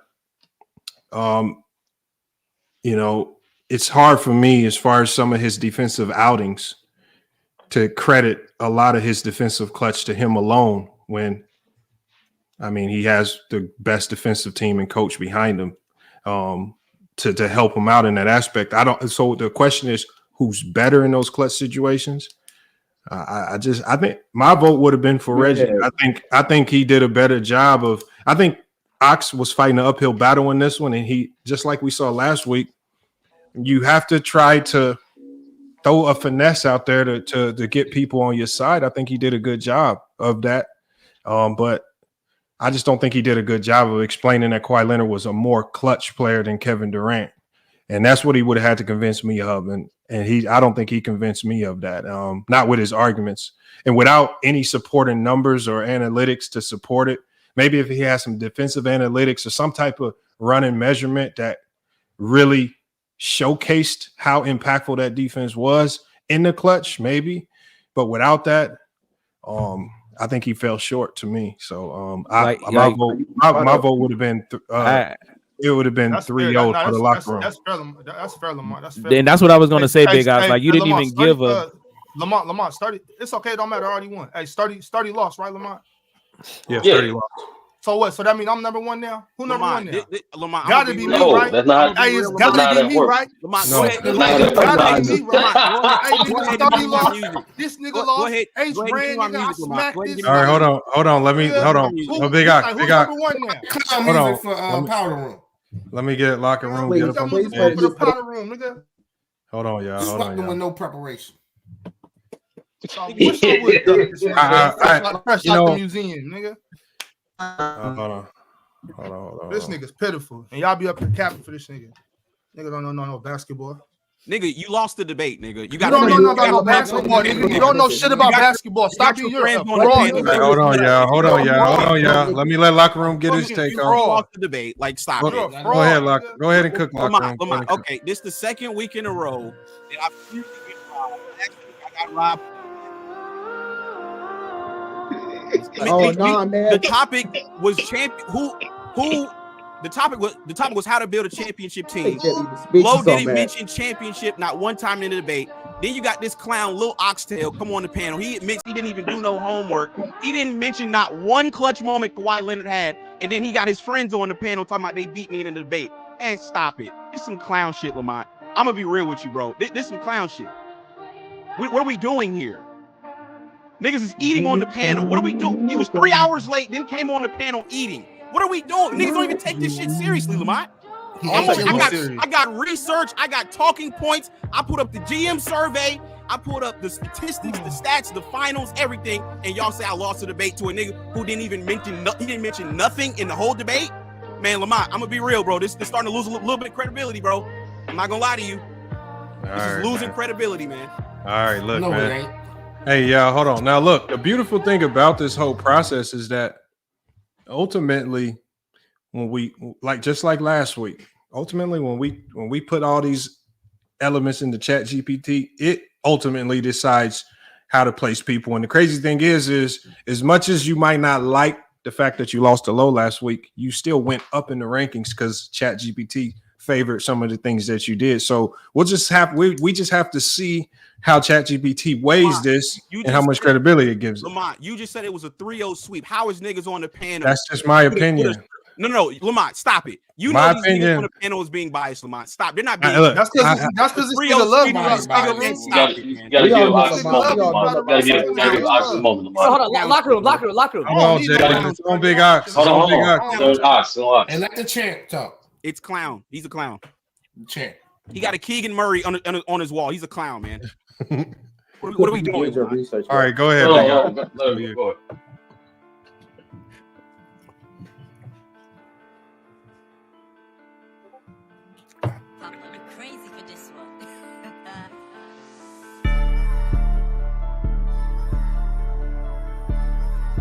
Fucking needed. Damn. The champ is here. Big Ox didn't need to say no words, man. Damn. He don't entertain clowns. All right. Locker room. I thought you did a good job. You're wrong. I'm gonna be real, bro. I'm gonna be real. This is lost credibility in my mind. I'm not even gonna lie to you. Look, it is. Look, y'all. No, Lamont. When you got three, I can't control it. Niggas on the panel that say he 3-0'd me, and they come on, man. This y'all niggas barely even talked about no, that's just their opinion, bro. Look, y'all. I'm not gonna question. I'm a baby. Again, I'm not gonna question.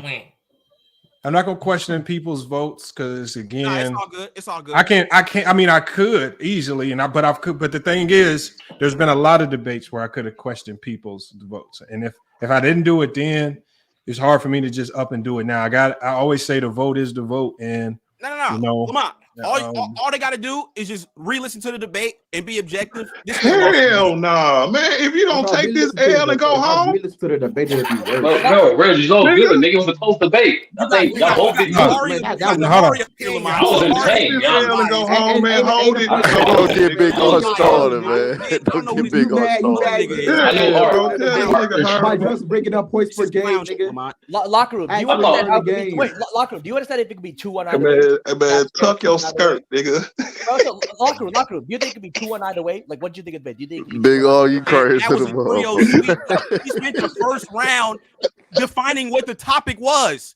That's what you were talking about the Philadelphia 76ers versus the Hold on, look. This nigga spent 45 seconds talking about the Sixers playing the Hawks. He wasn't focused. He don't know nothing about basketball. Lamont, he brought up one playoff series. Hold on. Be honest. Hold on. For game that wins and losses. Hold on, Nahari. See, Nahari, I know you picked Big Ox, but see what I like to do, even if I pick somebody to win, I hope going forward you guys are also willing to let Big Ox know where he kind of went left too, because this was definitely not his greatest performance by far. He won the debate, and you know we always give credit where credit is due, and I know what Big Ox can do. But the fact he wasn't prepared at all. The fact he came in unprepared, it showed. And again, the vote is the vote. I can't control it. And I don't know if you can eke out a win in a similar fashion against some other people. For whatever reason, I don't know, but Hey, let me ask you a question, Lamont. Hey, Lamont, hold on, fellas, hold on. How am I biased? How can I be biased? And I'm I not don't know saying who that Ox you're is, biased. or I I don't don't know who the locker Hold on, room hold on, no, big. I just was met you talking- guys today, so how am I biased? So name what did he say that won him this debate? What about the Bucks series? At the end of his debate, hey, hold on. I got him. At the end of his debate, when he actually defined clutchness, right? You said stats, bro. You was naming 22 what a nigga scored during the game. Nah, bro. Clutch, when clutch moments, clutch times, bro. He said he defined what clutch was. Man, stop playing with me, man. This nigga's I mean, you asked the question, I answered the question, all the bro. points I brought up in rounds 1 through 3, and he talking about he defined what clutch was. That's what won him to debate. Man, get the fuck out of here, man. This some clown shit. You asked him a question, Reggie. I answered the question, clown. Yeah, but hold on. But you got to understand, Reggie. It went down to the what? This might be the closest. Yeah, it was a close. we've ever Yeah, seen. look at the chat. Come on. I'm done, bro. I'm done, bro. Go ahead, bro. No, it did go to the You wire. gonna retire? I mean, take his L and go home. You gonna retire, Reggie? No. You gonna retire, Reggie? Hold on, y'all. Look, Lamont, I'm tired of coming over here, and I got talking points that niggas don't even. These niggas are so stupid that my talking points literally go over their head. What talking points? That's how stupid they are. Hey man, you sound like you finna say lit. Lamont. This nigga think he got good talking points. Lamont, okay, let me ask you, Lamont. How is Kawhi more clutch than Kevin Durant? Let me ask you. Oh my God. Hold on, me? Please explain this to me. How is he more clutch? Who? Kawhi Leonard? Yeah, how is he more clutch than KD? I don't think Kawhi Leonard is more clutch than KD. Thank you. What are we, so I don't think so. It's not about what you think. It's not about what you agree upon. What are you talking about? Except that Golden State. Except that Golden State shot. Can you name me another Kevin Durant shot? So you said it's not what. What about when that nigga lost 3-1 to Golden State? I brought No, that's what I'm trying to say. That's what I'm trying to say. That's what I'm trying to say. It's not about the debate. It's not about what you personally agree with. It's about what was said. And in my opinion, I'm about to get to it. Reggie, What did you say? You said it was 3-0, right, Sturdy? Why this nigga no, so nigga. sensitive? Actually, He said you nigga, I gave man. 2-1, dummy. So let me explain why. Hold on. Let me explain what the fuck happened. Y'all both went on a little tangent in the first round. Y'all both put on spin party around talking about nothing in the first round, but then y'all had great points. Man, the second round, the whole first round, I brought up KD. Yo, you cry right now, bro. Let me finish answering your question.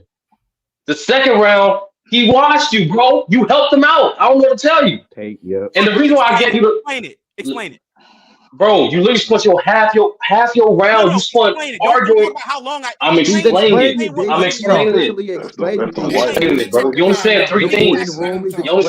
Reggie, you only said like 3 or 4 things in the second round, bro. So what did he say then? If I hold on. Let me. somebody make a I can't explain it, nigga. Hold on. Here it is, right here in the second round, and because I remember thinking this in the second round. This is where I felt like Reggie went a little wrong to me, and. Okay, I can understand maybe using one of the first 2 rounds to really get on Kawhi Leonard, but when I think back on KD's body of work and all the clutch moments that he's had, I think there was more you could have done as far as talking about how even though he lost against certain teams like the Celtics, the man went out in a blaze of glory, just literally putting the team on his back, being clutch in every which way possible. When you talk about some of the things he did in OKC, none of that was mentioned. When you talk about when you're on a team with a guy that can shoot the ball like Steph Curry and Clay, and he's the one taking the biggest and some of the toughest shots, not in the playoffs, but in the NBA Finals. Again, I thought you were right about that point. When you said that his shot was more significant than Kawhi Leonard's. A shot in the NBA Finals to me in the clutch is always going to be more significant than a shot in a lesser round. So, but I think you fell into the basket of trying to tell us how bad Kawhi was in the clutch, as opposed to just staying on KD and just laying out KD's entire body of work where we know he's clutch. Because his body of work alone would have won you the debate. You don't even have to talk about because I think you did a good job of basically telling us in the first round, the man really, his injuries have prevented him from having enough clutch moments to be in the conversation with KD. That's all we needed What to did hear. he say I don't then? What no, did but he but say? that's what I'm saying is What did he say? no, but What did I he had say that hold on. superseded what I said? No, hold on. I had you winning, but what I'm saying is where other people might have had you losing is I felt like in the second round you left it open for people to decide it either way because I felt like you spent too much time talking about Kawhi Leonard. But you got to ask somebody. Hey, But you Lamar, got to ask why somebody. y'all always be coddling this nigga when he get beat? But you gotta ask somebody. It's the only nigga he You do. gotta ask somebody that picked him to win. I don't know. Can't. I did. They can't tell me what Nigga, hold on. Real quick. Lamar. You need to work on That's your why I'm trying to, nigga, I picked you to win, and I'm trying to explain why you lost. No, don't explain to me why I lost. Explain to me why he won. You can't. Okay, bet. Even better. I'm about to. You left a lot The to be way desired. bro, there is no exactly. You left a lot on the table. And number one, number two, there is no one way to win a debate. The way Ox broke it down, he kept it strictly about the game. So get it like I said. I'm getting into it, nigga. You stop crying. I'm finished. What are you talking about? I'm saying it as you about to cry, bro. Let me finish. Tell me what he said. What are you talking about? Hey, man, somebody get this nigga a tissue, Tell me man. what he said, nigga. All right. In the first round.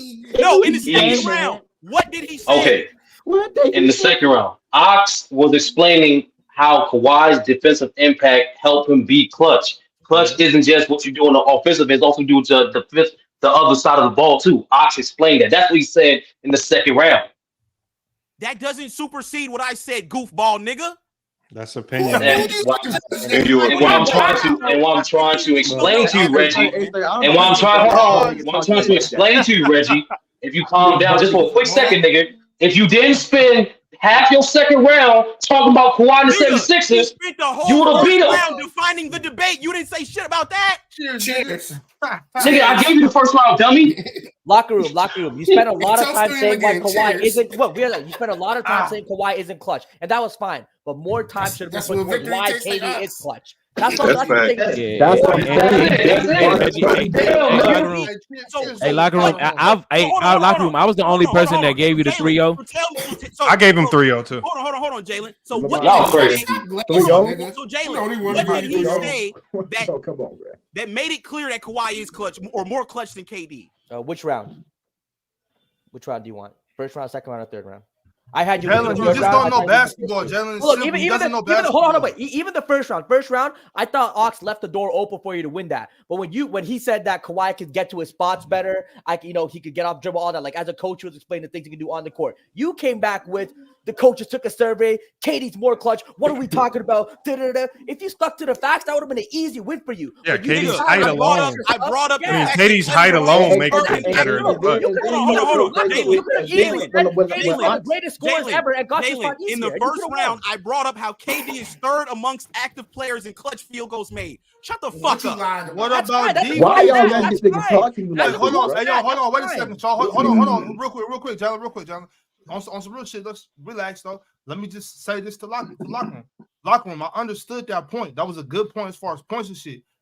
My rebuttal to that was that he might score more in some clutch moments, but his defense, counterbalances that. That was my rebuttal to that. And that's a weak ass point. And you got to know, you got to realize. I don't give you that. You don't know basketball. You got to. I agree. Hold on, we got to start moving on.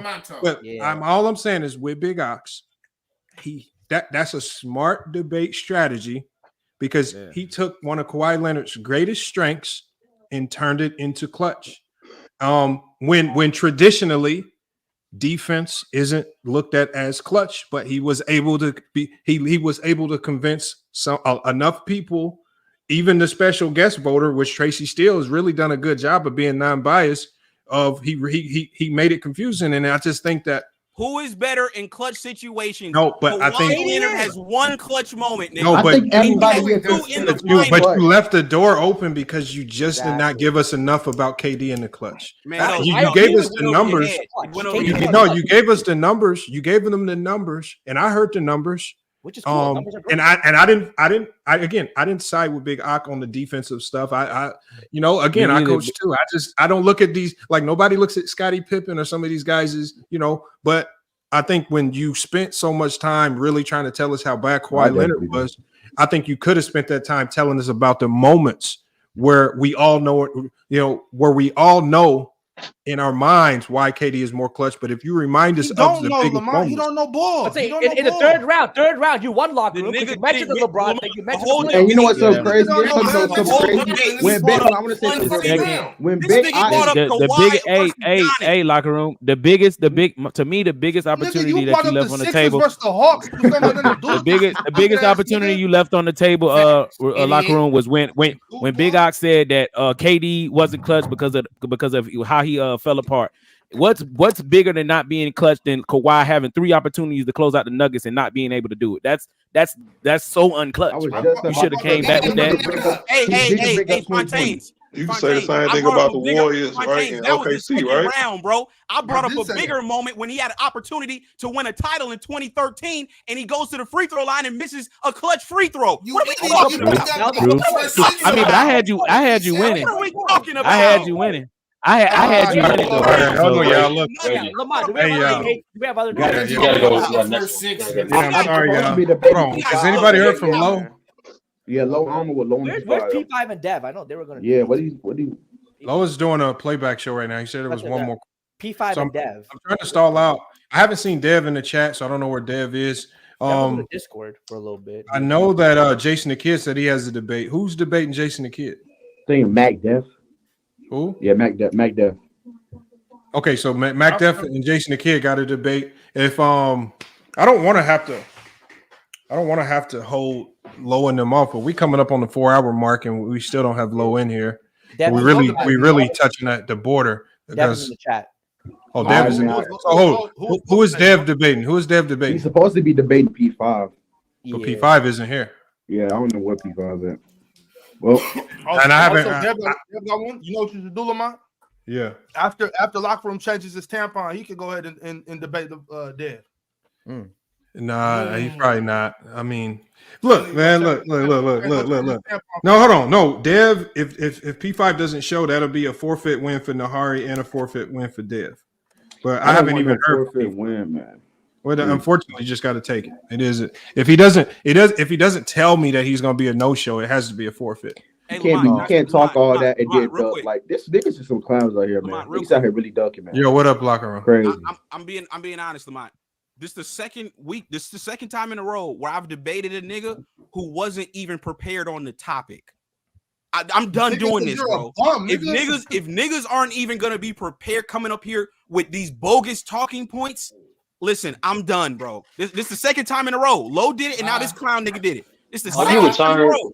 Niggas aren't even taking this. No, let me stop the bullshit. Let me stop the bullshit. Lamont, niggas aren't even taking you seriously, fam. I was prepared, but I was prepared for 8. I wasn't prepared. Lamont, niggas are not taking you seriously, man. I was prepared to get some real basketball knowledge. I wasn't taking. I mean, but you gotta, but locker room, you gotta understand if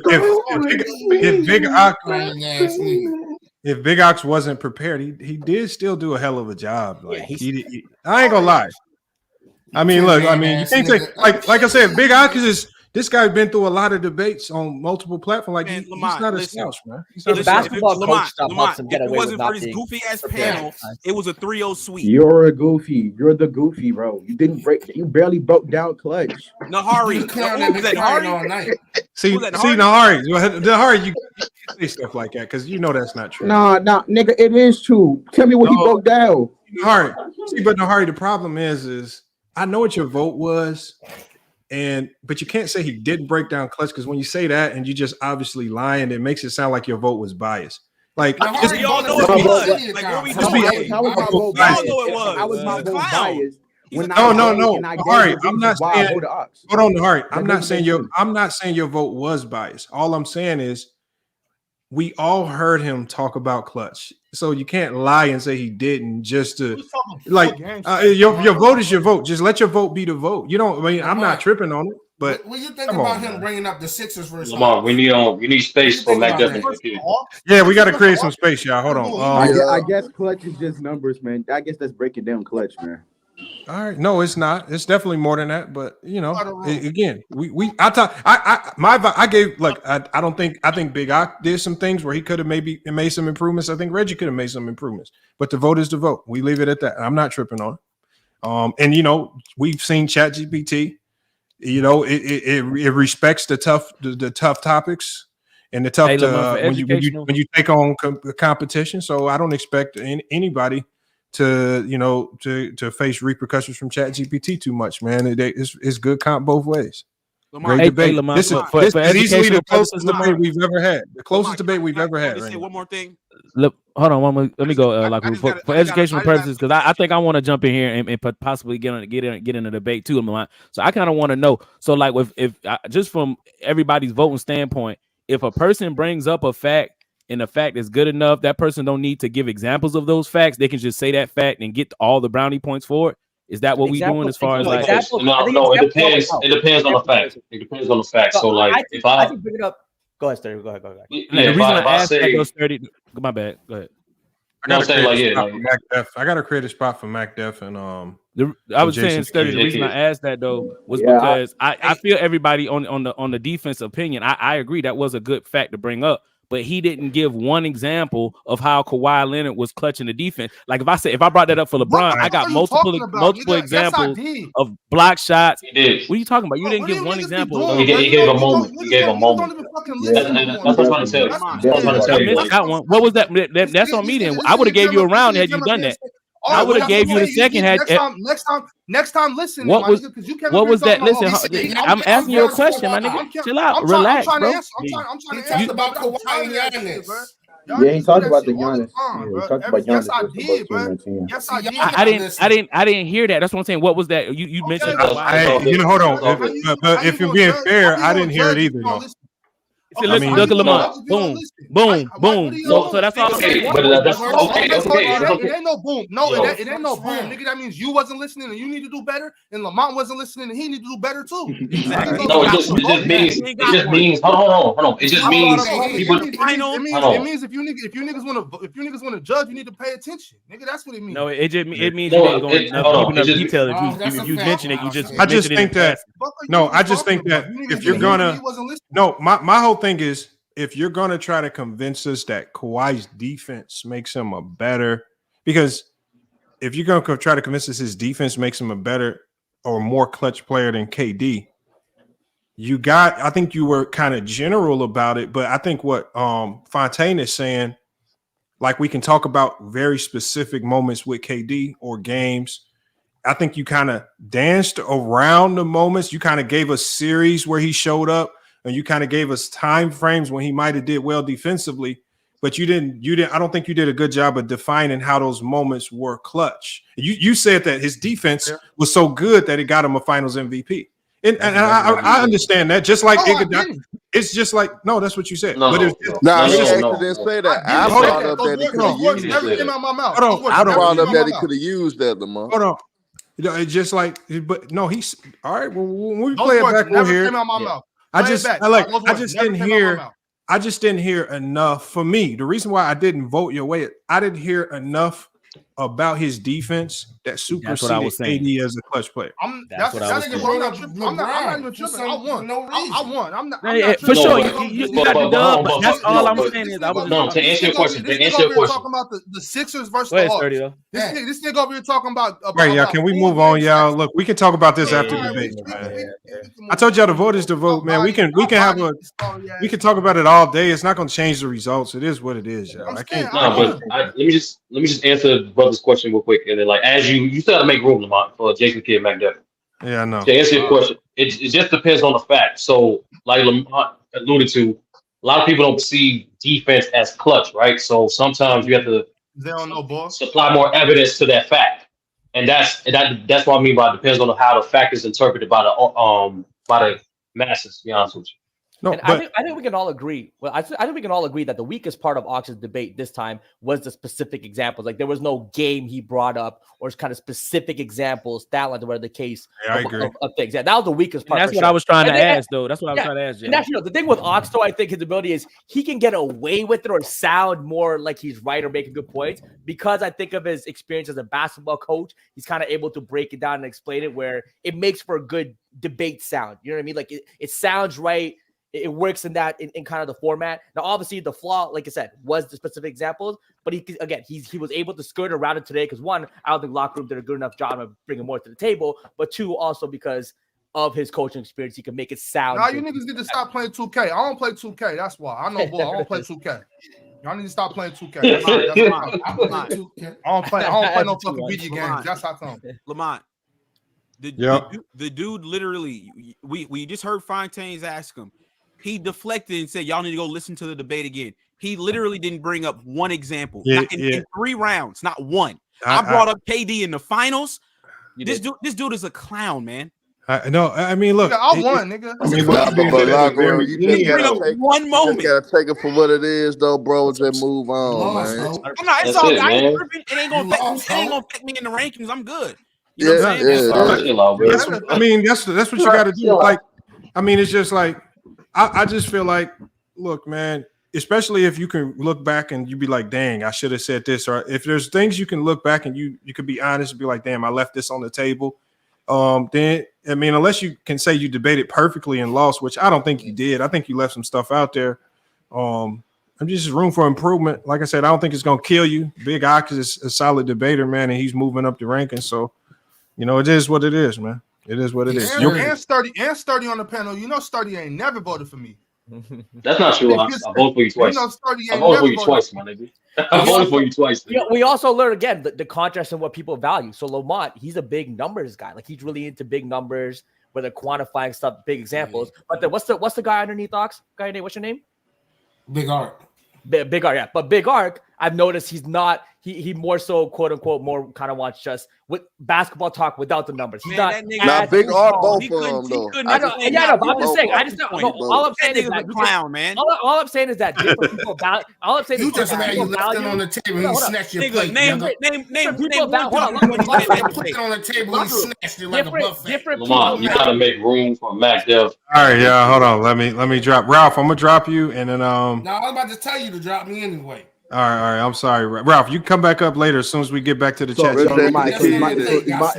My debate with P5 is canceled, right? I haven't seen from P5. So after H30 and Legend of Winning, if we don't hear from P5, then it's gonna be postponed. But I mean, as it stands right now, I haven't seen Legend of Winning yet, so. I don't want to drag this on to be 6 hours. So I'm gonna. If he doesn't show up, Lamont, I don't want it to be postponed. Because niggas not even showing up for the debate like 4 times. He texted me. He said he's gonna be here. You got hold on, y'all. Showing up. You got niggas eating on the panel. You got niggas don't know what they're talking about. Hey man, you sound like Wanda Spikes, nigga. I can't eat. Damn. All right, let me drop. I'm dropping. I thought it was an entertaining debate. Though. All right, hold on, y'all. I mean, look, it's probably the closest debate we've ever had on this channel by vote. Stop playing with me. That shit was not good. It wasn't even close. Everybody move. Let's move on, bro. It's been an hour campaigning and crying, bro. Move the fuck on. Vote. It was the closest by vote for sure. Oh yeah, man. I don't mean Ox's close too.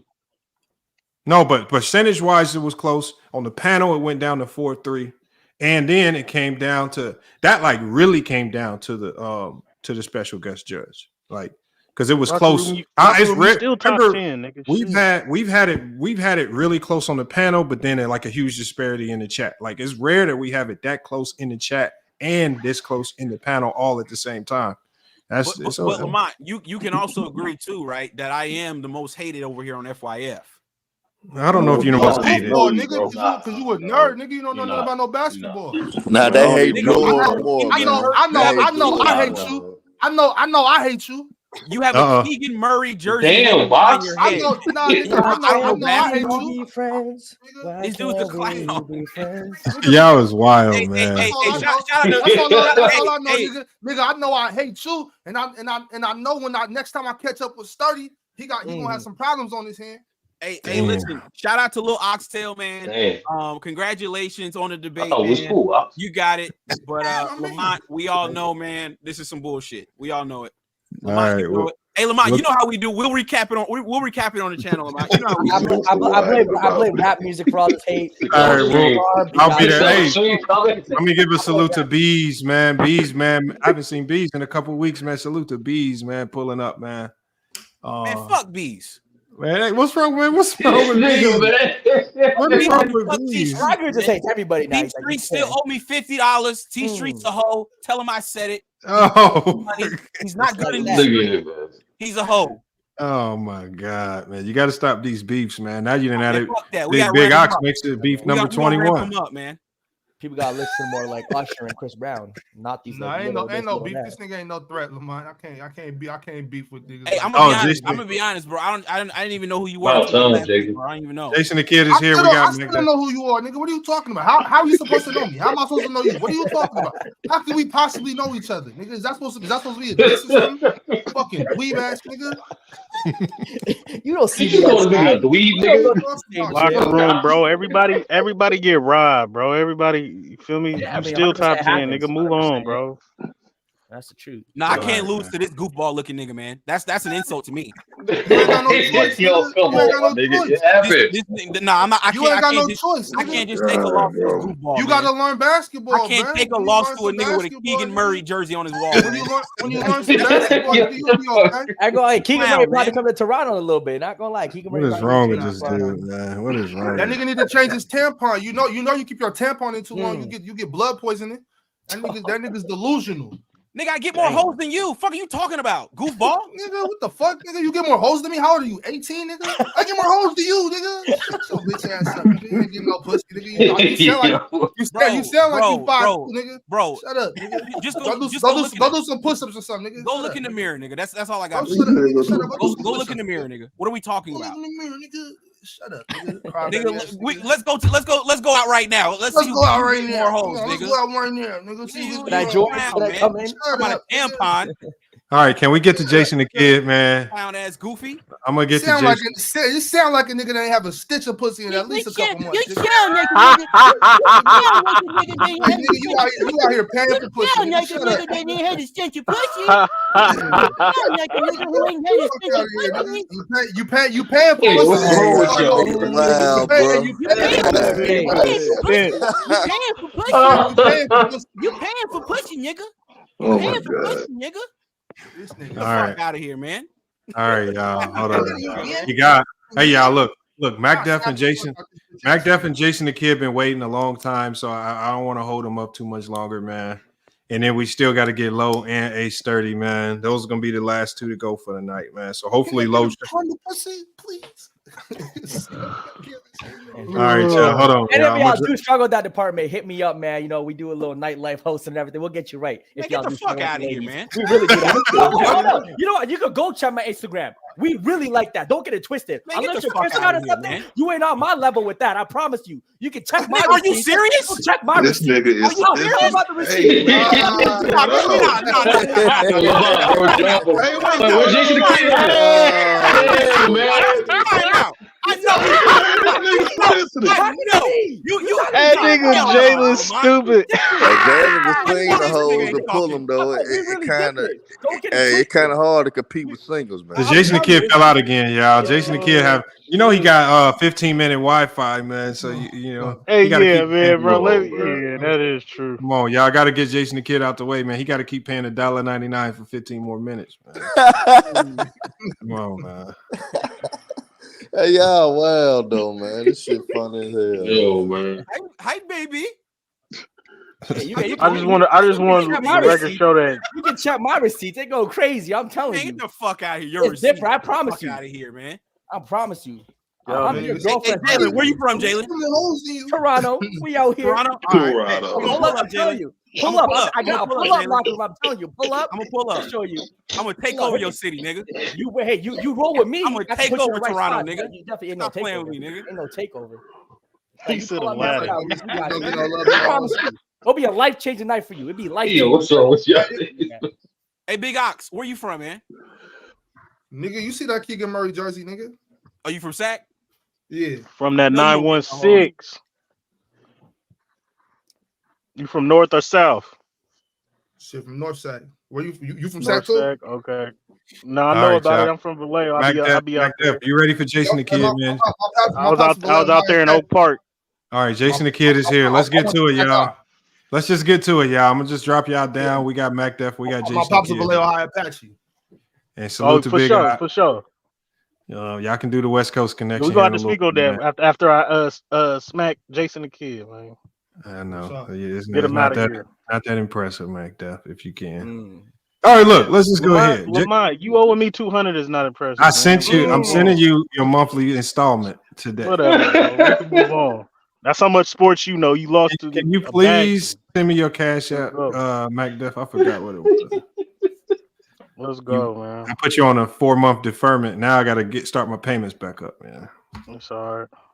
It's nothing about making bets with Americans. We don't got Cash App or like Zelle up in here. Damn, that's wild. Y'all got PayPal. Yeah, we gotta use PayPal. Yeah. Even that, we got different laws now using PayPal in Ontario. Hurry up, man, before this nigga's Wi-Fi go out. Let's go. All right, y'all. I'm dropping him in the backstage. All right, we got Jason the Kid. We got Mac Def. Can y'all refresh me, please, on y'all topic so I can go ahead and put it on the banner? The best topic of the night. Who is better, Donovan Mitchell or Devin Booker? Okay, who is better? I got D Mitch. I got money making Mitch. And then so Jason the Kid with Yo, Lamont, you got that for me though, right? I'm gonna try. I was having trouble You downloading. can just let them, like marinate through the joint. It's not as easy as that. It's a little harder than that. That's why you got to tell me way ahead of time because it's kind of hard to try to set it up. I don't know. I'm trying to download them all now, but hold on. Give me 1 second here. So Jason the Kid, you got Devin Booker. Yeah, I got Devin Booker. All right, Devin Booker, and then Mac Def has Donovan D Mitch. All right, cool. All right, let's get this banner up and running. Again, appreciate you guys for pulling up, man. Closing out the night. Well, hold on. There we go, right there. And I'm gonna Jason the Kid. You are ranked slightly lower than Mac Def, so that means you're gonna be going first in these 3 rounds, man. So again, I believe that you're gonna be much improved. I know we joke with you a lot, Jason the Kid, but you've been wanting to get back in these debates, man. I think you're gonna be much more improved now that you know how to really, attack these 2-minute rounds. As opposed to when you first started. So I'm looking forward to seeing this one right here. But let me get the clock back on the screen. I'm not gonna be able to download your screenshot. So you're gonna have to go without the graphics. Just make sure you let me know if you got something in another debate. PowerPoint ass nigga. Yeah, you gotta let me know ahead of time so I can already have it preloaded into the StreamYard because I right now it's just not even uploading fast enough, and we got to get started. So let's go. All right, we got enough Wi-Fi for a PowerPoint. All right, here you go, man. Hey, Jason the Kid, your first round, 2 minutes starts right now. Go ahead and cook, man. All right, ladies and gentlemen. Today we're gonna learn why Devin, the pressure cooker Booker, is better than Donovan Mitchell. Booker more accomplished than than Donovan Mitchell. More skilled than Donovan Mitchell. Better impact on his team's success over Donovan Mitchell. When it comes to Devin Booker, he's a better offensive player and a better defensive player over Donovan Mitchell. Both players was actually 13th round picks in the first round, but Booker at 22 years old becomes the youngest player to score consecutive 50 plus point games. Also, the youngest to do so for his franchise. On March 24th, against Boston, a great defensive team, not no bottom feeding team in the league. Booker, the pressure cooker, gave them boys 70, becoming the sixth player in NBA history to score 70 plus, joining all-time greats like Will Chamberlain, David Robinson, David Thompson, Adrian Baylor, and of course the great Kobe Bryant. It was just the 11th time in NBA history that a 70-point game has occurred at that time. And actually, if you take Wilt out, Booker was just the fifth player to actually do this. And again, against that great Boston team, Booker in the Wicked West has been a first team All NBA player with dudes like Curry, Luca, Dame, CP3, Ja, and so many other great guards at his position. And he's still able to be first team All NBA. Meanwhile, Mitchell, I think he was like second or third. Booker also, Tom. All right, time. All right, so Mac, Can you hear let's me? go ahead and close out the first round. Go ahead and cook, Mac. All right, so the reason Donovan Mitchell is better than Devin Booker is number one reason is Donovan Mitchell is a better shot creator. He has a supreme handle on the ball better than Devin Booker. He can create a shot. He can actually get to the basket better than Devin Booker. You know all the bodies that Donovan Mitchell has caught. And as far as shot creation and by being more athletic and having a better handle on the ball, his 3-point shot is actually up there with Devin Booker. As far as 3-pointers made for their career, Donovan Mitchell, with 2 less seasons in the NBA, has made more 3-pointers than Devin Booker. His best season, he averaged 28 points to Devin Booker's 27. My opponent mentioned that Devin Booker scored 70 points in a game and lost. Donovan Mitchell's career high is 71 points, and he actually won that game. But let's not just stop at the skill set, which Donovan Mitchell was better, like I explained. Let's not rebuttal his points. We can go to the playoffs as well. Donovan Mitchell has 2 50-point games in the playoffs to Devin Booker 0. And also one of those 50-point games that Donovan Mitchell had was a 57-point game, which is the third highest point game in NBA playoff history. Only Elgin Baylor and Michael Jordan has scored more. So when we talk about who's better, I mentioned the skill set, which he has a supreme handle and more athletic and better shot creation, which allows him to get to the basket and body 7-footers, and also a better shot creation for his 3-pointers that he makes at a that he's made more and has a higher percentage. He shoots, I believe, he does have a higher percentage, but I'm not sure on that. So Donovan Mitchell from a skill set and performance is better than Devin Booker. All right, let's get to the start of the second round, man. You guys are putting in work, man. Let's go with Jason the Kid. All right, first of all, Donovan Mitchell is a playoff dropper, actually. He has had the second best defense in the league for actually his whole career, because his whole time in Utah, he has had the second best defense. If you do it from 2000, I think 17 to 22, and then 22 to 24 on Cleveland. If you do that stint, his team has always had the second rated defense. And he just dropped. He lost to the Knicks. Now, as I tell you about these games and Booker's impact and skill set, when it comes to the stats and all of that, it's not just to tell you about the good games in which Booker's had. It's actually to let you know how good he has gotten every single year that he's been in the league, being better at passing, dribbling, shot creating, and being a better 4-level scorer, and better on the defensive end. On a 70-point night that I mentioned against Boston, not no bottom feeder team, a great defense, not the team that D. Mitch went against. He also added 8 rebounds, 6 assists, and again, Booker being the youngest player to do this. He ended that season averaging 22 points a game, a near 9-point increment from his 13.8 the year prior before, showing his impact and improvement year after year. From December 27th to January 7th, 2020, Booker scored 30-plus points 7 straight times. This streak broke a franchise record for the most consecutive 30-plus point games, beating Sir Charles Barkley, actually. In addition to the streak from December 28th until January 7th, made him the only player since 1983 to 1984 season to record 6 straight 30-plus point performances, putting up 6 assists, showing his impact on playmaking and scoring and shot creation. That's time. That's time. All right, it's back to Mac Def. Mac Def, man. You heard what he had to say. Go ahead and cook, man. Okay. The second reason that Donovan Mitchell is better than Devin Booker, has Devin Booker made anybody better? Like, has he improved or made anybody better on his team? I believe Chris Paul is who put the battery in Devin Booker's back, and what had you mentioning all these point streaks and what he's done in the playoff.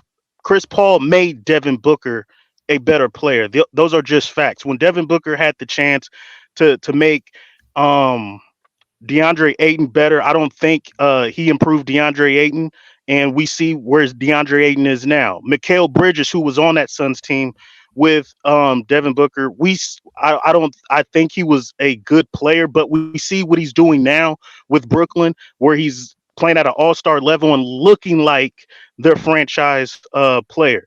So I want you to kind of answer that question. Who has Devin Booker actually made better? Now, when we go to Donovan Mitchell, it's the proof is in the accolades. Because of Donovan Mitchell's play style and because he's a score first guy, people have to play their roles on the team. Jordan Clarkson won 6th Man of the Year playing along with Donovan Mitchell. That's an accolade, and the reason he won that is because he played his role alongside Donovan Mitchell. Rudy Gobert won Defensive Players of the Year awards playing alongside Donovan Mitchell. And when Donovan Mitchell actually went to the Cavs, Mobley became a top 5 Defensive Player of the Year candidate his first year with Donovan Mitchell. These are just the facts. Now, we don't know if Devin Booker actually can make players better because even the general manager has brought in Kevin Durant and Bradley Beal to offset Devin Booker. Is he the number one? Can he make players better? Can he be the number one option on a team? All right, That's time. All right, man. Jason the Kid, man. It's back on you, man. Are you gonna be able to close this one out, man? But your 2 minutes, it starts now, man. Go ahead and cook. All right, Booker is a very well-rounded player, in which I've talked about all throughout this debate, and big games and moments and his improvement year after year, like I said. His ability to play on and off ball creates advantages for his team and is a big plus and factor to why his team has success, with or without Chris Paul. A player like Donovan Mitchell actually needs the ball in his hands to create any type of opportunities for his team, unlike unlike D Book. Right now, Book is averaging 26 points a game and 8 assists without Chris Paul, showing that and rounded up with the assists, showing that he's a great playmaker. He's also playing with an all-time great player in Kevin Durant, which most people have as a top great player, right? But KD is averaging 30 points per game and is the top 3-point percentage shooter in the league. And with that, people still think that D Book is the best player on his team, despite all of that. So when it comes to D Book, right, he says that he's a dropper, but D Book in the clutch is 56%, 41% from 3, and 72% true shooting with a 4-to-1 assist ratio.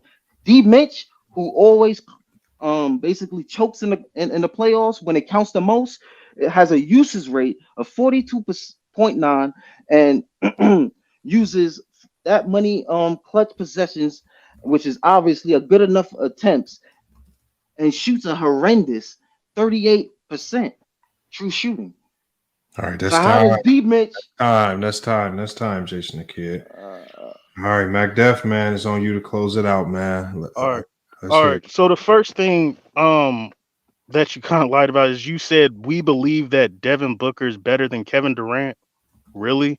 Who in the chat believes that Devin Booker is a better player right now than Kevin Durant? Also, you're trying to say that Devin Booker makes players better and that and you mentioned his numbers, but what impact does that have? I believe they're in the play-in right now. They are supremely underachieving as a team. You can say whatever you want about numbers. People in the chat can say whatever you want about injuries, but the fact of the matter is that the impact that Devin Booker has had on his team, they're in the play-in right now with Kevin Durant averaging as many points as he's averaging. The Cavaliers haven't been to the playoffs. When Donovan Mitchell got there, they finished their highest seed in the playoffs since um since LeBron James left. He's actually made them and improved them from a win-loss standpoint, which means he has more impact.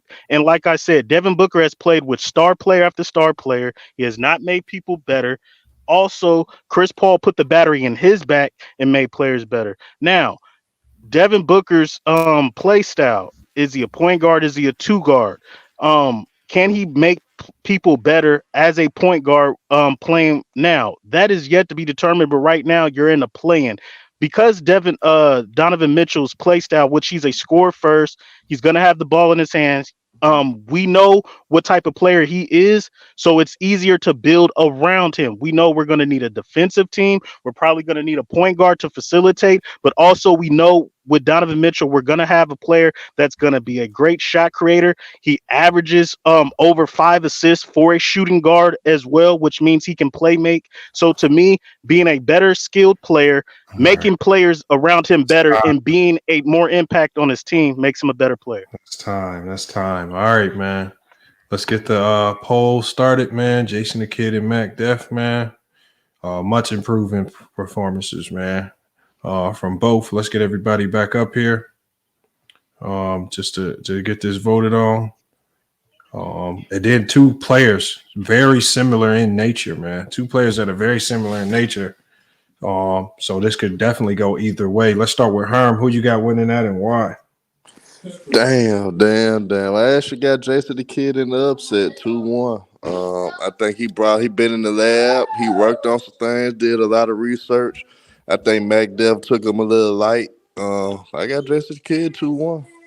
Okay, we got to vote for Jason the Kid. Let's go to Dev. Who you got winning that and why? I'll go with Mac Def. Close 1-2-1. I think Mac Def did a good job of, talking about his individual game skill set, but also his impact on his individual team of him being the number one option. I think Mac Def did a good job of countering the points and making up his points to benefit and uplift Donovan Mitchell. All right, so we got that vote for Mac Def. And Lo, I see you in the chat, so I'm dropping the link for you. So hit that link whenever you're ready. Let's go to Jalen. Who you got winning and why? Hey man, shout out Jason the Kid. This man was getting clowned for a long time. People talking like he easy work. All that got to stop. My guy came prepared. He came with the facts. In that last round, talking about Devin Booker's, clutch numbers, brought up the true shooting. This is not something we expected from Jason the Kid. You did a great job, Jason the Kid. Win or lose, you earned a lot of people's respect tonight. So just know that. I'm gonna still give it to Mac Def 2-1. I'm gonna just evident there. I just thought he brought a little more talking about how Donovan Mitchell, how he kind of improved his teammates, and even some of the things the first time that I disagreed with Mac Dev. I think there's a lot of opinion based stuff. I'm gonna still give him some of those points in terms of shot creating stuff, even though I disagree with it. He brought up and he made some relatively good points defending it. So I'll give him that point in terms of a debate. So Mac Dev 2-1, but Jason the Kid, you did great. All right, man. So we got to vote for Jason the Kid there. Let's go to Ricky Fontaine, man. Fontaine FYF Sports. What's good, man? What you got on this one? Was good, Lamont. I'm actually glad that I've never met any of these guys before, because like I said, it helps you be able to come in and be unbiased. Like, I don't know the first guy that have been underperforming before ever. I don't know him to not be prepared or anything like that. You can take the debate at its face value, and like I said, just remove yourself from all beliefs. And like, I may believe that Devin Booker is better than Donovan Mitchell at the end of the day. And the first guy, I don't know his name. I'm sorry. What's your name? The first guy, Jason the Kid, or Jason the Kid. Yeah, he did a great job. He did a great job. He definitely came with some facts and supported those facts along the way. This was actually a close battle for me. I definitely went 2-1, and I went 2-1 with the second guy who definitely was a better rebuttal of the facts that the first guy gave, and he actually came with his facts as well. Just to my liking. Like I said, if I didn't know either player, nothing about him, and I had to take everybody at face value for what they said and believe the things that they said, because nobody threw a challenge. So I took everything as face value. I go with the second guy who won this debate 2-1. Close battle though, close. So you're saying Mac Def won or Jason the Kid won? Mac Def. Mac Def wins. Okay, so we got Mac Def with the win there. Let's go to H30. Who you got winning and why? It's a close debate for me. I think it come down to the third round. I thought they came out swinging for the first round, both of guys. I edged Mac Def for the first round. The second round, I gave it to Jason Kidd, despite him saying Mitchell's a playoff dropper. I thought that was a missed opportunity by Mac Def to challenge that, but everything else in the round he did good. The third round is tricky because it's really come down to interpretation. So I'm gonna edge it to Jason Kidd. I thought he brought a little more evidence, but Mac Def did a great job explaining Donovan Mitchell's impact. So I had Jason Kidd 2-1. All right, so we got Jason the Kid 2-1 there. And let's go to Big R Sports, man. Who you got winning and why? That was a good battle, fellas, man. But I got Mac Def 2-1. Like when I thought about it, when the battle first started, I was like, like everybody else probably, Devin Booker is a better player than Donovan Mitchell.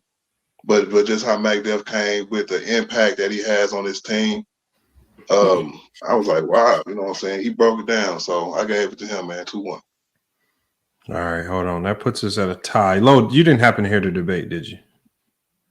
Okay, Lo didn't hear the debate. So now we gotta break the tie, man. We gotta break the tie, man. Jesus, we got a tie on the chat.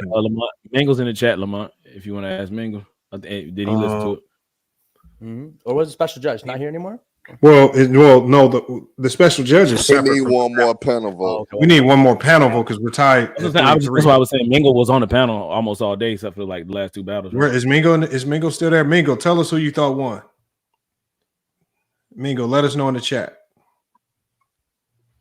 We'll rock out with Mingo since he was up here. And I know, actually, we can have Mingo or Rebrandon tell us because Rebrandon was in the backstage, but I had to drop him out so I can set Low in, because I had to let Low in. So and I think Rebrandon has been more recent, actually. Like, yeah, it's either Rebrandon or Mingo, whoever types something in the chat first. Who do y'all have winning this debate and why? And this is just strictly for the panel. This is not the special guest vote. Trying to wait to see what we have coming in. It's coming down to the wire on this one. All right, Nahari, go ahead and vote, Nahari. If you're ready to give your vote, then go ahead and give your vote, Nahari. I just need a vote to break this tie.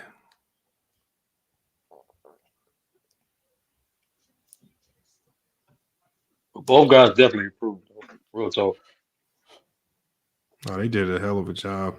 Yeah, I think it was definitely good facts. All right. Where you at? Where you at, Nahari? Well, Rebrandon put a vote in. So. All right, yeah, let's just go with Rebrandon because he would have been on the panel anyway. So Rebrandon's vote is Mac Def 2-1. So let's give the panel to Mac Def. And let's see what we got in the poll. Like when I end the poll. So when I end the poll, we got Mac Def winning in the poll 55 to 44%. So Mac Def wins this one right here. He beats Jason the Kid. Definitely much improved from both guys. Like I said, this one was another one that could have went either way. And salute to Jason the Kid for not fall into all the trash talk. I know we've been throwing a lot of jokes his way, man. He still came up here and showed up and did his thing. Man. So salute to Jason the Kid. Hopefully we see him back in it next week, man. And he can only improve from here. And the same thing with Mac Def, man. I know he's wanting to get back in the top 10. Just got to be consistent with it, y'all. And it's that that I think that's the person. We got Minor. Who's backstage? You done backstage? Who? Getting up backstage? Let me get my issue. Jason Kiff dropped out. All right, go ahead.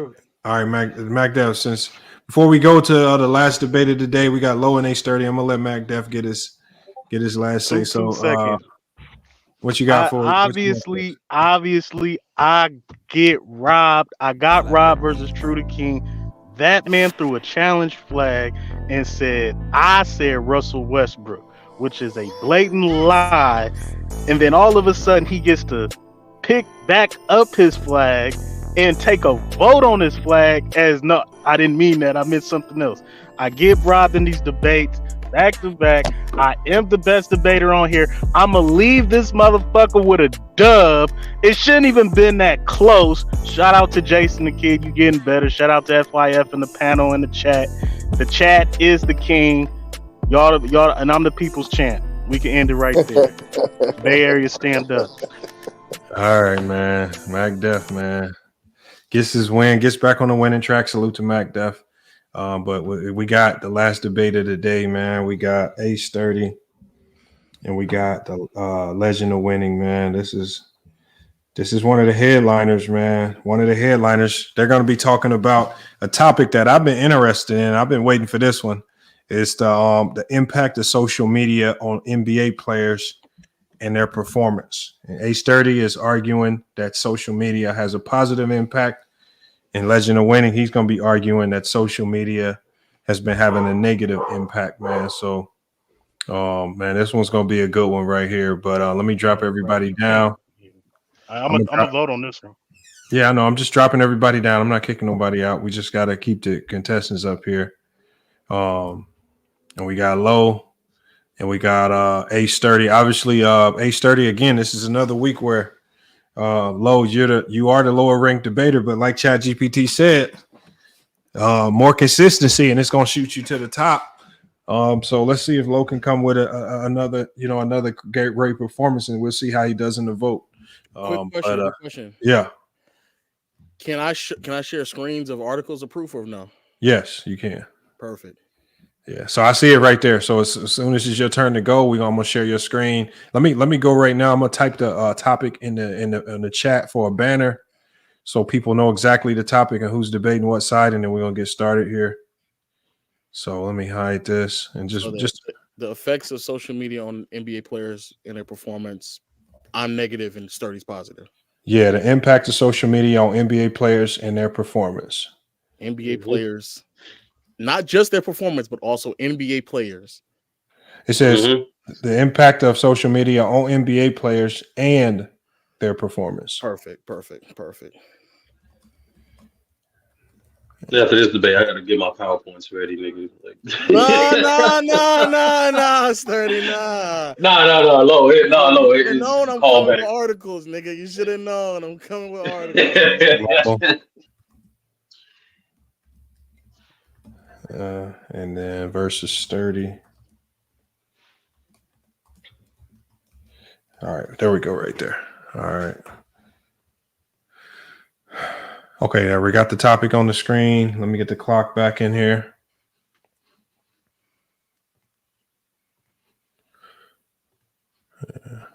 Okay, we got the clock back up, man. This should be a good one right here. We got the topic.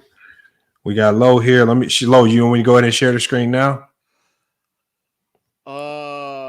Yeah, I guess. Because once I share your screen, it's gonna take the clock off. So if you find we're operating without the clock, and I'll just tell you when your time is up. No, I'll let me start it, and I'll kind of prompt to share. Okay, yeah, just let me know, and I'll get it in there for you. Hold on, give me one. All right, I'm ready when you are. All right, man. Low, we got Low versus Ace 30, man. One of the headline debates of the day. Should be a good one. Legend of winning. Your time starts now, man. Go ahead and cook. So, social media, the impact on players and their performances, and I think that there are definitely both good ways to look on both sides of the coin. I think Sturdy's probably going to spend a lot of time focusing on the positive aspects, especially from a lucrative standpoint. But I think that there cannot be, it's not talked about enough, the negative side of it at all. And this is something that has been going on for the past couple of years now, probably well over a decade. So much so that even Adam Silver himself has acknowledged that a lot of NBA players are not as happy as they once were before. If Lamont want to share the screen at this point, it is undeniable that there's a negative impact on NBA players. Adam Silver himself says a lot of players are unhappy in the league. This is from 2019, and a direct quote from Adam Silver himself saying that I think it's a direct result of social media. And that makes a lot of players unhappy. This not only goes to Adam Silver, but also even DeMar DeRozan himself, as he spoke about depression and dealing with anxiety in the league. And even DeRozan himself said you can look at social media. We already know for a fact that dealing with constant berating and badgering of players of what they do and don't do on the floor has been something that has been pretty consistent throughout the history of the sport, but it is elevated immensely over the past few years with social media. We know about the stories about Russell Westbrook, Danny Green, a lot of Laker players when they didn't perform well, and it's definitely impacted their whole perception of how they interact with fans, both positively and negatively. But I think there's a lot more negative aspects that go along with it because of the way that fans tend to interact, or articles that tend to be stated, or even just regular mainstream media's putting things out there through the lens of social media that tends to impact and affect who these players are and how they're even perceived, which can also impact them financially, but definitely impact their performance on the floor if they do not live up to a certain standard. Kevin Love is another example who also talked. All right, that's time. That's time right there for your first round. We taking it over to Ace 30. Let me put the clock back on the screen for Ace 30. If you need me to share the screen again, just let me know, Low. All right. We got the clock on the screen. Ace 30, man. Bottom of the first round. Go ahead and cook. Well, social media, as we all know, is a tool, and this tool has more positives than negatives if used responsibly, such as, like my opponent alluded to, lucrative aspect. It's undeniable the fact that bringing more money helps NBA players because it helps generate revenue. More financial security means you're able to focus on your craft and improve your performance. Such as social media allows guys to help improve and expand their brands and attract more advertisements through their own personal way. Before guys even get to the league, they able to do NIL deals, they able to build a brand, make millions of dollars, and that help financial security helps not only build brand, but also help leverage their contracts in regards to going to certain teams in free agency as well. Young players such as LaMelo Ball, Zion Wilson made millions of dollars going into the league because of social media. They were able to build their brand and leverage that brand and leverage that notoriety and famous popularity to Nike, to the Jordan brand and other brands to get more lucrative contracts. Another way to help social media that made more lucrative things for the player is by interaction with the fans. And my opponent just said in regards to controlling the narrative. With social media, these guys able to be transparent with their own perspectives on the game, but also certain stories, and not rely on the media, who we all know is only financial centered to spread narratives. Players like Paul George, Draymond Green, Kevin Durant, even LeBron James have successful podcasts where they are transparent about certain moments, and we as fans appreciate that because we get a understanding of not only what the players experience, but also understanding what it takes from perspective that a human being gets when going through high stressful moments.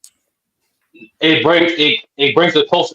Social media help brings players close to the fans as well as being more lucrative by expanding their brands by attracting more advertisements. All right, that's time. It's back to Legend of Winning to start to top of the second round. Legend of Winning. Go ahead and cook, man. Like Sardi said, it is true. You can definitely benefit financially with having on social media, but it's not necessary. A much more pivotal aspect of understanding the narratives and controlling your perception, or even controlling how much money you make, is based off of performances. Kawhi Leonard does not have any social media presence at all. That did not prevent him from becoming a New Balance athlete. That did not prevent him from being extremely financially successful. That did not prevent people from knowing Kawhi Leonard. Same can be said with Jokic. Same can be said with Luka. Same can be said with Giannis. Same can be said about a lot of players overseas playing basketball. Now, I agree with Sturdy about the NIL deals, but the thing I have to say with Sturdy, and especially with young players coming up, that is the positive way to look at it. But how many more examples do we have of young athletes trying to sustain and build a presence for themselves through social media by paying for mixtapes, by paying for some type of notoriety because they got to get their name out there? And what ends up happening is it ends up tarnishing the product that we call basketball. Sturdy is really only talking about benefiting the player, but also we have to talk about the performances as well. We all know of several stories, and of course you can talk about the positive one. We know several stories of players who try to build a brand, build an image through social media, and it end up damaging the product itself of basketball. Several YouTubers try to build something of substance, but they never actually made the league. The young kid who dribbles all the air out of the ball up and down the floor, he never made it to the league. LaMelo Ball, even though he's really good, Lonzo Ball, LaMelo Ball, and LiAngelo all had they had a TV series or series on Facebook that blew up. But that right there is you're putting social media before the performance, which is why one of the brothers didn't even make the league. So yes, there's positives, but there's way more negatives. And all these things that Sturdy's talking about, you can accomplish without social media. All right, that's time. All right, let's get to the bottom of the second round for a Sturdy, man. Go ahead and cook, man. Your time starts now. Yes, of course, the main factor for a player's worth and value is their performance, but social media helps add an extra factor to help benefit and leverage that and help them make some more money. In addition, it'll just help us. Of course, the star players don't need social media to help notoriety because the league is pushing them. What social media does do, help guys at every single level, like the guys on the bench, even role players, help get more advertising deals that might not get it without the media pushing them. In addition to that, they can leverage their popularity on social media for free. Yes, some guys use mixtape to get their products out there, but you don't have to for social media. Everyone has a phone. Everyone can edit their own videos. You don't even have to do that. You can just go on live and show certain mix and certain your workouts, and that's good enough interaction to help boost your popularity. Another thing too, in regards to positive, if you use the social media well, is help motivate you to put up great performances and generate and help promote rivalries in the NBA, such as we did in 2017 between the Warriors and Cavs. That anticipation that was going back and forth between the Warriors and Cavs helped us. We couldn't wait for that Christmas game, and it resulted in that being one of the most popular Christmas games in the last 10 years. Another way players use social media to improve their performance. You have guys like Joel Embiid who actually use social media to help build anticipation against other rival centers like Rudy Gobert, like Jokic. You talking trash and getting more narratives not only benefit the player because it brings more attention, but most importantly, it brings more excitement for them to match up and they back it up with performances. Last thing, understanding that social media could be a distraction, but that's why you have guys like LeBron, who's the master at that. He optimizes social media by promoting his brands and becoming a billionaire by such, but also understanding social media can be a distraction. That's why they go 0-30 for the playoffs. So if used correctly, social media can only give you more benefits than there are negative effects. All right, that's time right there. We getting down to our last round. So this is a rebuttal round. Make sure you use the round to either bring home points that you guys want to that maybe not have finished earlier, or you can rebut points that you heard. But Lo, it's on you, man. Go ahead and close it out, man. I want to be clear. The question is, how does social media impact NBA players, not the NBA brand, not the league itself? Sturdy using examples of the 2017 finals and how that helped the league get a lot of viewership. That's helping the NBA, not the players itself. And it's so crazy that you still have not really talked about performances, but you did bring up one very important thing. LeBron himself has openly acknowledged how much of a distraction social media can be. So much so that since 2015, if you can share the screen, please. Since 2015, LeBron himself had said shutting himself off of social media for the duration of the playoffs. Back in 2015, he stated this, nearly 10 years ago. 10 years ago, you acknowledge it yourself.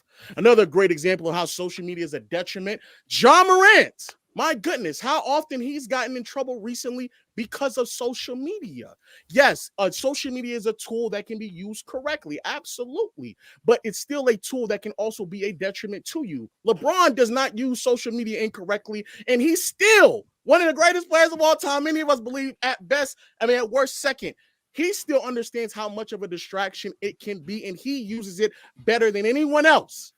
So even when you have someone who uses it the best, they still acknowledge how much of a distraction and negative it can be. Again, we have several comments from DeMar DeRozan, Kevin Love, Russell Westbrook, Danny Green, several players who played in the NBA and have acknowledged the negative attention they've got from fans being a detriment to their play, their performance, or just a flat-out distraction. And it has been proven several times that you do not need social media to have financial benefits. There are several players in the league who don't have social media, don't have a strong social media preference and presence, and still makes a lot of money. Flat out, it's a negative. It's a negative, especially because we all have human nature and we all fall susceptible to negative comments. That's kind of it at the end of the day. Yes, in ideal, you want to shut it down, but someone like LeBron who uses it properly, if he has to remove himself, I promise you it is affecting everyone else. That is time right there. All right, man. We back to Low to close it out in the final round. I mean, Low, not Low, but Sturdy is on you to close it out. This is the last round. Go ahead and cook, Sturdy. Yeah, like you all know, it's a tool. So if used responsibly, it only can heighten your career and legacy for these players. These players are hyper focused and make key off-season moves based off the perception of their legacy. And because of social media, help brings that transparency and clarity that mainstream media that you know, Lo, and you debunk plenty of videos on how misconstrued the mainstream media can become in regards to advertising set players. Social media gives you that level of transparency so these players control their legacy and how we advertise to future generations. For instance, let's look at a guy like you familiar with, Kevin Durant. Matter of fact, let's look at guys like that Lamont interview on this very channel on FYF, Gilbert Arenas, sharing his perspective on different aspects of scoring and what it took and sharing stories of his work ethic and what it took to get to that level. Or how about even Pete Williams from the Bulls to give us his perspective of what it takes for a championship team to get to a higher level and give a perspective on how important and vital Scottie Pippen was. These things are important to players, and these are things that help that have incentives and direct players for certain moves of their career. So with the help of social media, you can control that narrative. You can control how you get viewed and your legacy carry on through generations. And most importantly, you can control control more money and more leverage in regards to your contracts and advertisements. Last thing too, these guys, no matter what era, Low, whether it's social media or no social media, they can't stray away from media opinion or perception. It's literally within the contract of interactive media. That's not the point. The point is understanding this is a tool that I will use to improve my legacy and improve my finances while I can. And social media is affordable, it's accessible to every single player, not just a star player, but the role player. And most importantly, it only helps benefit the league and players overall. That's it. All right, that is time right there, man. That's a good one. That's a good one. It's a good one right there. I'm dropping the poll right now. The poll has started. Can I go first, Mike? You guys, yeah, we can definitely start with you. I love how you didn't bring up performances, but you got it. I did bring up a couple, but look, we can't politic. Campaign and no I'm campaign. sorry. We can't politic. It is hard. But look, let me start with Jalen. He has to go first. Go ahead and cook, Jalen. Who you got winning this one? And that was these two showed why they're some of the best in the game. They showed out with the facts, brought some good points. Round one, Sturdy took that one home. I thought he brought more to the table.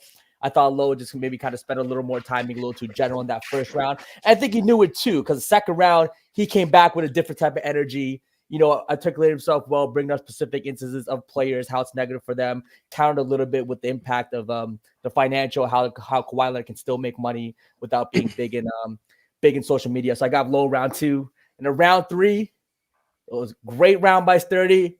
but I'm not gonna lie. The low counterpoint with the LeBron Dark 0-30, bringing up how when Sturdy brought in the second round, one of the greatest players ever, and they countered that with him even need to turn off social media at that time, and then kind of again once again summarizing the idea of player performance versus I think Sturdy's whole point was a little bit more of the financial side. I think Lowe just kind of brought out more of why it's more important of how social media affects their gameplay and actually on the court. So I'm gonna give that to too low, 2-1. You know, both great, but yeah, low 2-1 in this one. All right, so we got Low winning that one. All right, let's go to Big R Sports, man. Who you got winning that one and why? I got that was a great debate for sure. But I'm gonna go with Sturdy 2-1. I think he made a real valid point when he was talking about all the players, right? Because you can't take a big pie right there and then say 10% of it who use it bad. All of a sudden it's bad for everybody. You can't do that when the vast majority of players use it the right way and it benefits them, right? Who cares if they turns it off during playoff time? That's their choice, right? They use it for the other, 9 months of the year, right?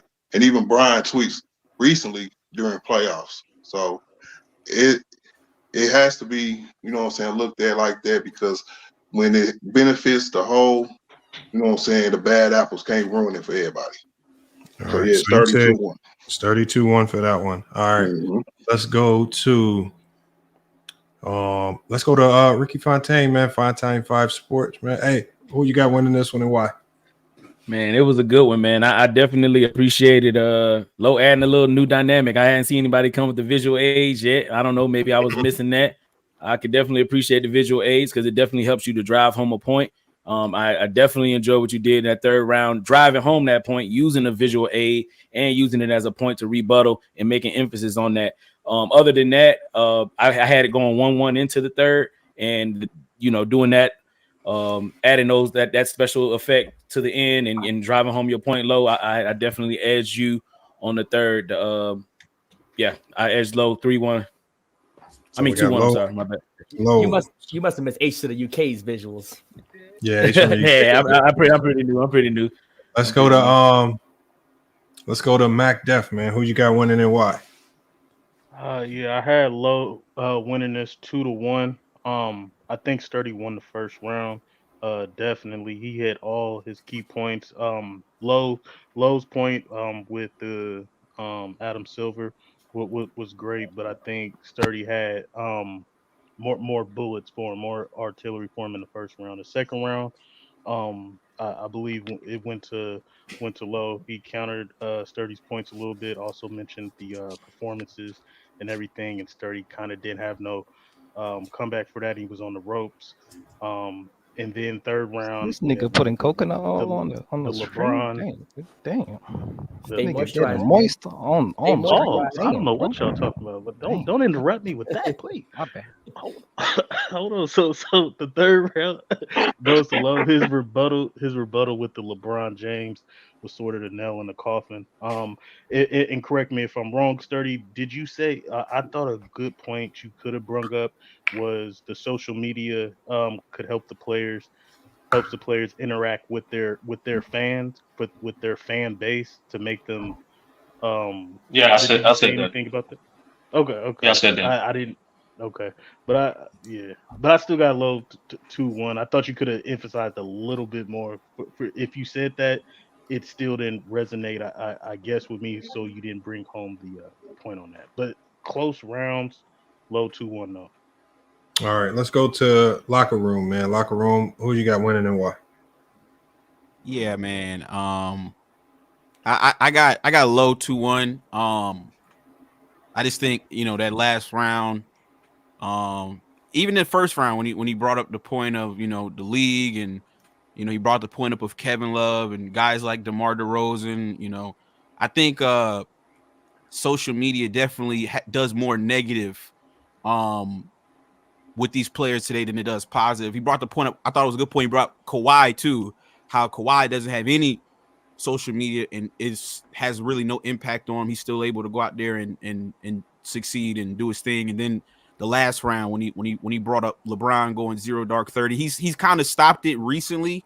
But I do remember he was on that like every year, turning off social media and just locking in and straight focusing on the game. And yeah, so I got low 2-1. All right, we got low. Let's go to Young Africa. Hear from him. Who you got winning and why? It's interesting, man. When I looked at this debate, both brothers informed, solid debate, and when we talk about the social media, I think it was about their performance. I want to see more so who was going to tell me about how the social media affected the player's performance more so, right? And so, for me, when Low breaks down, even at the height of his game, LeBron James needs to shut down social media. It shows the negativity towards like how it can affect an individual player, and said, after that, that's quite evident. And then Sturdy comes with you can control the narrative and you can use it to your advantage if you're a player. And I've only seen players go downhill when they try and use social media to control the narrative. I've only seen Kevin Durant get cooked by Low right here on the panel when it comes to trying to defend the narrative against the public opinion. And so I don't think that actually assists players more than actually harms their actual focus on the game. So I got to give it up to Low. That Sturdy had a real hard side of the debate. I don't even know how you can debate that shit. So, shout out to Low. He pretty much packed Sturdy up, man. I don't know what happened to Sturdy, Lamont. I don't know. He been downhill ever since. What happened to you, Young Africa? Where you been at, yo? Man? I've been in the bungalow. I've been chilling in the bungalow. I've been in the bungalow. I've been in the bungalow with the exotic flowers and shit. Hey, they don't know about how I get down, Jalen. I don't even need to do all that. I don't even need to do all that. I don't even need to do all that. It's all love, though. You see how I had to instigate real quick? The bad from Lamont. Hey, man. You trying to politic with the All right, bad? let me hear from Rebrandon real quick. Rebrandon, man, who you got winning? I was just trying to instigate, but so I definitely give it the Low, and I only I give it to him because he did kind of point out like how some of our biggest NBA stars have had to literally get off social media, right? Like if there was no negative effect, we wouldn't have seen 0 Dark 30 or Anthony. I think what LeBron just said, Anthony Davis doesn't even have social media, right? The fact that Kevin Durant felt like he had to go on a burner just to defend himself clearly shows that, that shit is affecting them. And I think when we start talking about like the people who are changing the narrative, these are people who are no longer in the league, right? These are the Kwame Browns. These are the Gilbert Arenas. These people are now changing the narrative. And even Draymond, he's doing it on his way out. So, that's why I gave it the Low. But Sturdy definitely a good debate, though, for sure. But Young Africa, where you been at, though, bro? We haven't seen you in a long time. Okay? Vacationing. He's been vacationing. I've been with a palm trees, with a coconut water. We got That's where I've been at. Well, that means with all of the panel votes Low has, he's definitely the clear winner on the panel. Let me end the poll. Let's see where we at. Low, I'm surprised you didn't bring up gambling, man. I could, these players be getting attacked in their DMs when they're on social media after gambling. Social media affects threatening their families and shit. All right, we got Low winning in the polls, 64% to 35%. So that one puts Legend as the winner right there. That one kind of rounds out all the debates. That was like a slippery slope type of debate. Mm-hmm. Because players are weird, right?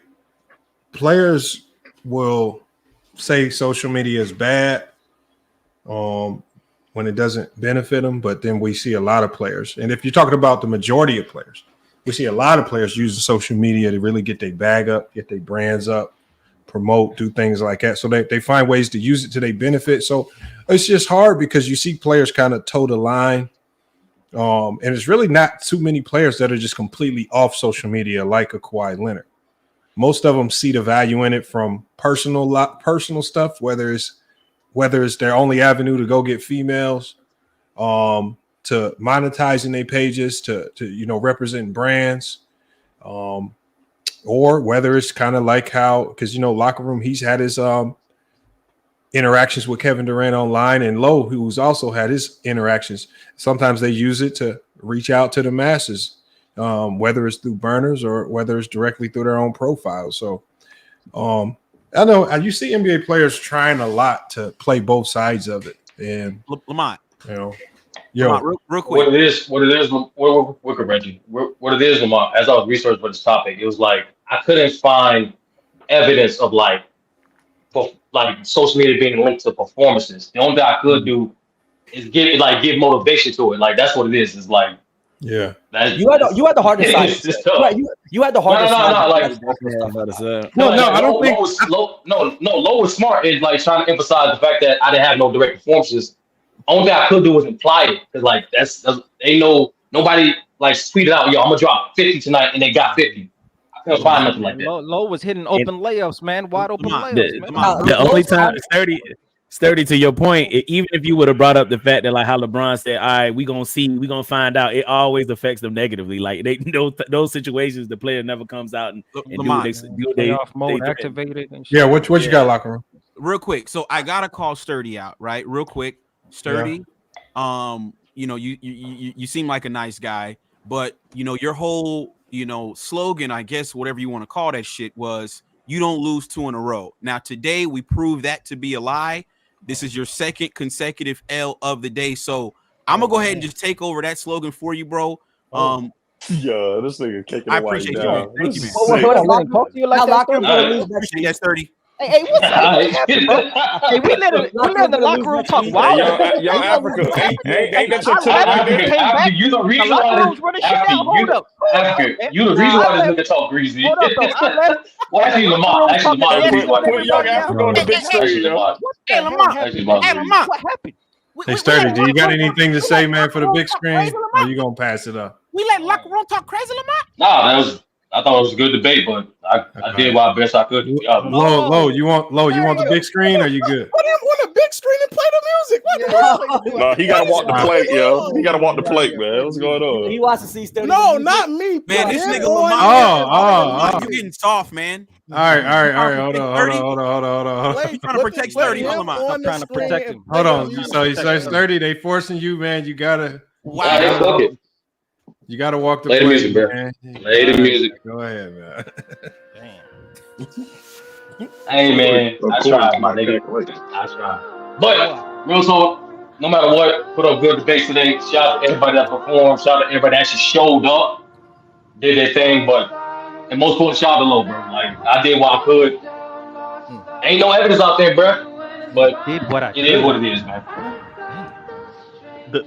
The evidence, Sturdy, I think. All right, man. You sound like an old. Hold on, real quick. The evidence, Sturdy, is with Steph Curry. Hold on, y'all. It's on low, man. It's on low, man. We gotta. Nah, Steph Curry said that in a post. Oh, what you got for it? What you got for us, Low? Lamont, man. I told you.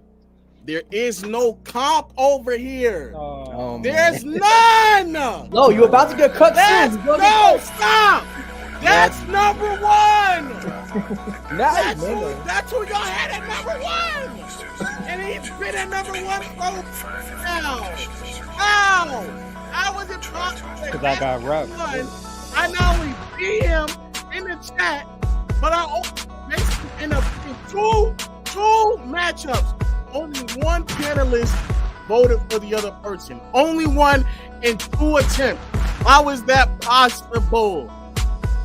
I told you there's no comp over here. It's easy. I didn't start researching for this until an hour before I got up here. You want a good one? How you gonna take my shit? You gonna lose. Nothing. This is light. This is easy. This is like freshman versus varsity. The China League versus the NBA. Oh, now we talking a little LeBron James versus Jordan Pools. Oh, he's doing y'all niggas dirty. All right. Y'all have a negative net rating. Come on. Talking spicy. Negative what? Yeah. Hey, Lamont, real quick. What kind of what kind of rating, Low? A negative net rating? I said something else, man. Yeah, you did say something. Y'all here, get y'all head out the gutter, man. Lamont, Low. Go ahead, Locker. Low actually beat Sturdy. He didn't actually beat me. You lost, locker room. You lost. You got to. Bro, we not gonna listen to this cry. We're not gonna listen to somebody cry. We're not doing that. This nigga keeps talking. It's gonna be a problem, Lamont. Hey, It is. I got a question. It is. You're I got a crying at the question for problem. the contestants, man. Nah, So, 30. Was good. Right. What about, like, say, instead of saying social media, what about family? right? Because y'all say LeBron during playoff times turned off social media. I remember stories back in the day. Players used to go stay in hotels because they just had to be away from their family during playoffs, bro, to be focused. So can you do you take that same kind of be like it's negative, like y'all trying to say social media is? That works to They're- most they're- people. What it is? Oh, go ahead, go. Yeah, go ahead. He did ask you. Go ahead, go. No, what it is, Art, like if referring to the debate, is more so it's not that part, is more so the performances. It's like I had nothing that linked the link for the performances. That's why I lost. And like even for the family thing, like what you mean by that, Smack Dev? You said this multiple times. What do you mean by that? Their family not attacking them for their bad performances. Because Nah, the but social Low said distractions. media said that Steph Curry and the dynasty was over, and then after Steph Curry won, and he says, "Yes, I remember all the social media members. I kept my receipts when they said I was going to get 0," and he put the O up, and that's exactly what Kendrick Perkins and Dominic Foxworth But is said that social media or is that mainstream? That's not social media. That's media. That's mainstream media. That's what I'm trying to tell you. Right. And I was just considering other distractions because Low said distractions. You know what I'm saying?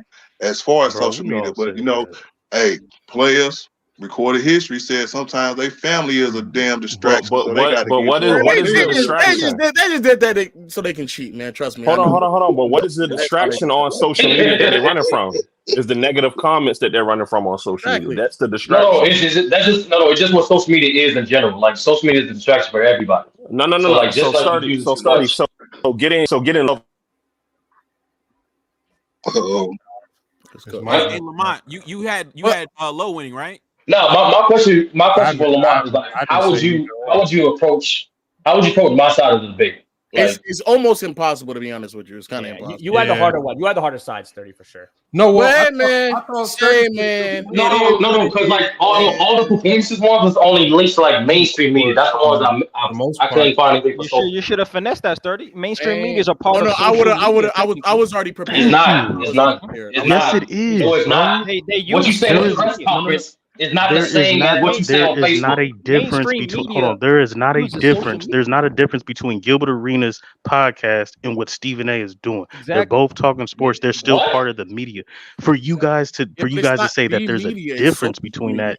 No. One is just getting paid. One is just getting paid more. That's all it is, bro. No. They're specifically saying social media. That's what they're literally saying. We're talking Twitter. We're talking Instagram. Yeah, like they're specific. I agree. Hold on. So hold on. So does ESPN have a YouTube? Yeah. Does ESPN and them Yeah, they use social Twitter? media. Yeah, they use social media. Hey, that's how you should have finessed the Sturdy. Right there is how you finesse the situation. I'm telling you what my argument would have Me and been. Africa on the same page. I'm telling you what I would have. All right, y'all. Hey, y'all. Look, it's that time of the night. Look, we've been live 5 hours. We might as well just go ahead and get to the chat GPT. Yeah, man. Let's do it. Let's see if it's So Lamont, real quick, who did you have winning? Real quick. He had Low winning too. No, I thought Sturdy's last point. I had it 1-1 going into the last round, and I thought Sturdy's last point was really big. He's talking about social media. You can't. It's hard to say it's so bad when the majority of players, not the few, that you can kind of handpick where they decide to shut off social media temporarily. That doesn't represent the whole. The majority of players look at that as a plus, and the majority of players are using it to their benefit, whether it's personal or business. And you can identify those examples of players shying away from it, but the Kawhi Leonards or people like LeBron going dark on social media, that represents the few. And the majority of the league is using these players are using it, and they're taking the good with the bad. It's also not. Well, yeah, they are taking the good with the bad, which is gonna. But LeBron has all his teammates off of social media. Not just.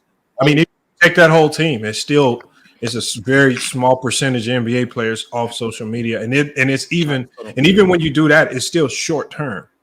For what? And LeBron didn't turn off social media because he was scared of it. Okay, LeBron didn't turn off social media because he was scared of it. I think he just wanted to. Actually, the other guy. It's the difference, bro. The other guy that could have helped my argument was on Draymond Green, but even with him, social media had a negative impact on his team chemistry because he debuted his podcast on the volume during the playoff run, and they still won. He still played good, but it still had a negative effect due to his incident with the Jordan Poole. So it's like it cancels each other out. I think that LeBron point just hits so hard because you mentioned LeBron in the second round, and it comes with that counter strong. It's like, all right, like I can't believe that. I ain't gonna lie, Sturdy. I don't know why you brought up LeBron because I was like, that's No, I had to bring up LeBron because like LeBron's a billionaire because of social media. Like because of that, he profits off the conflict of hate and fandom. That's true. That's true. It is what it is. All right, Lamar, let's get to the chat GPT. All right, hold on. Let me type this last one. Legend. Oh man, Winning. this is just such a cakewalk, man. It's like this is like the Eastern Conference in the 2000s, man. That's what this is like. No, you man, you put up like 17 points today. I know why you're talking like that, low. You didn't put up a lot of points up today. At some time. So who was P5 supposed to debate today? Dev and somebody else who was Dev. Kahari. Nahari. Yeah, Devin Nahari. Okay, P5 versus Lamont. You have to specify that I put Young Africa, the hoe from the UK, and the pull up pod trash. I put them all into retirement. So you got to put that in ChatGPT.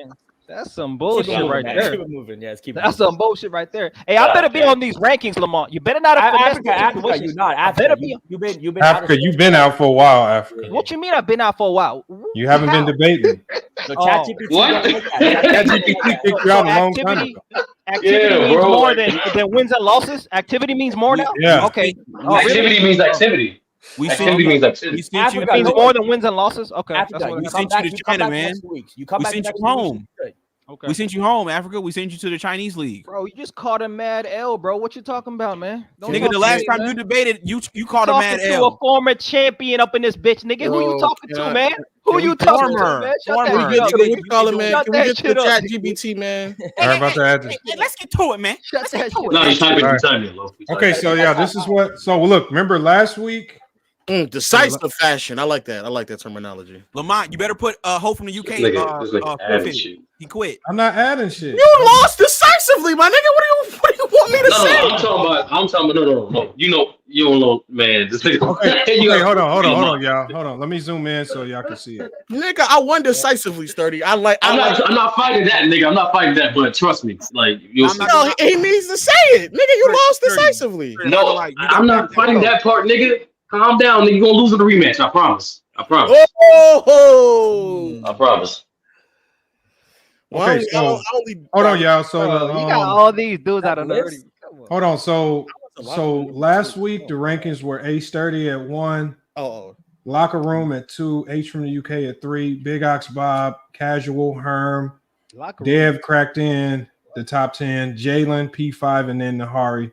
You had True to King falling out. You had SB Talk Sports, he dropped out, and Mahari Nation Sports, he dropped out.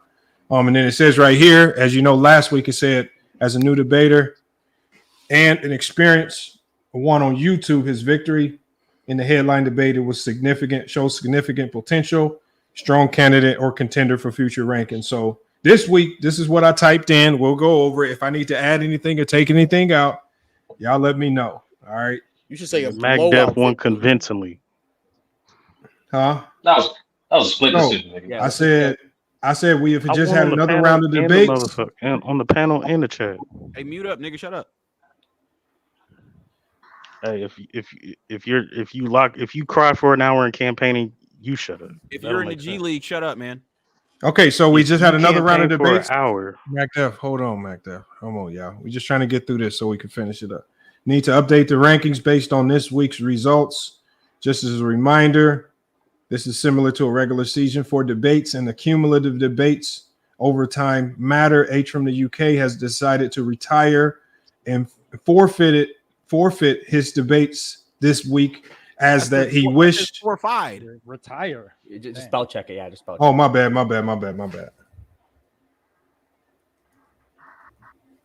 Locker room, you got 2 L's in a row, right? He forfeited his debates this week as that he wished to spend time creating a spiritual YouTube channel. Is that facts though? That's crazy. Keep it going. Go ahead, Lamont. Go ahead. I made niggas find Jesus. That's crazy. Keep it going. Keep it going. Keep it going.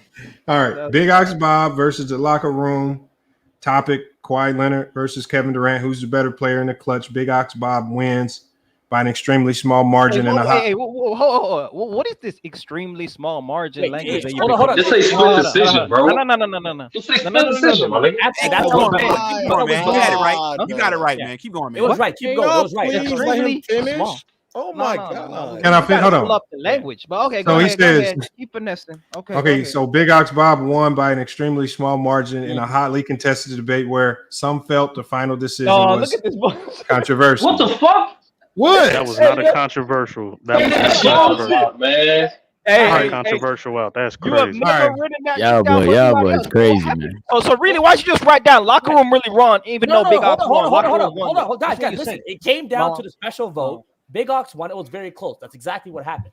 Thank you. Hey, so you already said that at the start. It was extremely small. What's the necessity for the controversial final decision? Why you gotta put that? Two people had a locker room winning 3-0, bro, including Lamont.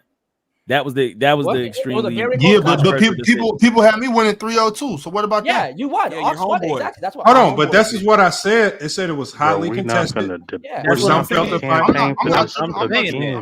Hold on. Okay, so if this wording is wrong, Take out the M part. Yeah. Hotly contested debate. That's all you need to do. Yeah, you can take out the That's it, controversy. bro. Don't take care of the controversy part, man. Exactly, bro. Good, man. It's good. Straight sugarcoating this niggas dubs, L's and shit. Come on, Lamont. Lamont trying to save him. Save him in the loss. That's what he do. He trying to save Also, young nigga that Africa, ain't been here in the a month, chat. Lamont? Listen, Africa, the chat had locker room winning, and the panelists had Ox winning. That's Okay, it was a close debate. That's all good. It was close. Okay. Ain't nothing controversial Can I about put it. him into But why, retirement? hey, why is it controversial though? Why is it okay, Kodo, can I continue? Yeah, I just took Continue, I took continue. hotly Do you contested think? out. Yeah, continue. All right. Look at it. All right, so so P5 versus Nahari. This nigga sick. Nahari wins by default as P5 did not show up. That's fine. Jalen versus the casual postponed to next week. Should not factor into this week's rankings. True to King versus Mac Def. The topic: Russell Westbrook legacy, more underrated or overrated. True to King wins the debate to get back on the winning track. Controversial challenge flag in this debate, but True to King wins. Let that ride. Locker room versus H from the UK. H from the UK vacated. Actually, he was number 3 spot, not the number 1 spot. Vacated the number 3 spot. Locker room wins by default. Ace Sturdy versus Herm. Topic that the NBA needs to revamp the All-Star game format. Herm wins a close debate that was determined by a final vote from a special judge. Jalen versus Big Fan Breezy. Jalen wins this debate. I meant to say tough. Yeah, my bad. In a tough topic selected by ChatGPT. Mac Def versus Jason the Kid. Mac Def wins the debate about Donovan Mitchell versus Devin Booker. Ace Sturdy versus Legend of Winning. Convincingly. All right. Do you want me to put convincingly, Mac Def? Convincingly. I thought I don't know if it was convincing. Yeah, I thought it was. I thought it was wasn't, bro. It was a good debate, bro. Yeah, it was a good I had you winning convincingly, Matt. Get your shit off, my nigga. Lamont, Let me get my all right. Okay, so Ace 30 versus Legend of Winning, the impact of social media on NBA players and their performance. Legend of Winning close wins. Hold on. You trying to save Sturdy? You put YouTube sensation last week. You need to add YouTube sensation Legend of Winning, man. Oh my god! Fine. All right, save Sturdy. Okay, that's fine. I add YouTube sensation to keep it consistent. ChatGPT, it already knows that about him. They know it from last. It's gonna factor it again. They don't forget that. Just keep it going. It's fine. It's like it's on the same thread. It doesn't forget what we had on this thread. Yeah, like all this stuff. Trying to save him, man. Look, all this stuff. It remembers all this past stuff. Oh, really? Yeah. All right, so hold on. Ask if it remembers who Young Africa is. I will ask it. I will ask it. Yeah. All right.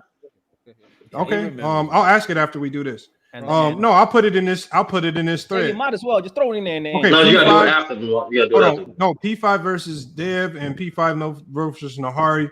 Both wins for Dev and Nahari. I actually put the Nahari one in there already. You got a spell check sensation. Yeah, you already put Nahari in there. Yeah, you already put Nahari. Y'all got me typing too fast, man.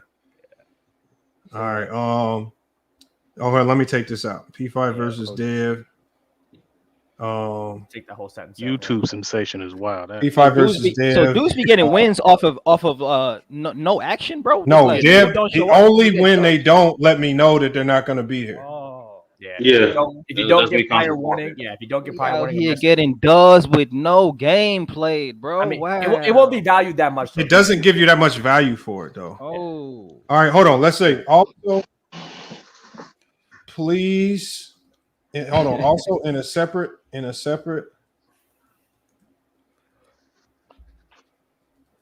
paragraph,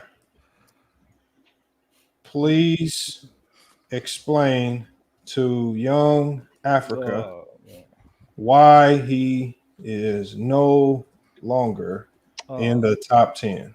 Got treated like a stepchild. So ChatGPT is going to tell you why, Africa. All right. That's perfect. There you go. Okay, so are we going to live with this? Because remember, once I hit the button, I really don't want to go back and change stuff. Yeah, I mean, Go ahead, man. Go ahead. We good. We good. Man. All right. Watch this nigga drop all the way. Let this. Oh, this thinking. Oh my God! Hold on. Let me regenerate the answer. It gave me an error. Okay, here it is right here. Hey, Sturdy, Oh, interesting. wow. Wow. Hey, ChatGPT has spoken, nigga. 30 cannot be I get it. Loser ass. Hold on. This says locker room. It messed it up because it says moves up with wins against Big Ox Bob. Oh, it's a loss. Yeah. Wait, what'd you type in for the paragraph? Hey, man. No, because it says a controversial but narrow win over the locker room. Yo, what the fuck is going on? Go back over. Hold on. What did you type? What did you type? Hold on. This is what I typed. Hold on. This is what I typed. I says Big Ox Bob versus the locker room. It says Big Ox Bob won by an extremely small margin. Yes. Why would you? Hold on. Check out that conference, bro. Hold on. This is what I'll do. Yeah, the controversial at the end. Hold on. Is confusing. ChatGPT. I'll tell it. No, it's not. I'll just correct it because it says it moves up. But Lamont, his says a controversial but narrow win over the locker room. Man, you politicking. Wait, stop. Hold up. You politicking, Lamont. No, I'm not. I'm doing this. I'm It only literally being fair. says on Big Ox, he got a controversial win. What the fuck just happened? Wait.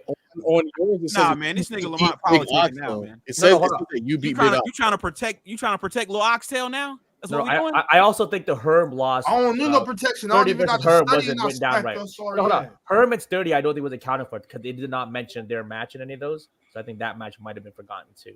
No, it was. You typed that in. Wow, Lamont is you politicking heavy. No, hold on. Is this correct, y'all? Please note that the locker room did not win. As you mentioned, he lost by a narrow margin. Yes, that's right. That's fact. But are you spelled note wrong? But okay. It gets it. Hold on, something happened. The screen. Yeah, the screen spazzed out. I gotta refresh. All that spell check stuff y'all talking about. It already knows what he means. Yeah, it doesn't care. Oh, okay. There we go. Okay, so hold on. Okay, so here, hold on, right here. Let me just type this in. Okay, the locker room. Please. Oh wait, please note.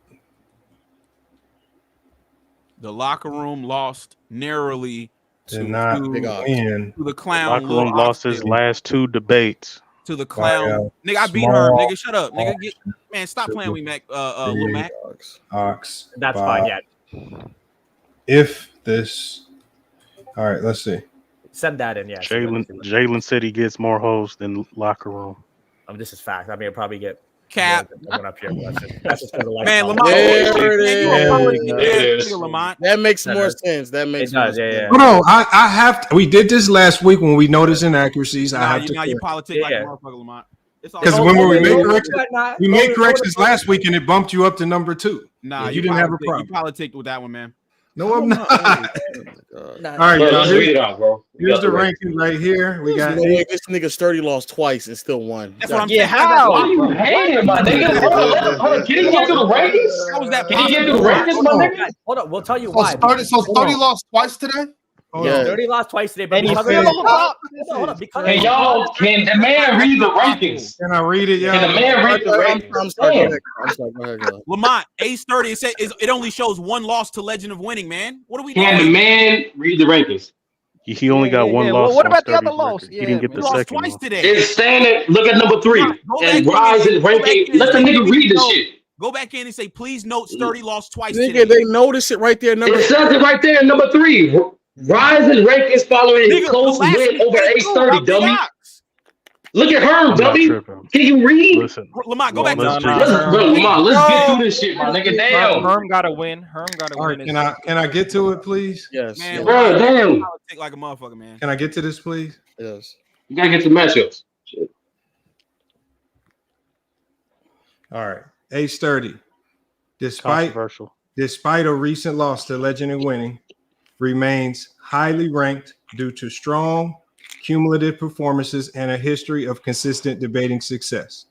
What? Number 2, we got Big Ox Bob.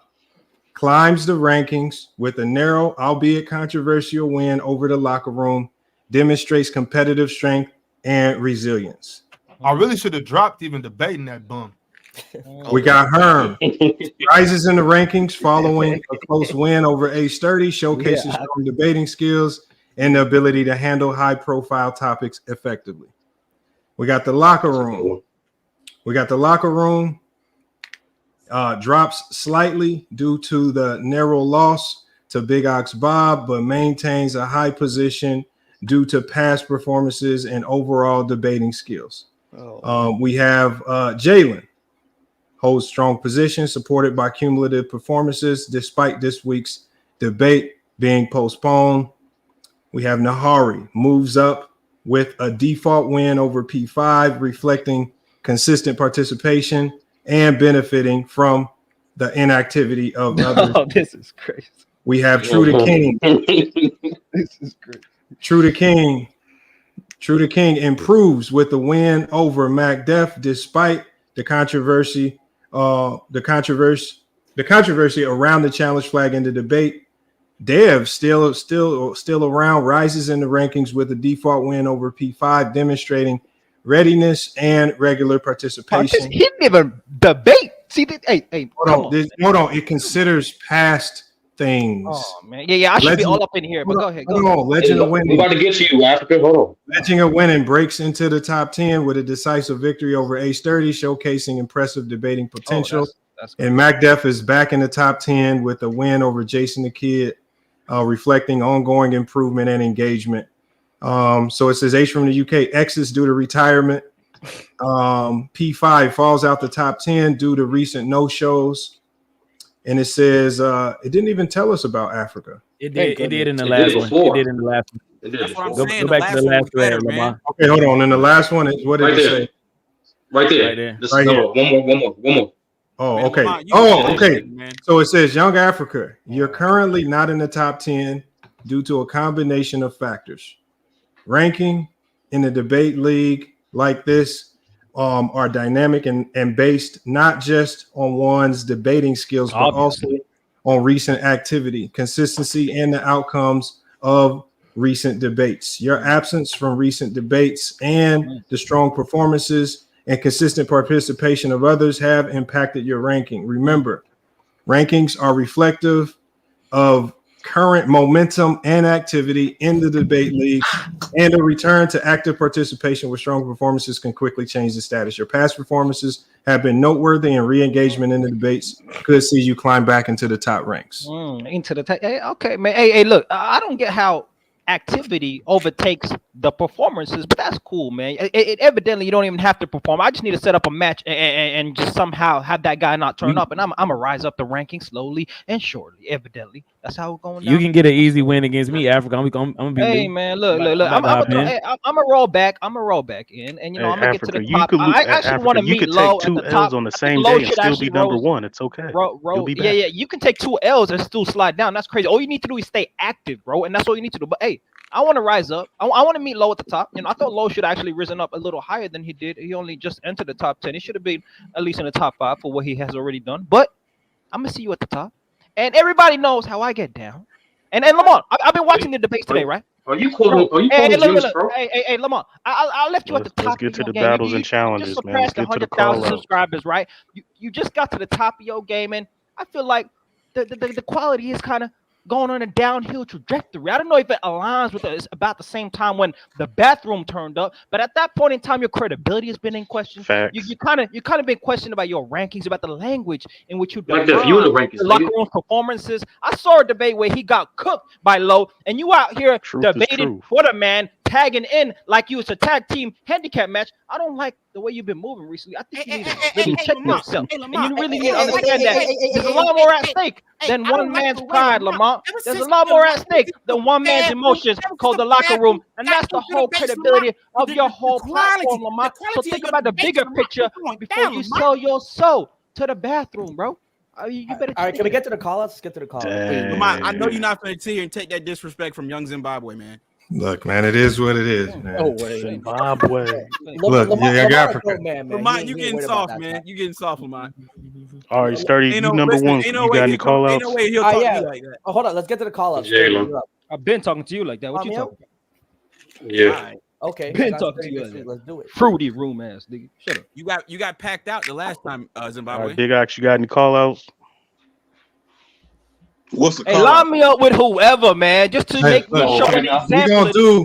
We gonna do matchups tomorrow. When I go live tomorrow, we're gonna do matchups. Damn, Lamar, we already here, my nigga. We ready right here. It's gonna take less than 2 minutes. Line it up, man. That's you know, it's not gonna take less than 2 minutes. Lamar, we all here. That's the best part of the show. Well, so you calling out? Calling out. So- I thought it's the a ranking. ChatGPT did everything. What It's we doing? different now. We calling We people out do now? call outs by the rankings after. So Earth Is Ox there or no? Yeah, Ox there, no. Ox is not there. Oh, wait, no, I'm right here. I'm right here. Okay, who you calling out? He has the choice to call somebody out. If he doesn't, then ChatGPT puts him in a okay, that's how we My do bad, I was he has a choice. Ox, who do you Hold want to on, call out? Who do you want to call out? Wait, hold on. Did Sturdy call anybody? Yeah, he My already bad. called me out. I called out Jalen. Damn, I wanted Jalen. Can I just see Scroll down, Lamont. Scroll down, Lamont. Can I see the bottom 5, please, Lamont? You said to see the bottom 5? Yeah. Yeah, you gotta scroll. You looking for easy dub? Remember, you can call out anybody, Ox. Anybody ranked lower. It's not an easy dub. I just want to see what's going on. I want to. Okay. I really I want to. I want low in Africa. I want 2. I want low in Africa. Pause. Jesus Christ. You called out low, man. All right, lower Africa. All right, who's next? Next. Next. Low first. Herb not here. Navari not here. True not here. Dev not here. And low. You want to call anybody, or you just stick to one debate? I was going to call out Ox anyway because I had to. I'm only going to participate against top 2 people. Like I'm not about to waste my time with anybody else. Oh, all right, bet. MacDev, do you want to call? Who you want to call out? True to King, you are 7th, my brother. That's a waste of time. Oh wait, no. True can call somebody out though if he's in. I'll call out Dev. Oh, come on, man. Oh my God. You gotta aim for the Wait, stars you- or something you gotta- like that. That's solid right there. Hold on, Dev has Dev a debate next week though with P5 if he wants to reschedule it. But I mean, Dev has. Hold on, are you ranked higher than Dev? No, Dev's ranked higher. I'm pretty sure. No, Dev's ranked Because the thing is, if the guy's ranked higher than you, they don't have to accept it. They only have to accept if you're ranked higher than them. I think Dev would though. Dev usually doesn't. They accept it regardless because everybody else is higher than me. Hold on. So you only if someone ranked higher than you challenge you, you gotta accept it. Oh, well, True to King, he okay. So I got True to King and Ox, and then Herm said he want Ox as well. I'll let ChatGPT pick mine. I need to get that on Ox. I want Africa. I want Africa. We've been talking about this for too long. Yeah, Ox. Yeah. All right, Lamar, how that works? Nice dub though today, Ox. Flexing on it. Lamar, how that works? Because Herm, I see you, Ox. I see you. Herm is Lord Ox. Everybody's trying to get in. We got Dev trying to get in. We got who else? Hey, Lamont, man, I want Sturdy next. I want Sturdy next week, man. Lamont, Hold on. Are you ranked higher than Sturdy? No, nobody's ranked higher than Sturdy. Nobody's ranked. Lamont, I want Sturdy next week. Sturdy, how the fuck you keep holding this number one, Sturdy? I don't even understand this shit. Sturdy. It says it right there, nigga. It says it right there. I don't know what to tell you. I ain't put my shit there. I can't control shit. You can't control shit. Sturdy. What's up? Are we There's doing highly consistent It's high funny that performances, nigga. Sturdy knows Consistent high performances, nigga. I want to be clear. I have Ox and who else? And you Sturdy is not mad at being number one right now. Yeah, so Sturdy's there. The Oxen, yeah, he got Oxen. Him. Sturdy got me, and who's the second guy? Sturdy, the locker room, or who? You got me. If you want doubling up these debates. Hey, is rebranded in here? No. Well, just I think no, it was not rebranded. I think it might have been Rundown. Rundown. I think Rundown's one of my mods. I think Rundown. I got a message that you putting people in timeout, man. You got to stop, man. If you a mod, man, mods we only do that to spammers, man. All right, y'all gotta cool it, man. Wait, I didn't even get to call someone else. 30 just called me out. I think that too. Is Sturdy gonna take the debate or not? All right. No, it's not you. It's somebody. Well, Sturdy I got left. the names. Sturdy just left. I keep getting notifications, y'all. That. No, it was cool. It's cool. Herm said set up the debate with him and Nahari. Yeah, Low got True to King and Big Ox. Low got True to King and Big Ox. Is it really worth my time? It depends on the topic. It really depends on the topic. Depends on the topic. I'm being honest with you. Lo, who called you out? Did True to King? Ox and True to King. Those are the two that called me out, and I have to accept them because they're both above me. Well, no, you only have to accept Ox. Oxes. Yeah, you're True to King is ahead of me as well. No, he's not. Yeah, he is. He is. I'm 9. You're right. Yeah, well, I mean, you, Lamar. You got it. But the max, if you want to, but the max you can get is 2. It's 2. Okay, that's fine. I'll just do Ox and True to King. That's fine. Okay, so hold on. I was only gonna call out Ox anyway. Write it down. Like, such a waste of time, man. True to King probably a waste of time, but it is what it is. Hey, all right, hey, Sturdy, how do you feel about your ranking though? So we got Big. We got Big. I can't control the shit, nigga. Sturdy, no, Niggas so nasty. Hey, Sturdy has a lot. Hold on, Africa. I thought you knew as a LeBron fan more than anything. Just because you lose, don't make you not the best. That's a good one. What do you think? You understand what catching strays now. You understand what? Hey, what other matchups do we have? Hey, Lamont. Versus Dev. Big fan Breezy gonna give me my first match. Me and we already set it up. Does he want to do 2? Hold on, Big Fan Breezy wants to go against 2? Ox in Africa. Against Fontaine. Yeah. Hold on, one at a time, yo. Hold on, Fontaine. Are you sure you're gonna be consistent with it? We in the chat right now. We talking. I'm gonna fuck with. Okay, Fontaine. All right. So who else do we have? Somebody just said it. 30 versus Jalen too. You gotta put that on my new user, man. What about you? Hold on. Versus. And then it's Ox in Africa. You strong got to over get it here, down. man. But shout out to Ox Africa. Strong dub today, Ox. I see you, Ox. I see you. That shit was light. That shit was light as fuck. That shit was light. Yeah. That's crazy. Mike, have you got somebody? It was close and controversial at best, man. Mike, have you got somebody? I That said nigga don't know ball. Anybody that voted for him. Dev, okay. That's a fact. Lamont, That was a sweep. Are you streaming tomorrow? That was a sweep. Yes. Are you doing the topics tomorrow too? I can't. I'm about to do the topics right now. Okay. Y'all can unless True to King and Ox and y'all want to come up with topics specifically for me, but if not, then I'm about to bounce myself. So I got your name right here. No, I'm just saying if Ox, because Ox called me out, so I don't know if there's a specific topic. ChatGPT gonna generate it. No, but True. If it's up to Lamont, True wants to do Bird versus Curry. For me? Yeah. No, I didn't, man. He's lying. No, stop. True the King wants to do Bird versus Curry. Is that what he wants? Hey, True to King, you want to do that? Oh, do you want the debate or not? Oh no, yes. But we're sitting here talking about. Yeah, I'm fine with that. Whatever. Where's True to King at? See, not in the chat. True to King, say something. Y'all just wins, bro. Hold on, where did you get this from? Yeah, that's what I'm saying. I want to make sure I hear what True to King. No, you said it in Discord. How about this? Me and Ox. It seemed like Ox don't have a subject, a topic. Yeah, Ox. Okay. If you want to chat, you said yeah. He's in the okay. All right, True to King. What is the topic that you want to debate with you and I? Because I got Bird and Curry. So his in mind would be Bird and Curry, and then Big Ox and I can be ChatGPT. That's fine. Yeah, that's what we're gonna be. Who has Bird and who has Curry? Come on, you know who has Jalen, stop. Jalen, stop. Y'all just giving Low an easy win with that one. Like, I'm sorry, that topic too. Come on, man. Yep. That ain't no easy win for Curry, though. Yes, it is. No, it ain't no easy. It's really win. not. It shouldn't be. No, because I know the points. We've heard it before. But he's gonna win that. No, the topic is close. True to King is light work. Seasoned on that topic. Damn. Hey Lamont, when can me and little Jalen get another 2v2?